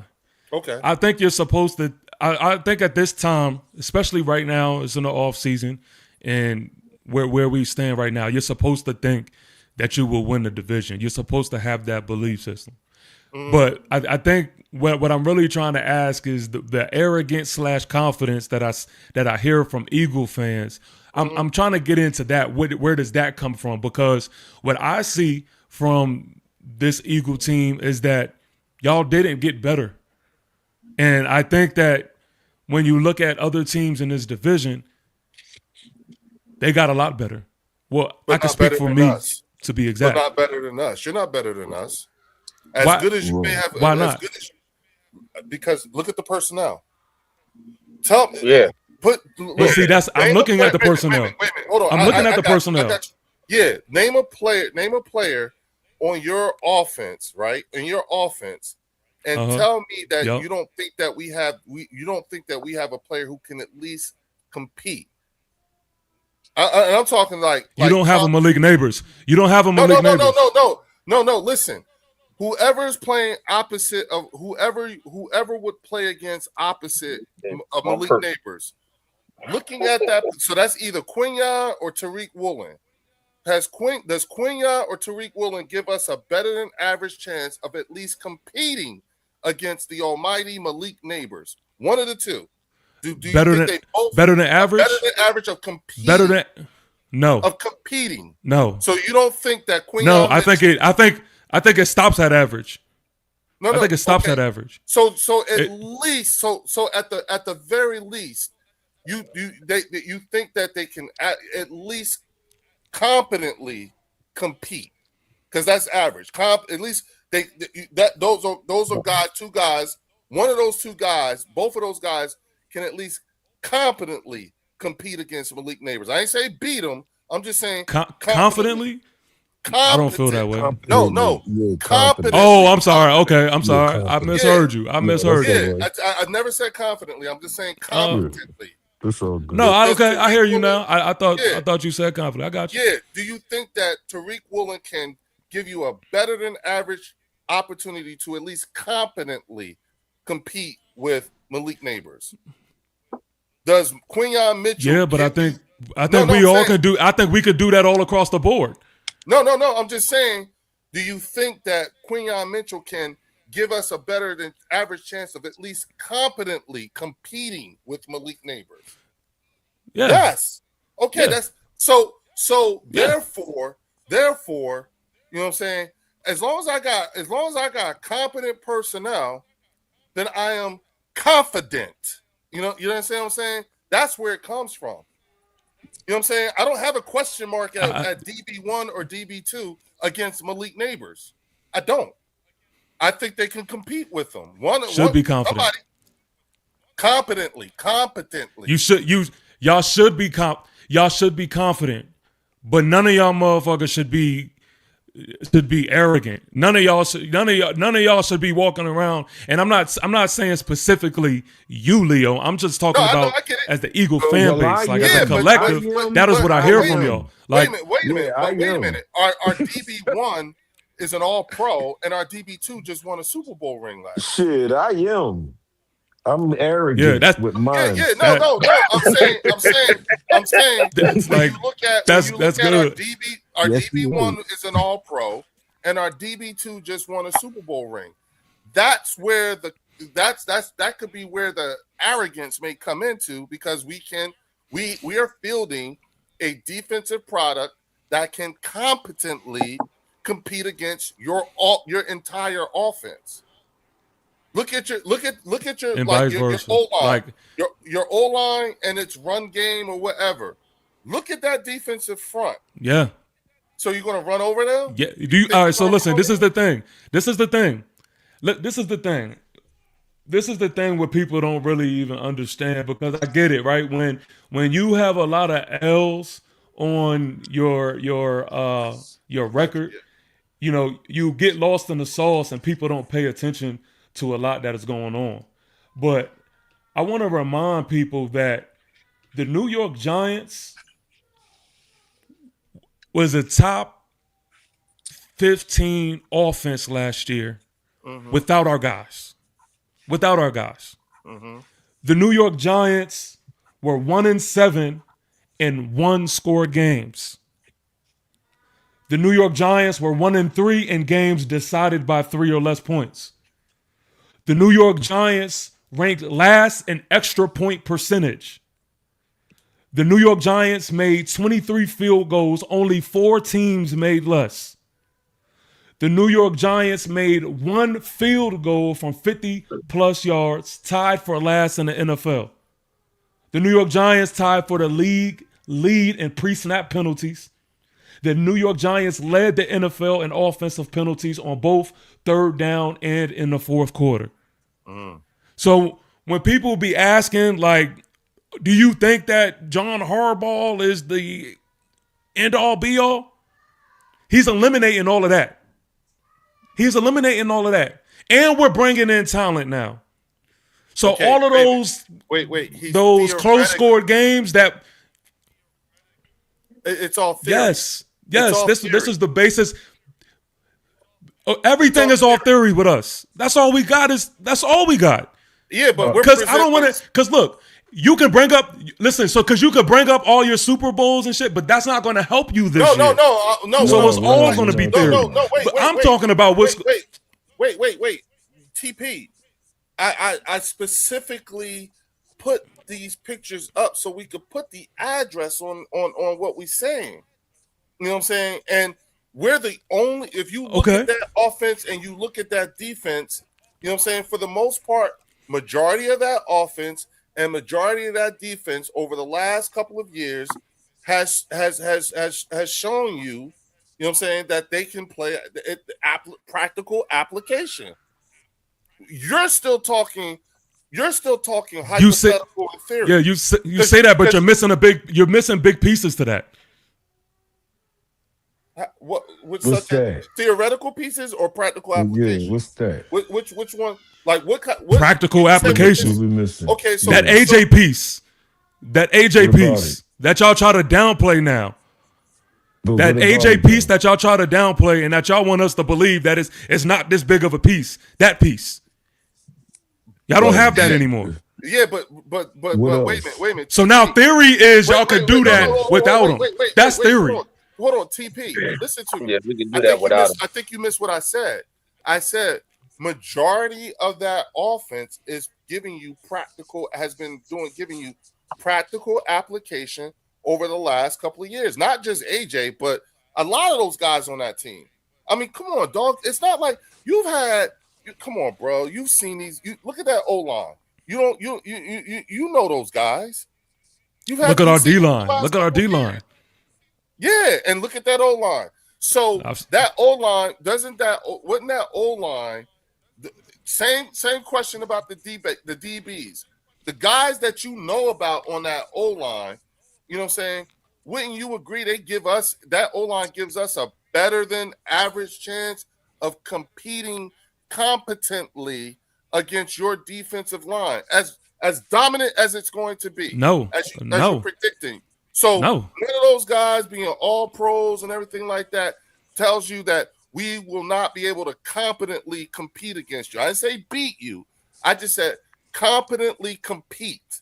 Those guys and their resume after the last few years have shown you that they cannot competently compete against your defensive line.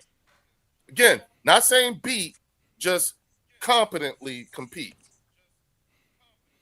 Yeah, but I feel like that in the NFL, like everybody. No. We ain't talking about the NFL. I'm just asking. In this league? Because remember, we're talking about your defensive front against that offensive line. Period. And I'm just asking, do you look at those guys, you know what I'm saying? Look, you see them right there. You look at those guys and you really believe that they won't have at least at minimum average chance of at least competently competing against your team. You think that. You think those guys are not going to be able to give us an average chance to compete against you. You got pro bowlers. Yes, I think y'all and I think no. Yeah, but you got to show up and play. Like I know, but that's why I said I think and everybody else. Yeah, but those guys that's on that offensive line has shown you over the last at least couple of years, you know what I'm saying, practical application. That they've actually shown that. What you same thing about every guy that I'm mentioning. No, we haven't seen that. Same thing about every guy that I'm mentioning. No. You haven't seen what from who? We have not seen what I haven't seen what from who on my team. Whatever it is that you think John Harbaugh is going to have this team looking like in against our offensive line. So whatever this defensive line and how prowess is I've seen that from John Harbaugh. What do you? No, with your defensive line. We haven't seen it. It's all theory. That's why I said it's hypothetical and theory. sounds great. You make a compelling argument. You really do. So, but so is it. So it's theory on your end as well too. How so? That's what I'm trying to get you to understand. Like you've seen these guys. I have not seen y'all without AJ. Point blank. Period. I haven't seen y'all without AJ. I got a question. Wait a minute. You saw us without AJ like you what? Saw us without AJ. Yes. Yeah. He ain't How many games did AJ No, I haven't seen the full body of work with. I haven't seen a full body of work. I haven't seen y'all with full body of work without AJ. No, I haven't. And y'all, so y'all haven't had that. And so that saying and using that. Yeah, I haven't seen. Right. Go ahead, TP. Go ahead. I'm sorry. Yeah. This the year I couldn't hear him. where I would like for y'all to prove it. I would like for y'all to show it, because let Eagle Land tell me it's gonna be the same thing. Y'all tell me that AJ Brown, won't be as big of a miss that the outside world believes it is. So I want to see that be true. When we see y'all on Sundays and when we line up against you, I want to see that be true. I want to see if Devontae Smith can be that number one receiver and lead y'all to that playoff spot, to winning the division or whatever it is. I want to see Jalen Hurts take this offense. With what Devontae has shown you over the last 6 years, do you think that he has at least an average chance of achieving that goal of being able to be a true number one in your eyes? Like, do you think he could do that? Do you think he has the ability to do that? I'm not saying being Malik Neighbors. I think he has the ability, possibly. Yes, I mean, and he has what? Possibly, but I haven't seen it. I'll take that. And see, here's the thing. I will take that little bit, okay, that little bit about Devontae, you know what I'm saying, and still have the supreme confidence of him against your DBs, whoever they may be.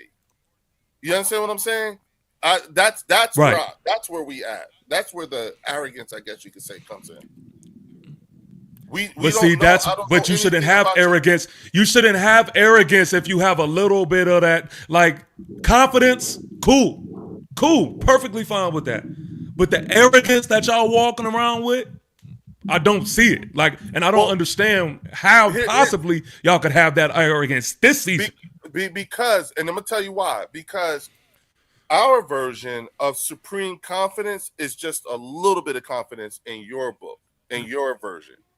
When you look like our supreme confidence in the offensive line, defense, secondary, wide receiver group, and everything like that, our supreme confidence translated in the book of the Giants equals out to a little bit. I'm 1,000,000% agree where, for you, what the disconnect may be when it comes to Eagles fans.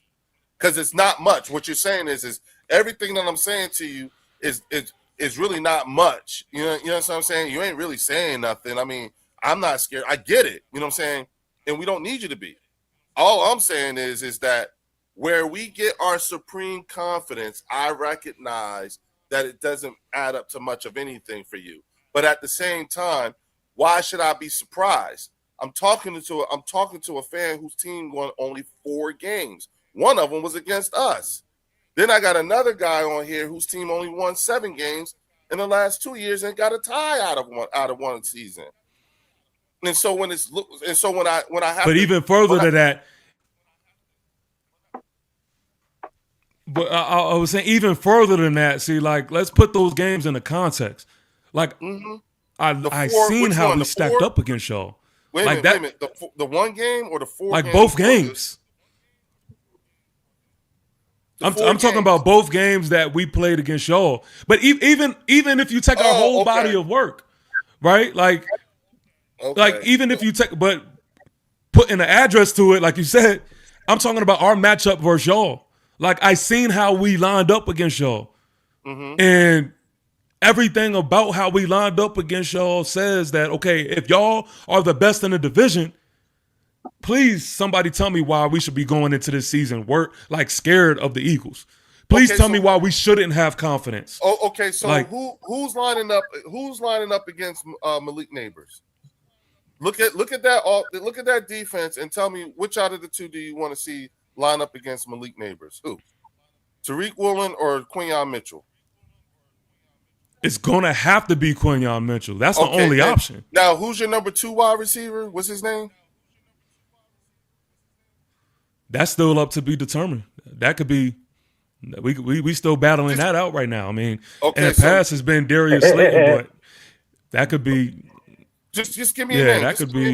Like, you know that. Hey, Art, you know that guy. Hold on 1 second. Hold on 1 second, Leo. That guy that you just laughed at. That's the same guy that had a hand that y'all corner had a handful of jersey holding dear life with, and the refs didn't call the shit for whatever reason. And Darius Slayton, because I mentioned him and you chuckled. Who the hell is I that? know. Who? Yeah, you don't remember. I know. So I don't know. One of them weak ass DBs. One of them weak ass DBs that was holding on for dear life to Darius Slayton last year. That guy that you're laughing at. So would it be safe to say that you would put Darius Slayton in the number 2 against Tariq Woolen? He's going to line up against Tariq Woolen, right? Possibly. Okay. Honestly, I could say Isaiah Likely. Isaiah Likely is number 2. I don't know what's going on. The tight end. Isaiah Likely number 2. The tight end. Okay. So then that means Isaiah Likely is going to be lining up against Jahad Campbell or Zach Bond, one of the two, right? I'll take that. Good. Got you. Yep. Okay. But who's going to line up against Tariq Woolen? We got Jahad Campbell committed. We got to Isaiah Likely, your tight end. We've got Malik Neighbors lined up against Quinyon Mitchell. Who's lining up against Tariq Woolen? And you just give a on the other outside. Yeah, who's going to line up against them? On the other outside, it could be between Darius Slayton or Odell, or you may have Darnell Mooney, or we have Calvin Austin, but he's more of a slot presence, so I wouldn't say that. But he's also somebody who's going to be in the mix. But yeah, I can't give you a definitive answer because we're figuring that out during camp. But if you guys want to answer your question as a guesstimate, as a guesstimate, that's it. Thank you. Yeah, maybe Darnell Mooney right now. Okay, possibly. so you got Mooney going against Tariq Woolen. You've got Quinyon Mitchell going against Malik Neighbors. You've got Isaiah Likely going against either Zach Bond or Jahad Campbell. Okay, if you guys go into the 12 technique, who's going to line up? Who's going to line up as your second tight end? That's what I really want to talk about. Okay, so right Theo now, Johnson. Theo Johnson. Okay, so that's either going to be Zach Bond or Jahad Campbell. Okay, because we can intertwine between Eli because both of them can cover tight ends. You know what I'm saying? So it's that's what you have, right? And then you've got on your O line who's going against Jonathan Grenard. Okay, take Jonathan Grenard out. So he's on pup. So who's going against Moro Jomo? I don't. You got to tell me your. You got to tell me your. Moro Jomo's a defensive end. So what left tackle is going to go against him? Oh my God, we have. I told you we have the best left tackle in football. Let's go play personnel for personnel. So what left tackle is going to deal with Andrew Thomas, and then what left Andrew guard Thomas, and then what left guard is going to handle Jordan Davis? Possibly John Runyon right now. Okay, John Runyon Jr. John Runyon. Okay, and then who's going against what center and guard is going against Jalen Carter? John Michael Schmitz. Okay, and Who's the other? What left tackle? What left tackle is going against Lane Johnson? I mean, You mean right I'm sorry. tackle? Not right. I'm sorry. Yeah, right. My bad. Right tackle. Who's the right tackle that's going to line up against Nolan Smith? Jermaine Illuminor. Okay, and so Jermaine Illuminor. Right now, here's the and of course, Jackson Dart is the X factor in terms of who's your running back again? Who's our running back? Yeah, who's your running back again? Skid Mark. Oh, Scatterboo. That's right. My bad. You're right. I'm sorry. You're right. Yeah, the guy that was. Yeah, the guy that had Bond. The guy that had Bond rolling all over the field. Scatterboo. No, that you don't was, remember him, bro. No, my bad, bro. I'm baked. That was a slip of the mind for real. That was not a troll. I was not. I'm sorry. I genuinely am sorry.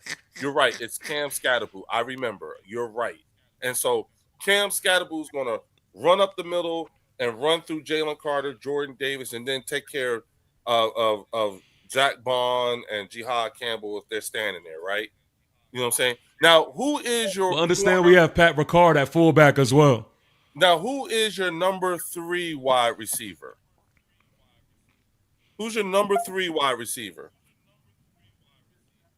So you're removing the tight end from it because I told you. I told you. So you know what? Here's the thing. I told you. You're not going to see. You may not even see. I'm just saying, if you had 3 wide receivers, who's the one that's going to line up against Cooper DeJean? It could be Odell. It could be Calvin Austin. Okay. I mean, again, like it's right now. It's where we're gonna learn that through training camp. But honestly, that's not even where our money is gonna come from. Like we're in heavy set personnels. Right. So like our money is gonna come from running the ball, RPOs, play action. Like that's where our money is really gonna come from. Right. So you'll have a better understanding once you understand like Isaiah Likely, Theo Johnson, Pat Ricard, who's the best fullback in football, followed by Cam Scatterboo. Right. And then you also have, you have power, and then you have speed. Then you have Tyrone Tracy Jr., who is RB2. Right. And then you have to account, still for dart legs and what he could do. Right. And our offensive line is and that's another thing. Like I think people need to also hit the update button because if you're not paying attention, a lot of people think, okay, the Giants, they offensive line weak. But if you really know what is what, nah, we not that no more. Like our offensive line is official. So that's where we're going to get our money offensively. And you're official. And that's where we got our money. That's where we got our money. Right, but you're official based off of theory, right? No, based off of if you go look at last year and you look at where we were ranked, based off of that. Where were you ranked last year? Like our offensive. Let me give you an exact ranking. Hold on. How many wins that rank get you? Because I was about to say, at the end of the day, it adds up. Yeah, you looking for ranks. How many wins did that rank get you? To be honest, like, what do that matter? It got us a win on prom. It got us a win on prime time versus y'all when y'all walked in that bitch. It sure did. It got us a win versus y'all for sure. Hold on. Yeah, one game that y'all didn't see. But again, like I said, we didn't lose games off of the NFL. You won one. We were a top 15 offense. Wait, fellas. Come on, bro. I told you why we lost. I just told you why we lost. I told you why we lost. We were a top 15 offense. Why we lost games? Wait. Yes. Yes. What was the ranking? ATP. Hold on, fellas. Hold on. I got you. Hold on. I got you. Hold on. Okay. Hold on. Yeah.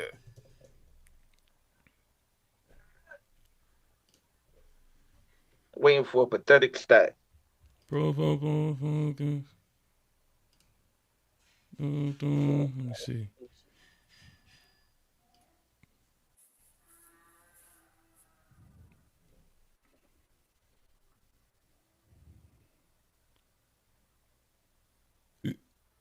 They got us ranked number 9. You guys were ranked number 9. Offensive line. Number 9 ranked offensive line. Yes. And it only added up to 4 wins. And y'all have a phone and a computer, so I don't like when you just go by my word. Look it up on your own. No, I don't doubt you. I don't doubt you. I believe that is the truth. I don't think you. Now it don't matter. Now it don't matter. I think that I believe that is the correct answer. That you guys were the number 9.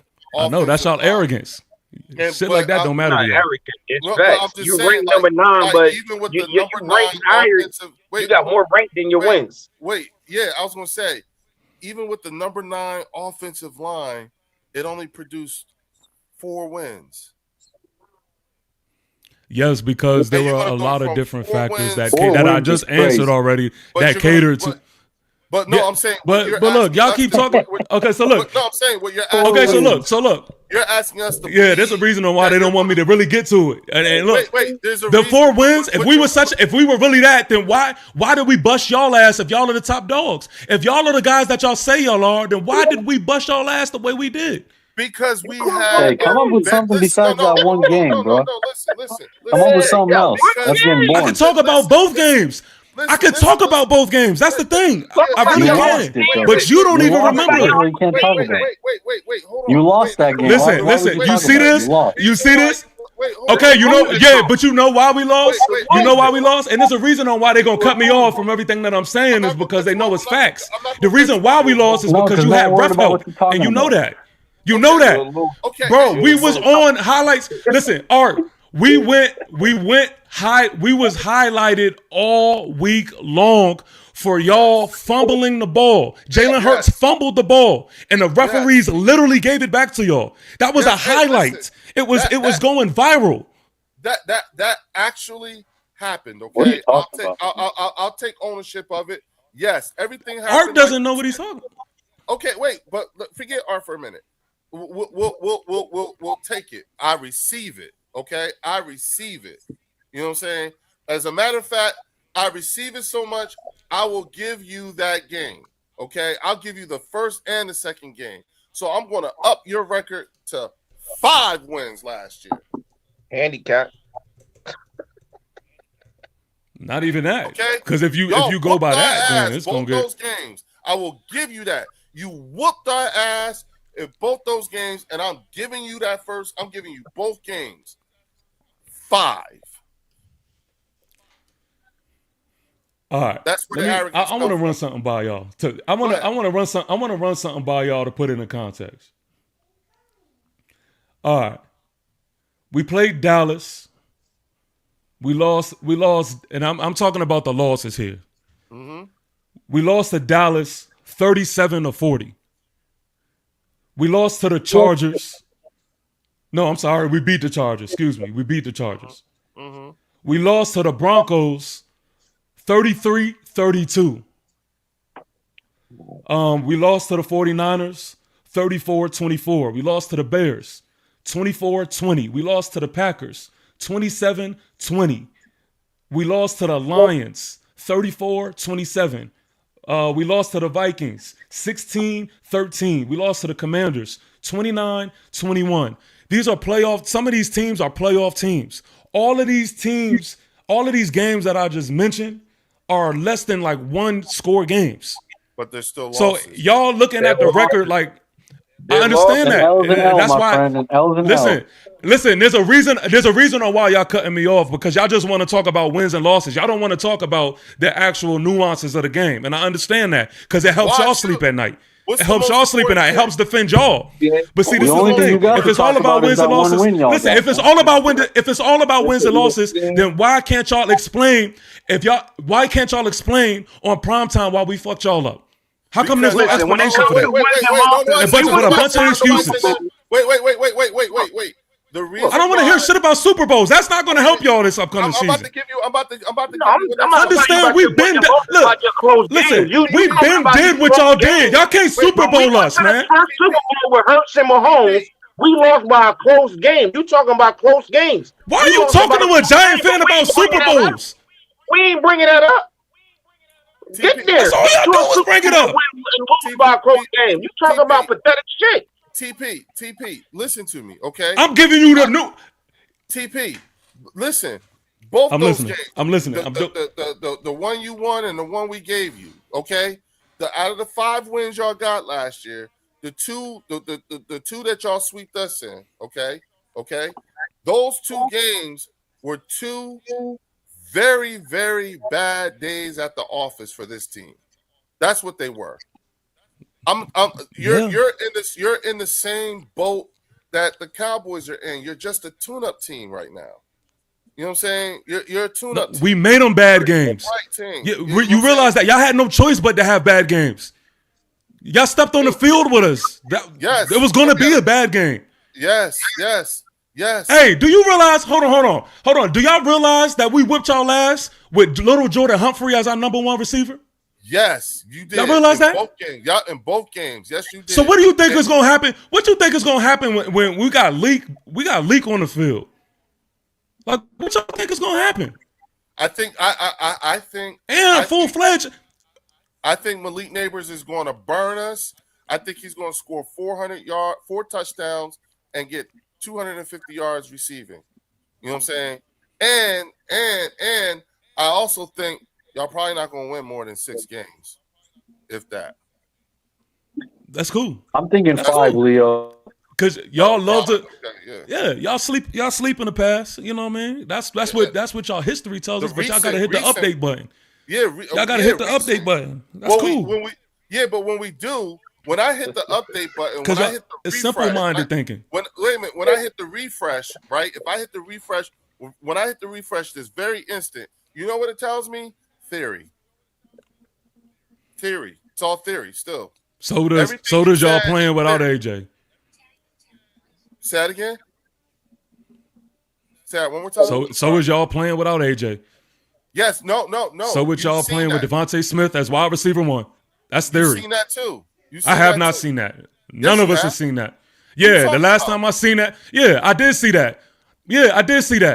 And back then, y'all were talking about getting rid of Jalen Hurts the last time I seen that. Y'all was talking about getting rid of him, all of y'all. No, but we didn't. And now y'all trying to act like that. Y'all want us to have amnesia and act like that was never a part of y'all history now. Wait a minute, I can confirm no one in this room has ever wanted to get rid of Jalen. Wait, hold on. No. He's not necessarily talking about us. He's talking about Eagles fans. You know what I'm saying? Oh, okay. I'm just saying in this room, he knows he never heard any of us say we want to get rid of Jalen Hurts. But he's just saying Eagles fans. We're exploring the arrogance as he sees it, and the reasons behind it is what he's talking about. So he's talking about Eagles fans in general, or the delusional ones, or the ones not here, right? How's that?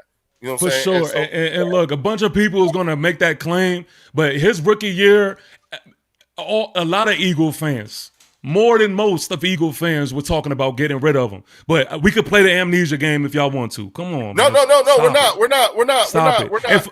Listen, like, remember what I'm not talking to you, Leo. I'm talking to everybody else acting like that's a made up thing. But listen.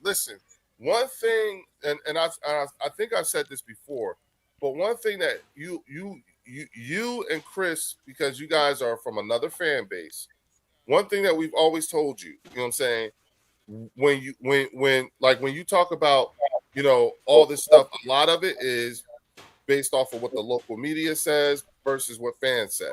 Now, listen, you're a Giants fan.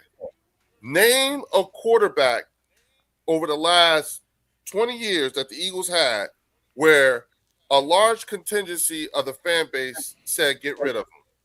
You've seen 12 years of Donovan McNabb. How many of those years? Answer yourself this: you've seen 12 years of Donovan McNabb and 7 years of Jalen Hurts. Who's had it? Which of the two has never heard that the fan base wants them to get rid of him? Who's heard it more? I heard it from both. Has heard it more? Knowing what you know about us, right? Knowing what you know about how fucked up Eagles fans are. You know what I'm saying? Has there ever been a 10-year quarterback that has never heard, or the fan base has never screamed get rid of him as soon as he fucks up? That's something we're known for, correct? That's a thing. That's not like saying Y'all wanted to get rid of Jalen Hurts, and now da da da da da. That's the equivalent of us saying y'all wanted to get rid of Eli, but he won y'all Super Bowls. Y'all always going to do that, just like we're always going to do that. So that's not really a thing, especially with us. Everyone knows, like, it's tough to play in Philly. You know what I'm saying? They'll tell you when you're good, and they'll tell you when you're bad. You know what I'm saying? But we do tell it. We say it. So nothing of what you said is actually out of the ordinary for any quarterback of the Philadelphia Eagles. Nothing. And mind you, Donovan won us 4 NFC championships and took us to a Super Bowl that we lost, but he was never, even he's not above reproach. Well, but see, this is my only thing. This is my only thing. My whole point to bringing that up is the last time where everybody was ranting that was when AJ wasn't with y'all. That's my whole point. But it's not like, but once and again, just like someone talk. Go ahead. Yeah, I was gonna say once again, you know what I'm saying? When has that never happened? That's not getting rid of AJ is or us getting rid of AJ is not gonna keep Jalen from reproach. Us keeping even when AJ was here, Jalen was still not above reproach. We and you know that. You know we hold him accountable. You see it. Y'all make fun of us for doing it. You know what I'm saying? So it's not like, again, I'm going to keep going back and saying, what have you actually seen us do that's actually out of the ordinary?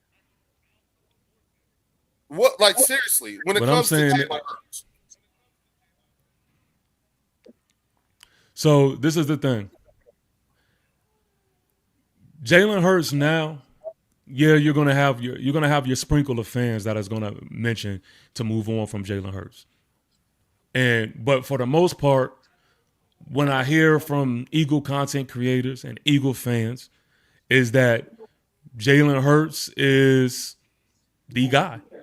He's the top 10 quarterback. You know, he deserves to be, praised as such, and all of these things represent Jalen Hurts. But what I'm saying is there's a difference between that and then before, when you didn't have A.J. Brown, where majority of your fans was trying to move on from Jalen Hurts. Hey, dog, didn't think he was the answer. Hey, that's for you, dog. Go ahead and read that. That's for you. Shout out to Jonathan Pride 1370. He says, much love, brother. You know who this is. Mr. Pauls himself. Go Giants. Yeah, man. Shout out to my guy Jonathan Pride in the building, man. Shout definitely. out to he's Thank you for coming out, dog. He's Please hit the definitely like repping. button He's on definitely all the repping. channels, y'all. You know, 70-something people in here at 2:00 in the fucking morning on the East Coast. And I got 70-something people here rocking with us. If you in here rocking with us like that, because Chris, what I tell you, TP came in here and put adrenaline in the shit. You know what I'm saying? That's what TP does, Yeah. So hit the like button. You know what I'm saying? Make sure you go to his channel. Make sure you sub up on his channel. Make sure you go to Chris with the Cowboy Up podcast. You know what I'm saying? Make sure you hit the like and subscribe button. You know what I'm saying? Because y'all know that's our tip jar, other than, with the super chats. And thank you all for the super chats. Thank you, Jonathan Pride, with your super chat. You know what I'm saying? And everyone else. But go ahead, TP. I'm sorry, man. I just want to make sure you got that because that's your people's. By the way, it's only 11:05 here in Seattle. So you know what, Chris? You ain't shit. 12:05 here. You and TP. Both of y'all with y'all funky ass times and shit. It's the first here, motherfucker. It's August 1st. I don't care. But go ahead, TP. I'm sorry for cutting you. Look, I'm just saying, man. I just think that, the Eagles, they the top dogs, right? They the top dogs. And in order to be the top dog, you got to beat the top dog. I'm not denying that. Mm-hmm. And I think that y'all should most definitely have confidence. Mm-hmm. I'm not trying to take that from y'all at all. Mm-hmm. What I'm really referring to is the level of just arrogance and like the fans and who think that this is automatic, their division with no question marks walking around. Like, I just don't understand where that train of thought comes from. Like, when I think of the Eagles, I think of a few question marks. And I think that the gap has definitely closed to the point to where Eagle fans need to have maybe a closed meeting. Maybe I don't want to let it known to everybody else, but maybe there has to be a talk where y'all talk reality to yourselves and say, okay, this year, what is it really going to be? Like, put the pride aside, put the ego aside. Like, look how we stacked up versus other teams in the division. Well, we just did. This shit ain't gonna be easy. This ain't gonna be no walk in the park. But TP, my fault. And one more thing, and history is gonna have very little to do with what's to come. So, like, but y'all got to get that history shit out y'all head. Okay, forget the history part, because we literally just said, because look at the top of those pictures. It says projected 2026. And when we just went through the exercise of personnel for personnel, do you realize how many question marks you had? You can't tell me you're wide receiver 3. You're shaky on your wide receiver 2. You know what I'm saying? Yeah. And pretty much really not you're underwhelming when it comes to your run game against that defensive line. At best, it's underwhelming. You said our game. Hold on. You said our shit is underwhelming? No, our running game is underwhelming? Yes. Because when we did, who you thinking we are? Wait, we just did the exercise, right? We literally just did the exercise, and we went personnel for personnel, right? We just did that. I asked you. Yes. You said Cam Scatterboo. You said, I can't remember who the number. Oh, Isaiah Likely. I don't know who your number 2 is. I can't remember the name. And Slayton. I'm sorry. You said Darius Slayton. And then you said another tight end that I don't remember his name. And you struggled with giving me a wide receiver 3. You know what I'm saying? And I'm sitting here and No. I didn't struggle giving you the names. I said I don't know where everyone is placed yet because we're figuring that out right now. We're figuring that out in training camp. That don't have nothing to do with a. But see, here's the thing. You were hesitant. We're not. We're not. I'm like ask me who. I tell you what. Let's do this in the reverse. Ask me. But okay, y'all. Just because y'all know them don't mean shit. That don't mean it's enough. But it's an answer. That means they didn't bring in the people in the building to replace them. But it's an answer. It's like okay, I'll give you a prime example. You know Devontae Smith is going to be your wide receiver 1. That does not mean it's enough. But we know that does not mean it's enough. That ain't no Malik Neighbors. Devontae Smith ain't no Malik Neighbors. When you bring up Devontae Smith, you got to ask yourself. No. Listen. No, but I'm just saying. I'm giving you an example. Wait, hold on. I don't think that Devontae Smith is Malik Neighbors either. But when you say to me, Leo, who's gonna line up against our DB number 1? I'm gonna say Devontae Smith. When you ask me who's gonna line up against our DB 2, I'm gonna say Mekhi Lemon. When you ask me who's gonna line up against our slot cornerback, our all-pro slot cornerback, I'm gonna say Dontavian Wicks or Hollywood Brown. One of the two.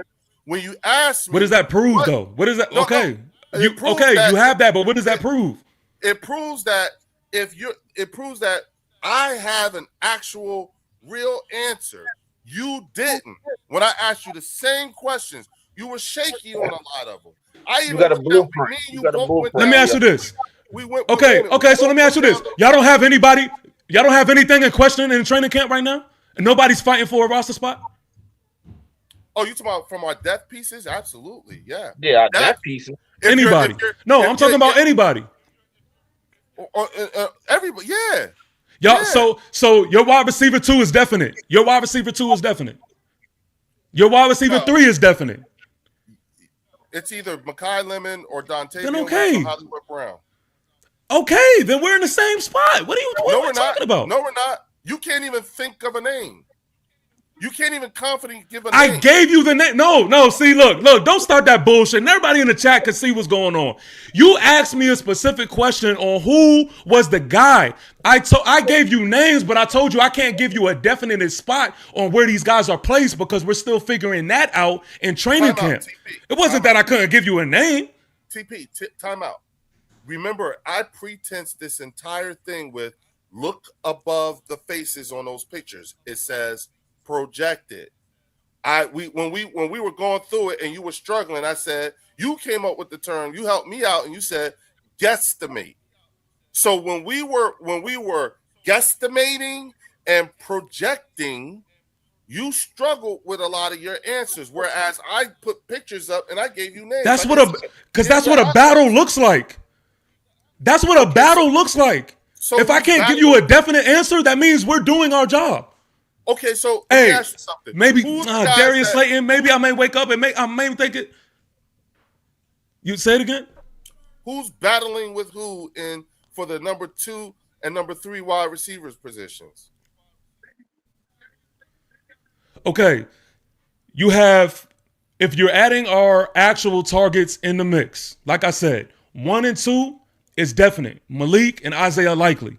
But if you're removing our tight ends from this conversation, shout out to Jonathan Pride again. He said, nah, he bugging, Dash. We in here. Pause. Yeah, Jonathan Pride says, nah, he bugging, Dash. We in here. Yeah, he just letting y'all know Giant fam is in here. Yeah, we in here for sure. Stand 10 toes. But we wouldn't respect if you didn't.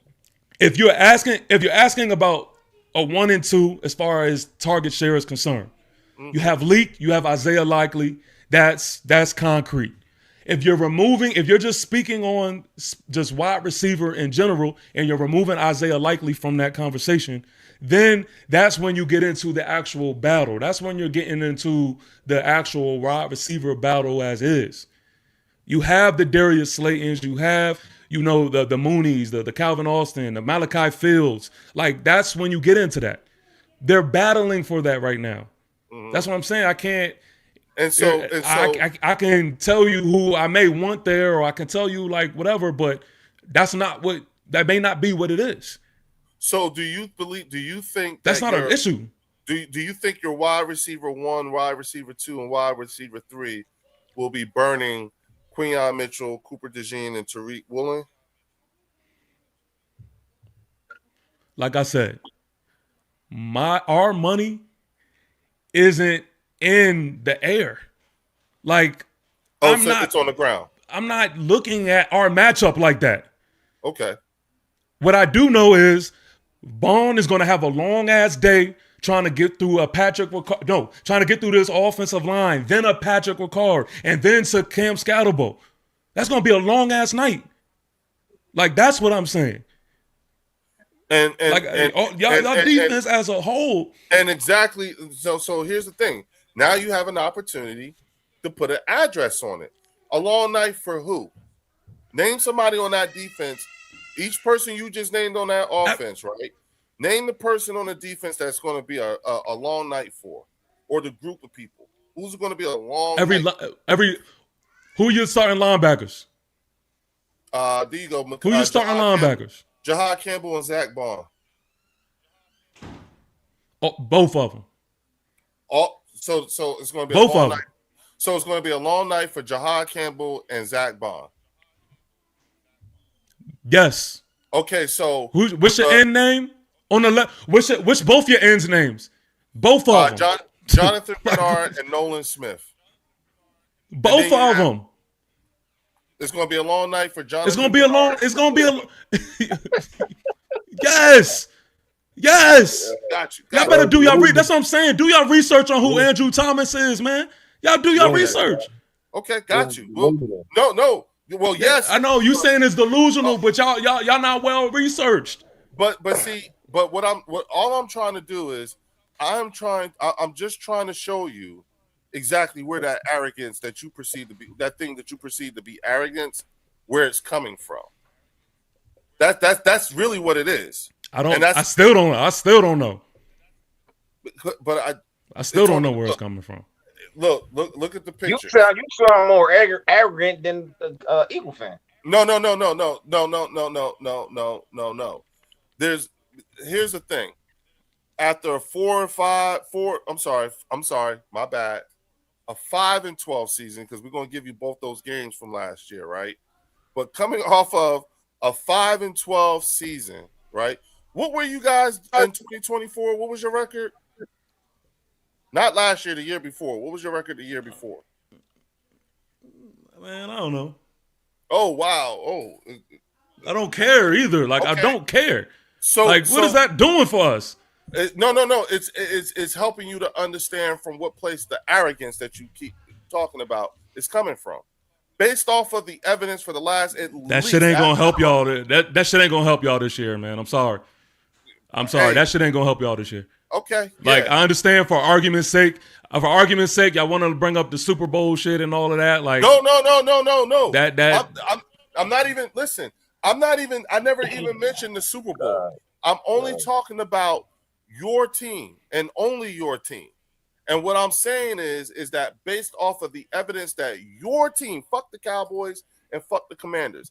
I'm only focusing on the Giants. But for the last couple of years, the evidence that the Giants, at least the last 2 years, or how about the last 3 years? The last 3 years, the evidence that the Giants have shown me does not lead me to believe and their moves and everything like that. It doesn't lead me to. It doesn't. It's very underwhelming. You know what I'm saying? It does.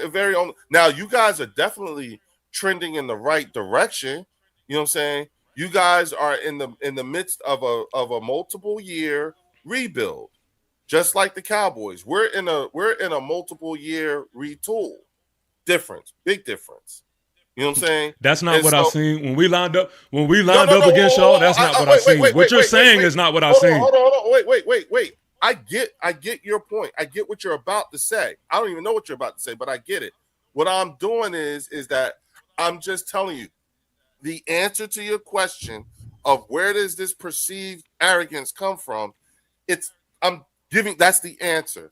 I understand you don't see it and you don't agree with it. That's fine. But it doesn't change the answer to your question. As much as you don't like that answer or you don't care about that answer, it is an answer. And when you ask me, and if we go deeper and you start asking me about personnel, guess what? I actually have an answer. Again, may be a very underwhelming answer to you. But still an answer. And there's no hesitation here. And it's not because, again, y'all not answering. Y'all telling me who y'all roster is not answering. That's not answering. But when I asked you, because you couldn't answer. Outside of Eagle Land, you said what? When I asked you, you couldn't answer. When you asked what? When I asked you the same question, I couldn't ask. You couldn't answer them all. Remember how you were struggling? When you asked me what? About your wide That's receiver so corny. group. Okay. All right. So for the people who that just got in the chat, and y'all could actually rewind this to see exactly what happened. Leo asked me a specific question. He said, "Who was my wide receiver 2?" And I told him, I said that we are in training camp battling for that wide receiver 2 spot. And so I couldn't give him a definite name. It wasn't that there wasn't. No. Okay. And then And then when I gave him, I gave him a list of receivers who are in that battle right after that. So I don't know what the whole mix up is. He trying to play the word soup thing, and it just didn't. It didn't work the way he thought it was going to work. And I told him from the beginning. I don't give a fuck. Like all of that, I don't care about. Because I told you where our offense is going to be led from. I told you how our offense is going to punch y'all in the mouth, just like how they did the last time. Yeah, on the ground. Right. My man is right. On the ground. Wait a minute. And you notice they don't say anything. They don't say anything about Scatterboo because they can't. When you got your linebackers getting rolled all over, you can't say anything to that. You're on Cam Scatterboo's highlight reel for the rest of his life. He had your linebackers looking like corners out there. That's y'all not ready to out physical us. We've proven that. No, that was all game. That was all game. He was running over y'all all game. They got no answer for that. Since that game, right? Here's a question. Since that game where and they definitely don't know about our offensive line. Listen. Since that game where Cam Scatterboo put us on the highlight reel for the rest of our lives, right? How many times has that highlight reel been shown versus the number of times Deshaun Jackson did the miracle in the Meadowlands? What's been shown more? You know what I'm saying? The miracle in Meadowlands. So yeah, what? exactly. So it's again very underwhelming. By Philly standards, very underwhelming. Hey, listen. It's not a highlight I'll be honest with you. Cam Scatterboo, that highlight that you said we're gonna see for the rest of our lives and everything like that. I don't even want to talk about the game. Let's forget that. I don't even want to talk about the game where we won.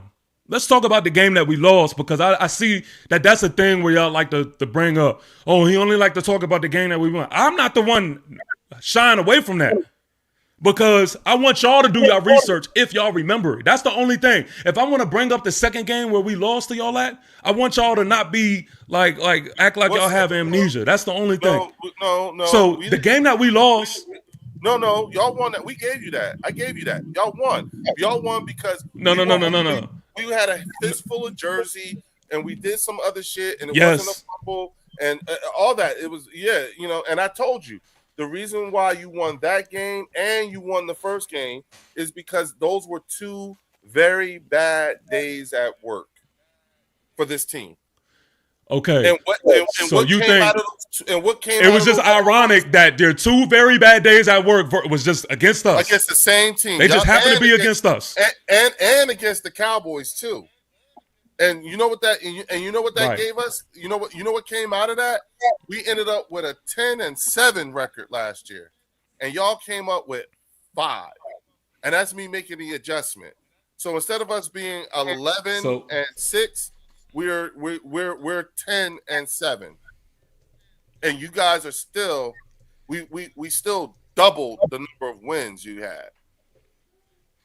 Even when I give you a game back. Hey, well, look. For all the reasons why you said you should have won. Yes, we held on to the jersey. Yes, the fumble. Yes, all that. Wipe that out. Y'all win that game. I give it to you. So now Still y'all 5-12. Still ain't help y'all. The rest of the season. I love to see what y'all look like. Hey, look. So I love to see. Well, it helped us first, y'all. I know that for sure. Y'all the big bad dogs, right? Absolutely. That's fucking crazy that y'all are saying this out of everybody. It's crazy that y'all are saying this. Why? Again, forget all of the close scored games that easily could have been like won. We played half these games without kickers, receivers, all types of shit. We was like, anyway. All I can say is this: y'all gonna have to now play football. Y'all gonna have to now play football without AJ Brown. Y'all gonna have I can't wait. I can't wait. I can't wait neither. Hold on, Lo. TP, that's you. Jonathan Pride again says tush push just to win. Hey, Jonathan Pride, you know what's crazy? Speaking of the tush push, you know the one team that stopped the tush push perfectly? The New York Football Giants. And even then we still couldn't get it. And even then, we still couldn't get it because then the refs got to get involved. Then the refs got to get involved because my man Tips. Wait. Did you know who's been officially credited with the invention of the tush push? Did you hear about this? Who? No, I didn't. Sirianni. Yeah. So John Harbaugh. The fuck we talking about? No, it's John Harbaugh. Officially, it's officially Nick Sirianni. He invented the tush push. He's been officially credited with inventing the tush push. Yes. On another team. Yeah. And so y'all were able to defeat and stop the fucking source code. Hang your head on that. You stopped the source code. Y'all have the better coach? Absolutely. Yes, we do. Yes. You know, I mean, the evidence speaks for itself, Your Honor. Look at the last. Look at the last. You're going by name. Hey, your coach had a league. I ain't going by name. Your coach had a league MVP for a quarterback, a stout defense and everything, and did what? Matter of fact, remember what we did too? Hey, I was at that game. Hey, I love. Hold on, let's put a pin in that. Let's put a pin in that because I love when y'all say that. You know that MVP that y'all talking about? You know all 32 teams that didn't see this guy as an MVP? That guy? Lamar? He's the MVP, right? Right. And you said all 32. He was is that the same? Nobody who believed in Lamar as a quarterback when he got drafted. Because he wasn't an MVP when he got drafted. No, he was like Michael. He wasn't an MVP when he got drafted. No, but he was like Michael Vick when he got drafted. He came in. He was like the hottest quarterback when coming into the league. How come nobody else seen it like that? How come nobody else seen him like that? Why nobody else grabbed him? Okay, who? Listen. Who's everybody? Listen. Who's everybody? See, here we go. Okay, here we go with that amnesia again. Whoa. I'm just saying. I'm just saying. Whoa. I remember. So that guy that y'all keep talking about, that guy that y'all keep talking about, like he just did absolutely nothing with Lamar. Remember where he got him from.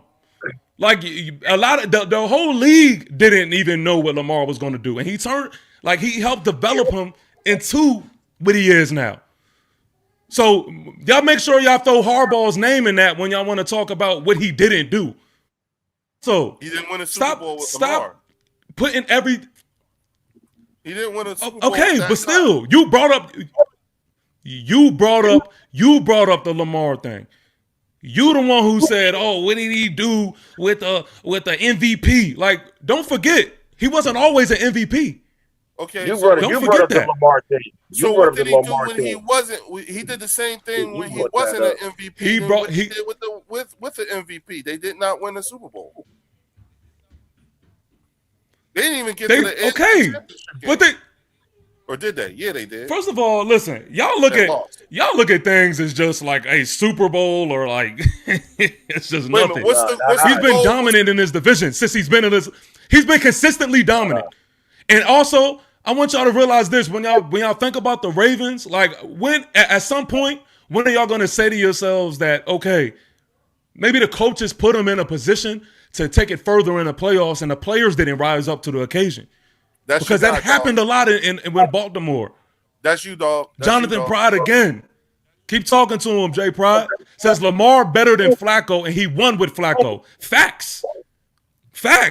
And they want to just ignore that. How long ago did he win with Flacco? Like, what are we talking about here? How long ago was that? That's the same. I don't have it in my head. Listen, that's the same as us saying that's the same of us as like saying we're going to win. We're going to win the Super Bowl, or we're going to do good because Lane Johnson was here when Doug won the Super Bowl, and so was Jake Elliott, and so was BG. No, I mean, you know how long ago that was? That was like 9 years ago. The last time John Harbaugh won the Super Bowl was longer than when we won our first one. See, this is the extent of conversations that I get with Philly fans. Like Super Bowls. Like that's all y'all want to talk about. That's all y'all bring up. Y'all listen. Y'all realize? No, listen. Y'all realize that y'all not the team to have that conversation with. Y'all do realize that, right?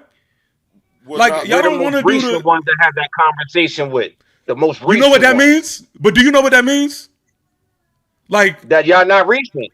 No, what that really means is even in your most recent accomplishments, you still halfway did what we've done to the full extent. Like y'all still have work to do. Y'all still have work to do. You don't want to bring up past. You bringing up past once again. Did Leo just bring it up? I'm talking about me on my behalf. I'm not bringing up no pass. I'm talking about recent. Wait a minute. What pass did I just bring up? Jonathan Pride says how long ago he just mentioned DeSean Jackson. I mean, this is crazy. They can't keep up. Wait a minute. You told me that Cam Scatterboo smashed us and that's going to be a highlight that we're going to see for the rest of our lives. That was And last year. said, how many times have you seen that particular highlight that you said we're going to see for the rest of our lives? Have you seen it more times since it happened than you've seen? Same time, have you seen the Miracle at the Meadowlands highlight more? Which have you seen more in the period of time since Cam Scatterboo did it? You've seen DeJean, that old ass. You've seen that old ass fucking Miracle at the Meadowlands more times than you've seen Cam Scatterboo's highlight that TP said we were going to see for the rest of our lives. It don't mean nothing. I can't even, to be honest with you, I cannot recall seeing that fucking highlight that TP said. But I do recall seeing the Miracle at the Meadowland highlight a few times on my YouTube algorithm or some shit like that. But it comes up. I've seen it on national TV more times than Cam Scatterboo's highlight. That's not saying. And so my point is that really wasn't saying much. Some of our old highlights get shown more than that one. But that DeSean Jackson highlight always gonna come up because that was the game ending of a major comeback. So that's always gonna show up instead of one play. Exactly. That's why I said so again. That and that monumental play comes up more than the one that TP pointed out. So that also adds up to the arrogance of the Philadelphia Eagles fan base. All I was doing was responding to when you're talking about us matching up with y'all guys and why I kept speaking to our running game, and you were talking about your defensive front. I put a reminder out there on what our running back looked like versus your defensive front. I was bringing up a game from last year, not Miracle and Meadowlands. I was bringing up a game where our running back was literally running your linebackers over. So I was putting context to a conversation that we were having about personnel. Mm-hmm. So I mean, yeah, and I was saying that highlight that you pointed out is more underwhelming than that old ass. It's still underwhelming to that old ass highlight of DeSean Jackson and Miracle at the Meadowlands. It's underwhelming. Still don't say it's not that. It's not. It's a highlight. I'll give you that. It's a highlight. This you TP. Go for Jonathan Pride says we gave y'all Saquon. Without Saquon, there's no chip. You're welcome. And thank you, Jonathan. Thank you, Jonathan Pride. Yeah, you're welcome. So yes, thank you, sure. TP. Yes, we thank you. Yes, we do. Yes, Lord. Praise Jesus.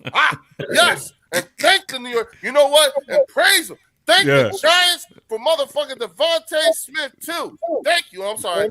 Chris, thank you for Devontae Smith. Thank you for putting us ahead of Devontae Smith. How? And here in today's lesson. Okay. Shout out to Marco Lucio. TP Prideful. November 8th will remind you of your place. Oh man, I'm telling you now, for y'all, like pride's sake, you better hope that y'all beat us in our first matchup. Because I'm telling you right now, you don't think it goes both ways? Vice versa, bro. Yeah. Okay, yeah, so for sure. Cool. Vice versa. For sure. I don't need to expand. As long as you agree, it needs to go both ways. And so what go for you definitely goes for us. What go for us definitely goes for you too, huh? For sure. Okay, there you go. Sure. Are the stakes higher for us than it is for you? Are the stakes higher for y'all? Yeah. Yeah. Yeah. It is? Yeah. And that's why we talk like we do. If that helps you sleep at night. No, that's part of the answer too. And that's why that's the difference. Yeah. That's the difference, right? That's a lazy way to think. That's a lazy way to think. No, it's because not. I mean, we welcome it. We don't see it like we don't see. We welcome it. You know what I'm saying? We don't fret. You know what I'm saying? We welcome it. All right. That's the difference. That's why I said that's the difference. It's just like how we, like at the end of the day, the only thing we really care about is wins and losses. You can talk to me about, and I look, bro, I had to give y'all a win from last year, and we still doubled your win column. Go ahead. That's you right there, too, dog. That's you. Jonathan Pride, man. For those who don't know, he just catches all the pauses, man. Pause. So he says, "Go both ways" was crazy. Pause. Yeah, pause if necessary. But it's true. Yo, I'm just look, man. Yeah. But it is true, though, right? It is true. I mean, again, all I can say is that outside of projecting or guesstimating, you know what I'm saying? Outside of that, the only thing I could do is look at, you know what I'm saying, like previous, like what body of evidence do I have to support my claims? And you know, whether they're strong or not, you know what I'm saying, I do have evidence to support my claims, including my claims about where your team may or may not end up at the end of the season. I think you guys are going to come in third. You know what I'm saying? I do. But at the same time, I wouldn't be surprised if y'all did come in second. That should be fun. But at the end of the day, you're right. It is looking at everything, looking at your team, taking into account everything that you said and all that stuff. It is true. You guys are, I believe, at best trending in the right direction. You just need the same thing that the Cowboys need: time. You just need time. You got the talent. Now your talent just needs more than 1 year with the current regime. Because this is real quick. What do you have to say? Shout out to my guy Big Dash. He says wins and losses, but they moving in the wrong direction. Y'all went from 14 wins to 11. Yeah, we did. Yeah, and then so here's the What's question. it gonna be next? Well, here's the thing. Let's talk about that. You know what I'm saying? Because I have an answer for that too. Not a problem. Because you're right. That's bad. We went from 14 to 11. That's horrible. You know what I'm saying? But that's a pretty decent floor if you ask me. But the second thing too is that judge us on the subsequent activity after that 11 win. After that 11 shitty ass 11 win, fucked up ass, shitty ass, bum ass 11 and 6 season. The activity subsequent, you know what I'm saying, tells me that at least they recognize it and addressed it in a way that allows me to still maintain a supreme confidence in the product that we are potentially fielding. Until we actually see it, you know what I'm saying, all I can do is project or guesstimate, like you said, or just review the last couple of years of data that I have. And that data, when I review it over the last couple of years, tells me not to fret, because the practical application of theories and hypothetical, all that they've been doing. When I look at the Giants, it's like, okay, your team gives me Chip Kelly, Howie Roseman vibes. That's what I see when I look at it. To be honest with you, that's what I see. Do you see Big Dash's response? He says, no Stoutland, no A.J. Brown, Dickerson always hurt. Lane got 1 foot in the grave. Y'all moving backwards. Let me ask you something, because I find that to be a fascinating question. Okay, very fascinating question. What is the name of your offensive line coach from last year? I can't remember. What's the name of your offensive line coach from 4 years ago? What's up with these trivia questions, man? No, I'm not gonna know that shit. I'm asking you. You don't know. Okay. What was the name? Bro, I'm not sitting down answering trivia questions, bro. You answer these shits. I'm not answering them. Trust me. I'm going somewhere with this. What is the name of your offensive I'm not answering these shits. Wait a minute. What's the name of your offensive line coach the last time y'all won the Super Bowl? What was his name? Man, I don't know if you hear me. Okay. So like I'm supposed to do with it. What is this? Okay. And what's the name of the offensive? What was the name of the offensive line coach of the Philadelphia Eagles for the last 13 years up to this year? What was his name? Jeff Stoutland, right? It was Jeff Stoutland. You just mentioned his name. You know what I'm saying? Just like you, I can't even begin to think. I can't begin to tell you what the name of any of your coaches other than your head coach is, and your defensive coordinator or offensive coordinator, maybe. You know what I'm saying? I don't really know much about your team. That's how so what? Underwhelming. So, but that tells me just how underwhelming your staff has been historically. Now, here's the interesting thing. you know way more about my team than I would think you do, especially when you know who our assistant coaches are. You didn't ask me. You didn't say anything about the offensive coordinator. You didn't say anything about the head coach. His thing was H-Town. You see him? Like, wow. That's interesting. That's very interesting. So yeah, again, you have not given me reason to want to know those things.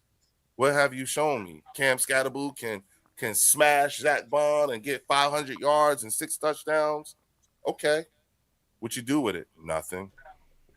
You had I gave you a game back, so you had 2 very good days at the office, but it seems like you could only muster up 5, and I had 5 good days at the office, and I had to give you one of them. I actually gave you a rundown. Of it, but I mean, yeah, but that again, hence why I say underwhelming. It's not worthy of. It's not notable. It's not worthy of remembrance. Hasn't been. Why should I? Like I said, you're a tune-up team at best. Great, hell of a tune-up. Sounds good. That sounds real good. Like you're the second best tune-up team in the division. And from 14 wins to 11 wins, don't make this an 8-win season. No, exactly. Don't make this an 8-win season. Yeah, because we're going to go to hell off. You know what I'm saying? We're going to go to hell off. Y'all been doing that a lot lately. Yeah. You know what I'm saying? And so yes, you're absolutely right. If we come out with an 8-win season, hell yeah. You know what I'm saying? We don't run away from that. Like I said, there's nobody on our team who's above reproach, including Jalen and Nick.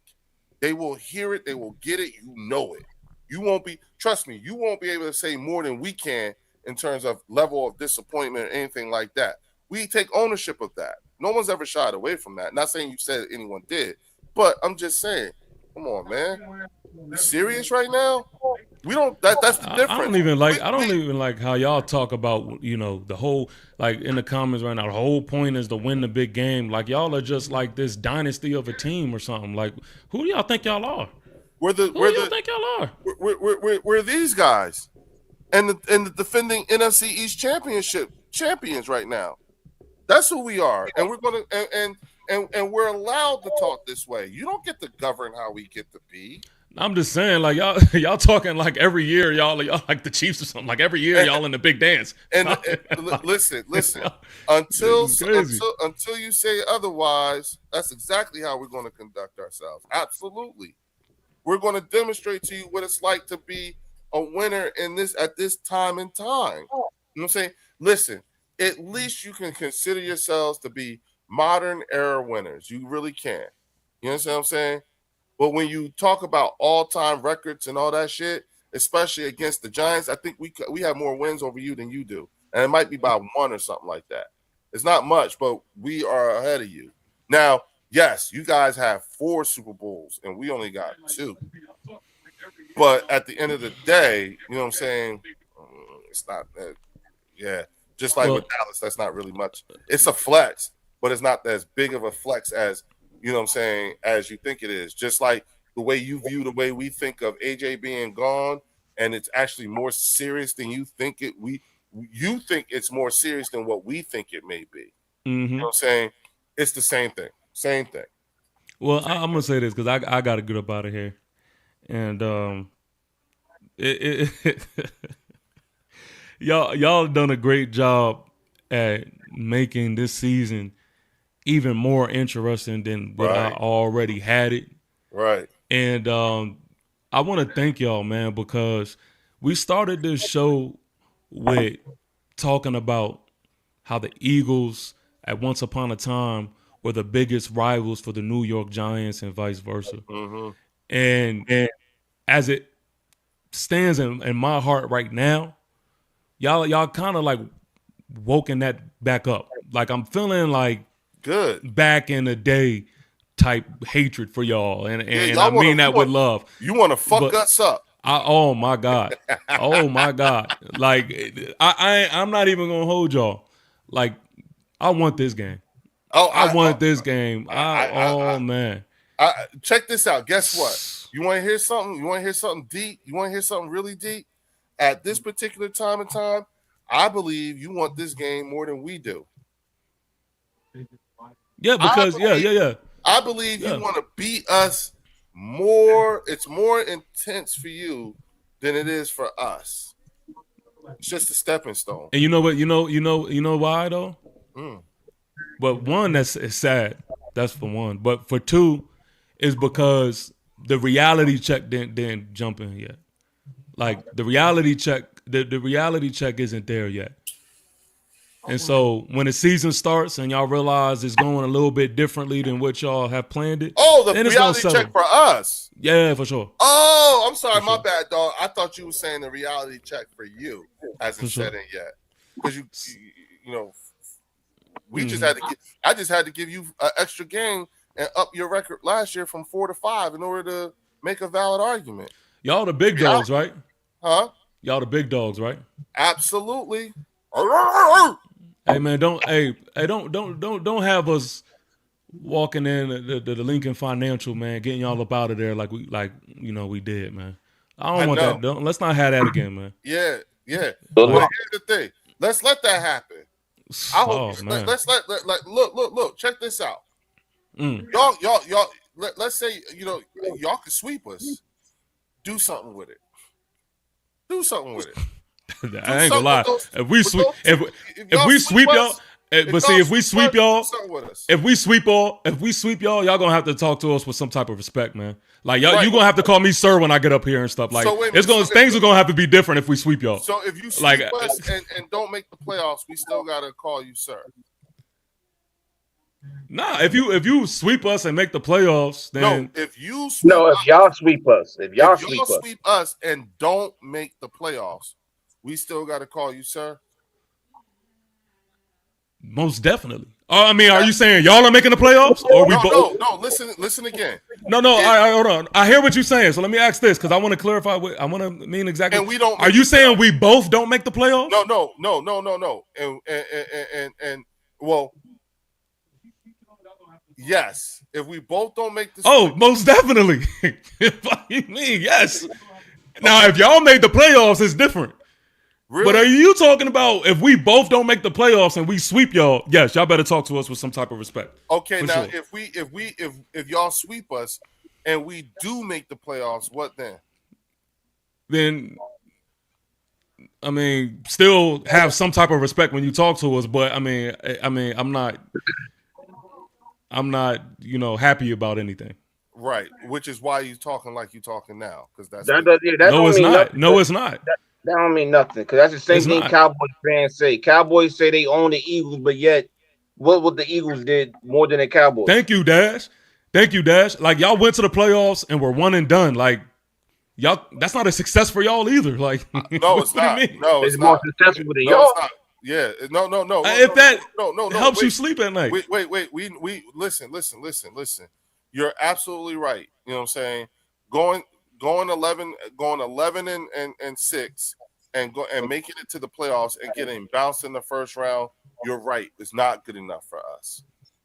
See where our standards are. See this? Reese money. But we made it there. Like y'all care about being better losers. No. We didn't. No. We got bounced in the first round of the playoffs. We won the NFC East and we got bounced in the first round of the playoffs. You know what I'm saying? And that was not good enough for us. That was nowhere near good enough for us. And that's what I'm saying. Our floor is still 2 times your ceiling. I gotta get up out of here. I gotta go. Look, it's always been a pleasure. I love jumping in the bird section. I love being here, man. Come back. Hey, we gotta do. Listen, go ahead and give everybody your last word or whatnot, because we going on, y'all. This is the longest we've ever done. I'm about to hit 6 hours out this bitch. It's almost 3 a.m. I got started at 9. You know what I'm saying? So with that, go ahead and give us your final word, TP, since you about to break. Man, I'm gonna say this. Believe it or not, I mean, for those who don't understand, I mean, Leo's my guy. Leo's my guy, man. I don't want anybody to get that confused. I hate the Eagles. I love my guy Leo, but I'm going Y'all gonna hate me, bro. I'm telling you right now. Y'all, hey, in this chat, y'all gonna be so disgusted with me, man. When y'all, my God, when y'all figure out what's what. I mean, y'all never gonna want to see my face again. But I'm gonna say this, man. This season is just super interesting for every team in the NFC East, and I do have that high belief in my squad. Y'all want to dress it up as delusion? Okay, cool, but that's just honestly, how I'm giving it up right now. That's honestly how I feel, and I'm gonna stand on that until someone proves it differently. Week 1, Chris, I'm sorry. I'm gonna apologize early in advance because the worst thing that could happen for y'all is happening. That Malik Neighbors is playing. Like I feel so bad, man. We gonna embarrass y'all like this, man. Like y'all really have high hopes for this season, and I'm just sorry that we got to be the ones that just smack y'all into reality. But shout out to y'all. You keep grinding, keep doing y'all thing. I'm gonna continue to be tuned in, and don't forget this conversation. On that note, not at all, not at all. Well, hold on, TP, because I want you to know, when you get a chance, man, if you want to, bro, go ahead, download this motherfucker, clip it up. You know what I'm saying? So for sure. Here's a clip to the TP Wade, the Giant fan, stream, podcast or what have you. You know what I'm saying? For sure. This is my message to all of you. You know what I'm saying? Again, I think that at best you're a tune-up team. You still got some ways to go. You know what I'm saying? You're trending in the right direction, but you are in the midst of a multiple-year rebuild. And so again, the things that your guy here, your representative TP brought, you know what I'm saying, make for in my opinion, underwhelming at best argument. And so I look forward to being your Super Bowl this year and nothing more, but there clearly is a difference in terms of the way we think versus the way you guys think. At the end of the day, for both you and the Dallas Cowboys, and I get on Chris when after he says his thing, you know what I'm saying? Overall, I'll just say to the both of you, bless your hearts. Bless your hearts. You know what I'm saying? Because you speak it with such conviction. I am convinced that both of you genuinely believe what you say. I find it very fascinating. Okay, I really do. 4 and 7. I really find that to be fascinating coming from you two. But I look forward to seeing if your hypotheticals and theories will be proven exact. In the meantime, we all know at the end of the day, it sounded great, but who daddy? We daddy. You know what I'm saying? We daddy. Okay, so that's what this is. You're in the midst of the Eagles dynasty years, and may the best of your past be the worst of your future. Oh, let me say this, and this I promise this is my last thing. Yeah. This is my very last thing. Because I have no horse in this race, right? But I know that y'all love to have this Jalen Hurts and Dak Prescott conversation and all that other stuff. It's so funny to me. But I'll just say this.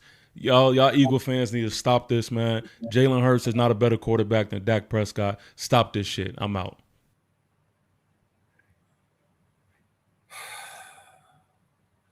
You ever see somebody, that's a textbook example of someone who fucked it up at the end.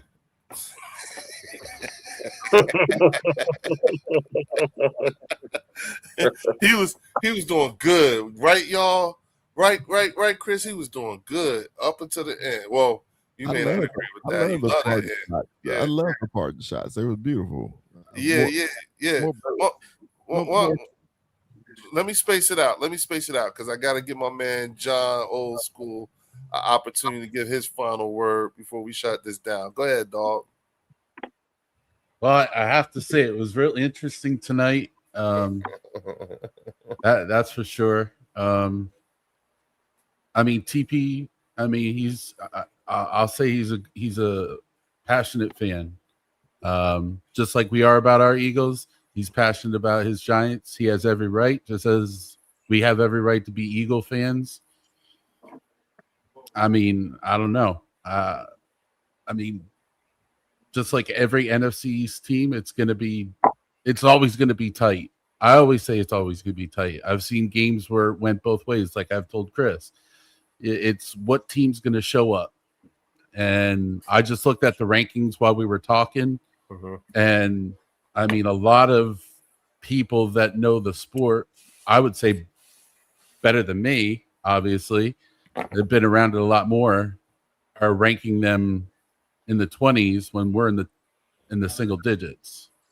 So, but then again, I always say, okay, that's great and all, but let's put pen to paper and then take that paper, shred it, let's play the game.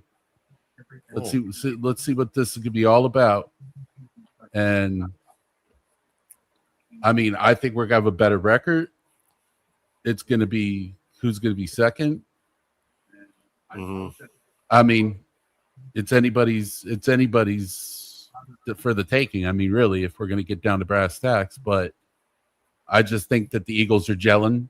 I think the Eagles are really just firing at all signal at all the way around. And I saw what your point was about, going from position to position. I think the one thing that we left out was okay, yeah, we got Quinton. He's an all-pro. Bond. But you got to also look at these guys have been around. These guys been here for less, more than a year, more than 2 years. I didn't say anything about Andrew Makuba, you know what I'm saying? Exactly. I didn't say nothing about the safety position. Because I didn't need to. I really didn't need to. You know what I'm saying? If you think about it. And even if we put DeJean at safety, I mean, if Malik gets that far, which I mean he will, he may as well. I mean, not every play for the Malik is going to be negative yards but if he gets that far, he's gonna have a lot. He better pack a lunch with DeJean.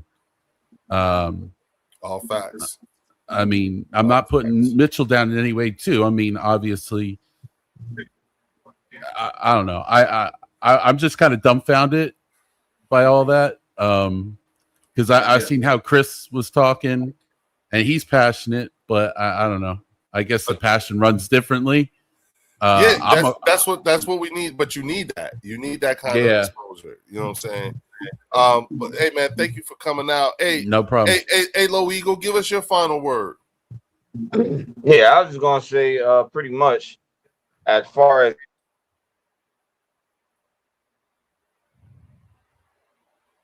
what did he say? He froze up. I think he froze up.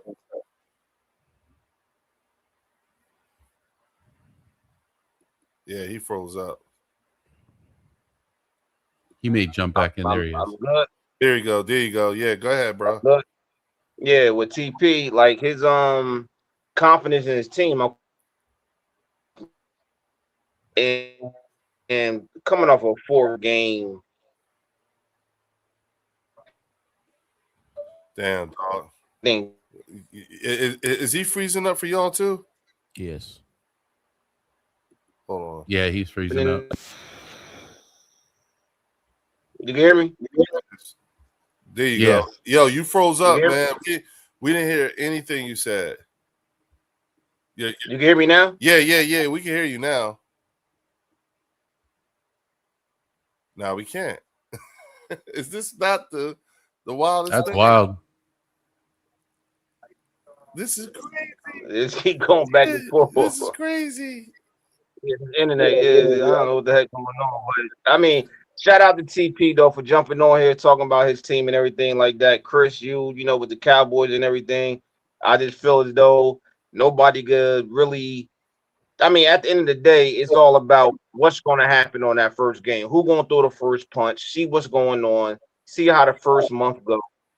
And see where his team go. But at the end of the day, I mean, you can't be telling an Eagle fan that they can't be confident or arrogant because of the fact that the stats say that we've been rocking so long that y'all not up to par with us.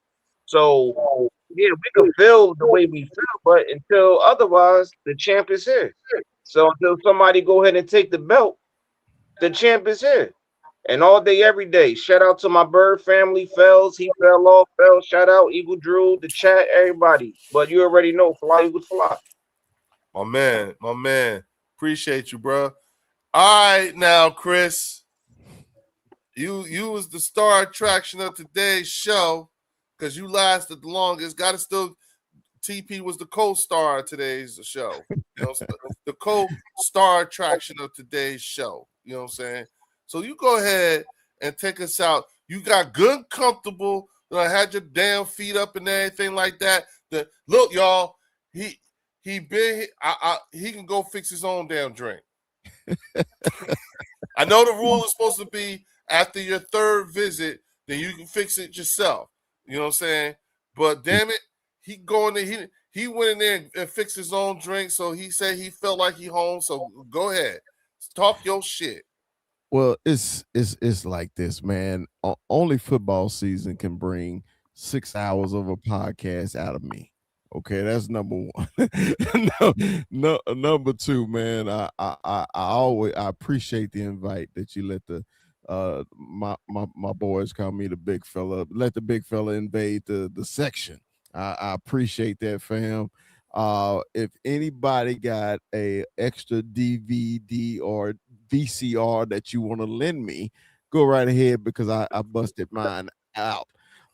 It's cool that the Eagles have a selective memory not past 2017. I understand that because my selective memory is all the way back to 71.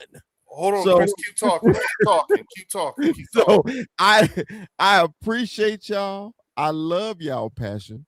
I love that, of course, y'all are the big dogs, you say.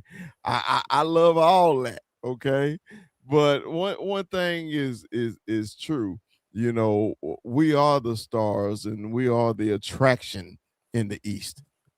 You could win 1,000 more Super Bowls, but if it ain't for the Cowboys, it won't be no damn Eagles. I do believe that. So, you know, appreciate y'all letting me slide in here. I love it. I love to come back and talk a little bit more trash because y'all have put a little fire under me. I am excited about football just because. Yeah. And listen, man, anytime you need me to swing by, let me know. Let me know. Anytime you want me, I'm putting my number in the private chat so you can hit me up whenever you need to. Don't you know what? No. Email it to me. Email it? Okay. Email it to me. It to me. All right, I got you. You know what I'm saying? I'll hit you up because I fully intend on tormenting y'all. I hope so. I hope so. I want to swing by. I want to swing by when it's you know what I'm saying? Like, let me know. You know what I'm saying? I'm going to swing by. Okay, I want to come visit. I need to be at the Cowboy Up podcast. You know what I'm saying? Yeah, we've been on a sabbatical because it's been so quiet, but we getting cranked up. We getting cranked up next week. We had a couple guys that was moving and everything like that, so I gave the fellas off. So we're getting cranked up next week, man, because training camp is here and football season is here. So wait a minute. I got a question before you go. I got a question before I shut this down. I got a question. So you've been here for 6 hours, bro, and I appreciate you. You know what I'm saying? 6 hours. Mm-hmm. Have you ever gone that long on another podcast? Not on a podcast. I did 7 because I got some friends up in Canada. They simulcast the Cowboy games. Okay. And remember the year that the Cowboys and Steelers got postponed, that rain game? Storms. Well, we live streamed the whole time and we were on there for 7.5 hours. Okay, so we come in second place. All right. Yeah. So when you go back home, right? Mm-hmm. When you go back home, what are you going to tell them? What are you going to tell them about your time here? I want to know. Well, honestly, I enjoyed my time just because it's like-minded fans. I mean, we are passionate about our teams, and we try to come back with facts, not fiction, and we try to leave emotions out of it. I see here on the section, but still, I love that dash of barbershop talk too. Because it ain't no fun if you can't talk shit with each other. You know what I mean? Like one of the things that Fells always talks to me about, you know what I'm saying, and reminds me is that one thing he loves about the bird section is Fells loves the chat. Oh yeah. The chat is where it's at. It's you know crazy. What I'm saying? And I told him, I was like, yo, I intentionally don't really say much in the chat only because that shit be funny as hell. And I think I want to start an award for the funniest response in the chat or some shit like that. Or the funniest comment, the funniest channel member chat. You know what I'm saying? Right. I want to honor one for this chat. I'm looking at Reese Money, and he hit the nail on the head. If the Eagles had a 4-game season last year, I wouldn't open my mouth.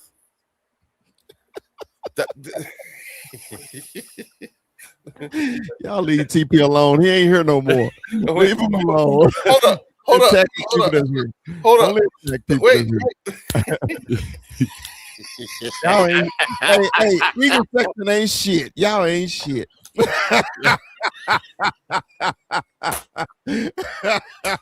I got to give that shout out to Reese because I'm trying not to laugh. Touche, Chris. Touche. You ain't shit either, because you just sat here and laughed at us. That you just sit here looking, and I was reading your fucking face because you was sitting there looking like he really believed this shit. Hey, I give TP grace because hey man, you gotta believe in your team. If you don't believe in your team, nobody else will, right? So the what he says, half of the things he say is true, but it's a factual thing. If you know winning and you can't continuously losing these close games, I mean, how can you say you're gonna progress the next year if y'all do the same thing? Remember the year they made the playoffs? And the reset after years, finally making the playoffs, and then the next year you below 500 again. Then the next year you below 500 again, and the next year you below 500 again. Wait a minute, Chris. Chris, how many years have they been picking in the top 10? It gotta be 10 straight. See what I'm saying? Well, no, I'll take that back. Not 10 straight, because they made the playoffs about 4 or 5 years ago. Maybe the last 4 or 5 years, 3 years, yeah, 3 or 4 years. I love him because I said they hadn't beat us in 7 years until last year, the last game of the season, but we sat our starters at halftime. So that was the first time they beat us in 7 years. Yes. Was the last game of the season last year. Jeez. 7. That's crazy. 7. Hold the fuck up. No. That's 15 games. No. That's 15 games. Hold on. 15 games in a row. Hold on. Nah, hell no. Hell no, you can go back and look it up. Hold on. Nobody say nothing. Nobody say nothing. Nobody say nothing. How many games have the Cowboys won against? No, I'm sorry. Scratch that. Hold on. Okay, let's do this again. How many times have the Giants beaten the Cowboys over the last 7 years?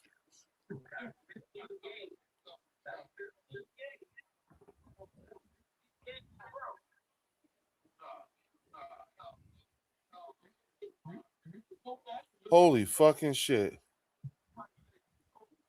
The Giant over the last 7 seasons, the New York Giants have beaten the Dallas Cowboys just 2 times. Those 2 times was January 3rd, 2021, Giants 23, Cowboys 19, and January 4th, 2026, season finale, Giants 34, Cowboys 17. That means over the last 7 seasons, the Cowboys have won 12 games to the Giants 2. The rivalry has been overwhelmingly one-sided in Dallas's favor during that span. I'll be damned. So, you know, I had no low John. Did y'all know that? Tell the truth. Did y'all know that? Nah, I ain't know that.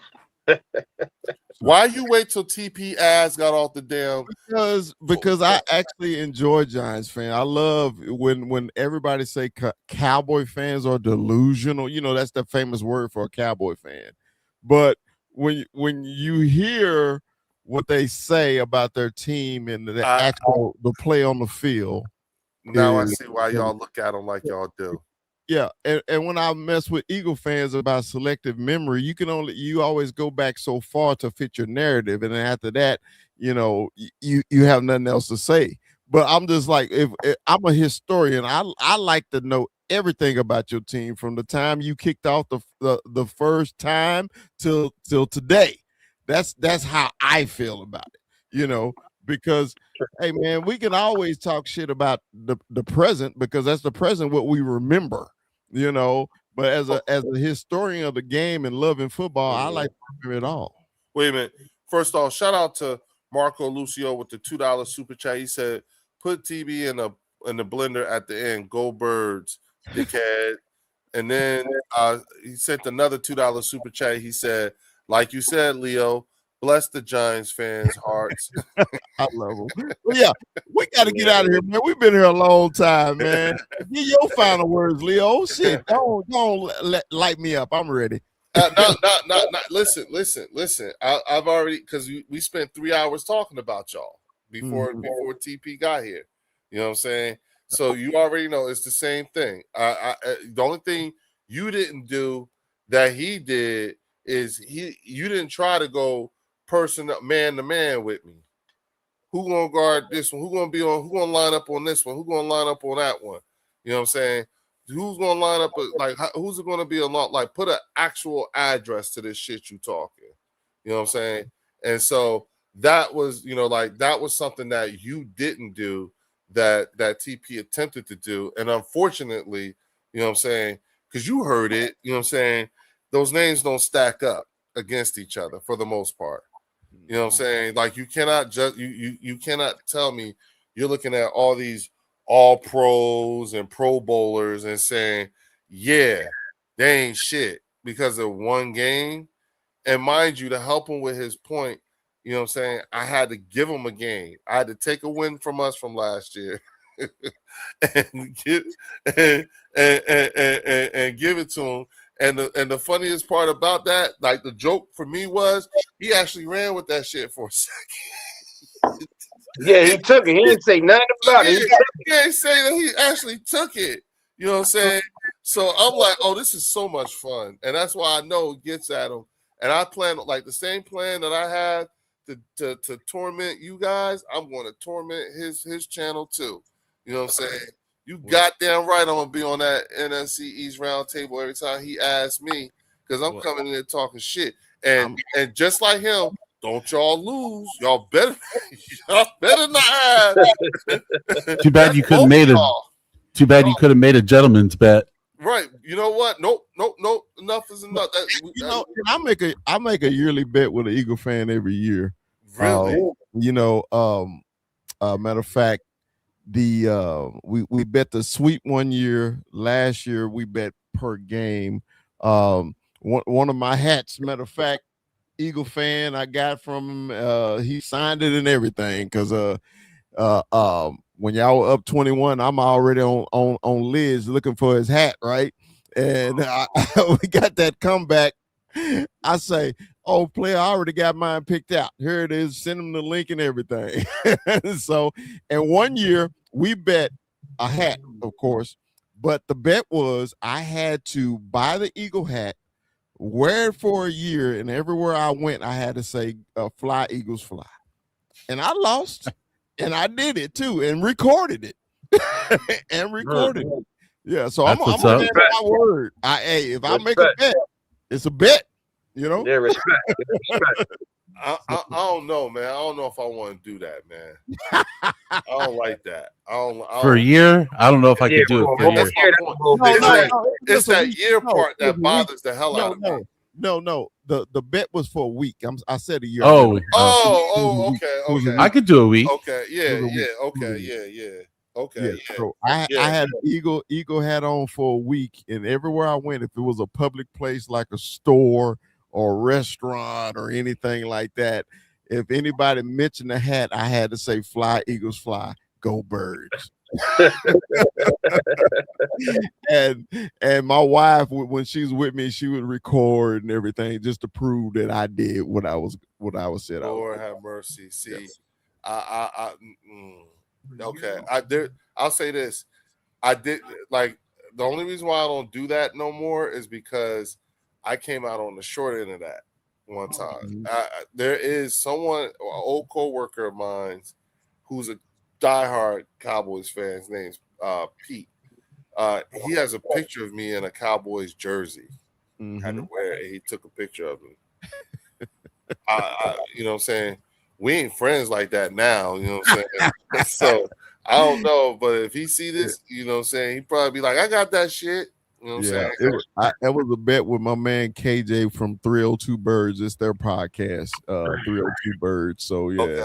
I like the hat idea though. I don't mind the hat. You know what I'm saying? So he know I collect hats, so it's an easy bet because you can get a cowboy hat, an eagle hat anywhere, any lids. You know what I'm saying?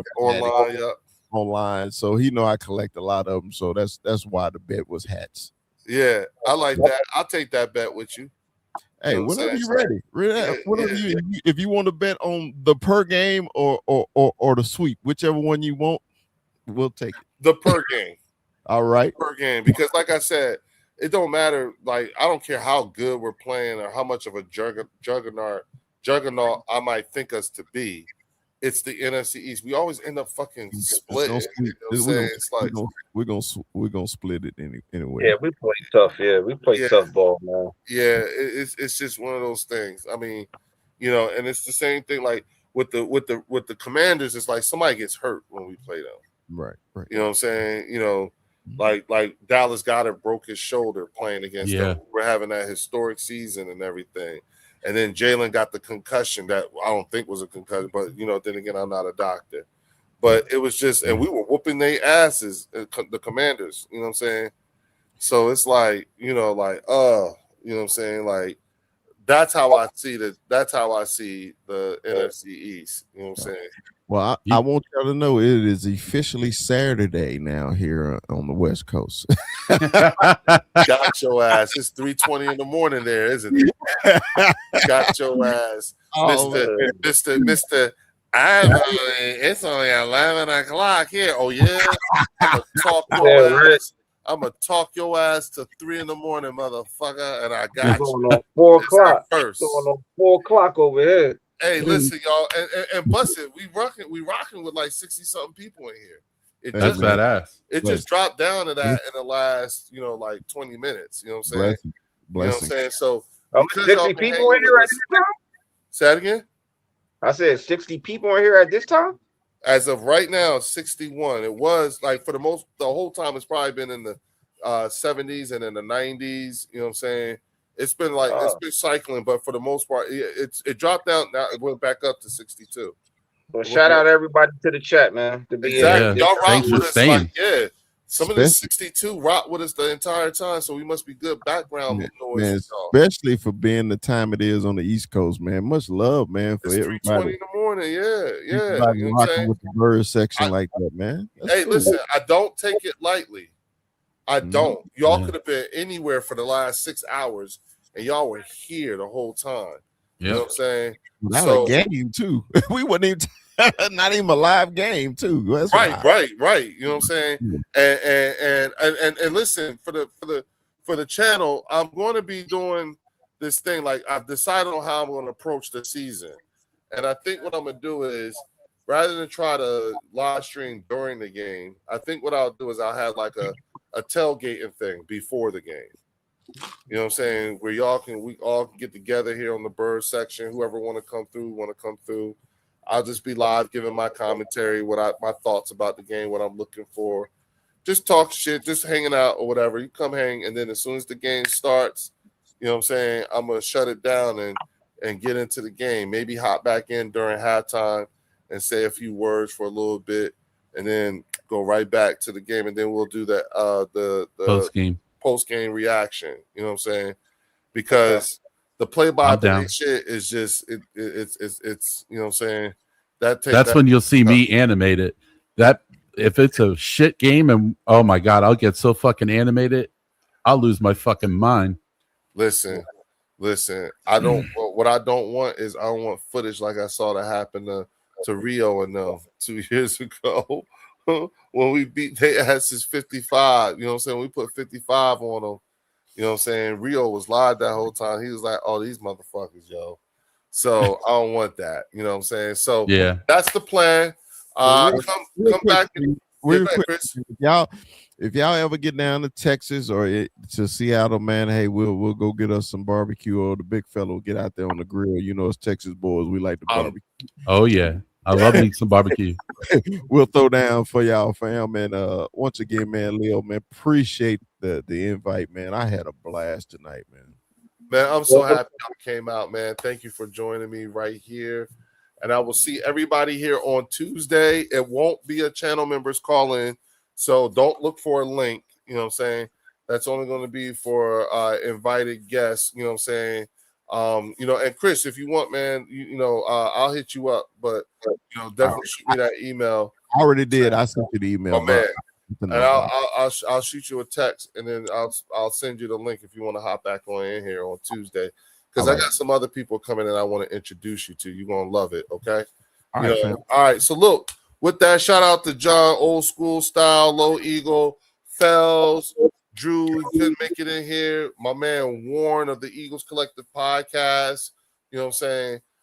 Shout out to TP Way, the Giant, and of course Dallas. You know, Chris from the Dallas Cowboy Up Podcast. Everybody's link is in the channel description. Please hit that like and subscribe button. I will see y'all right back here at 9:00 on Tuesday here at the Bird section. Oh, go Bird. Go Birds.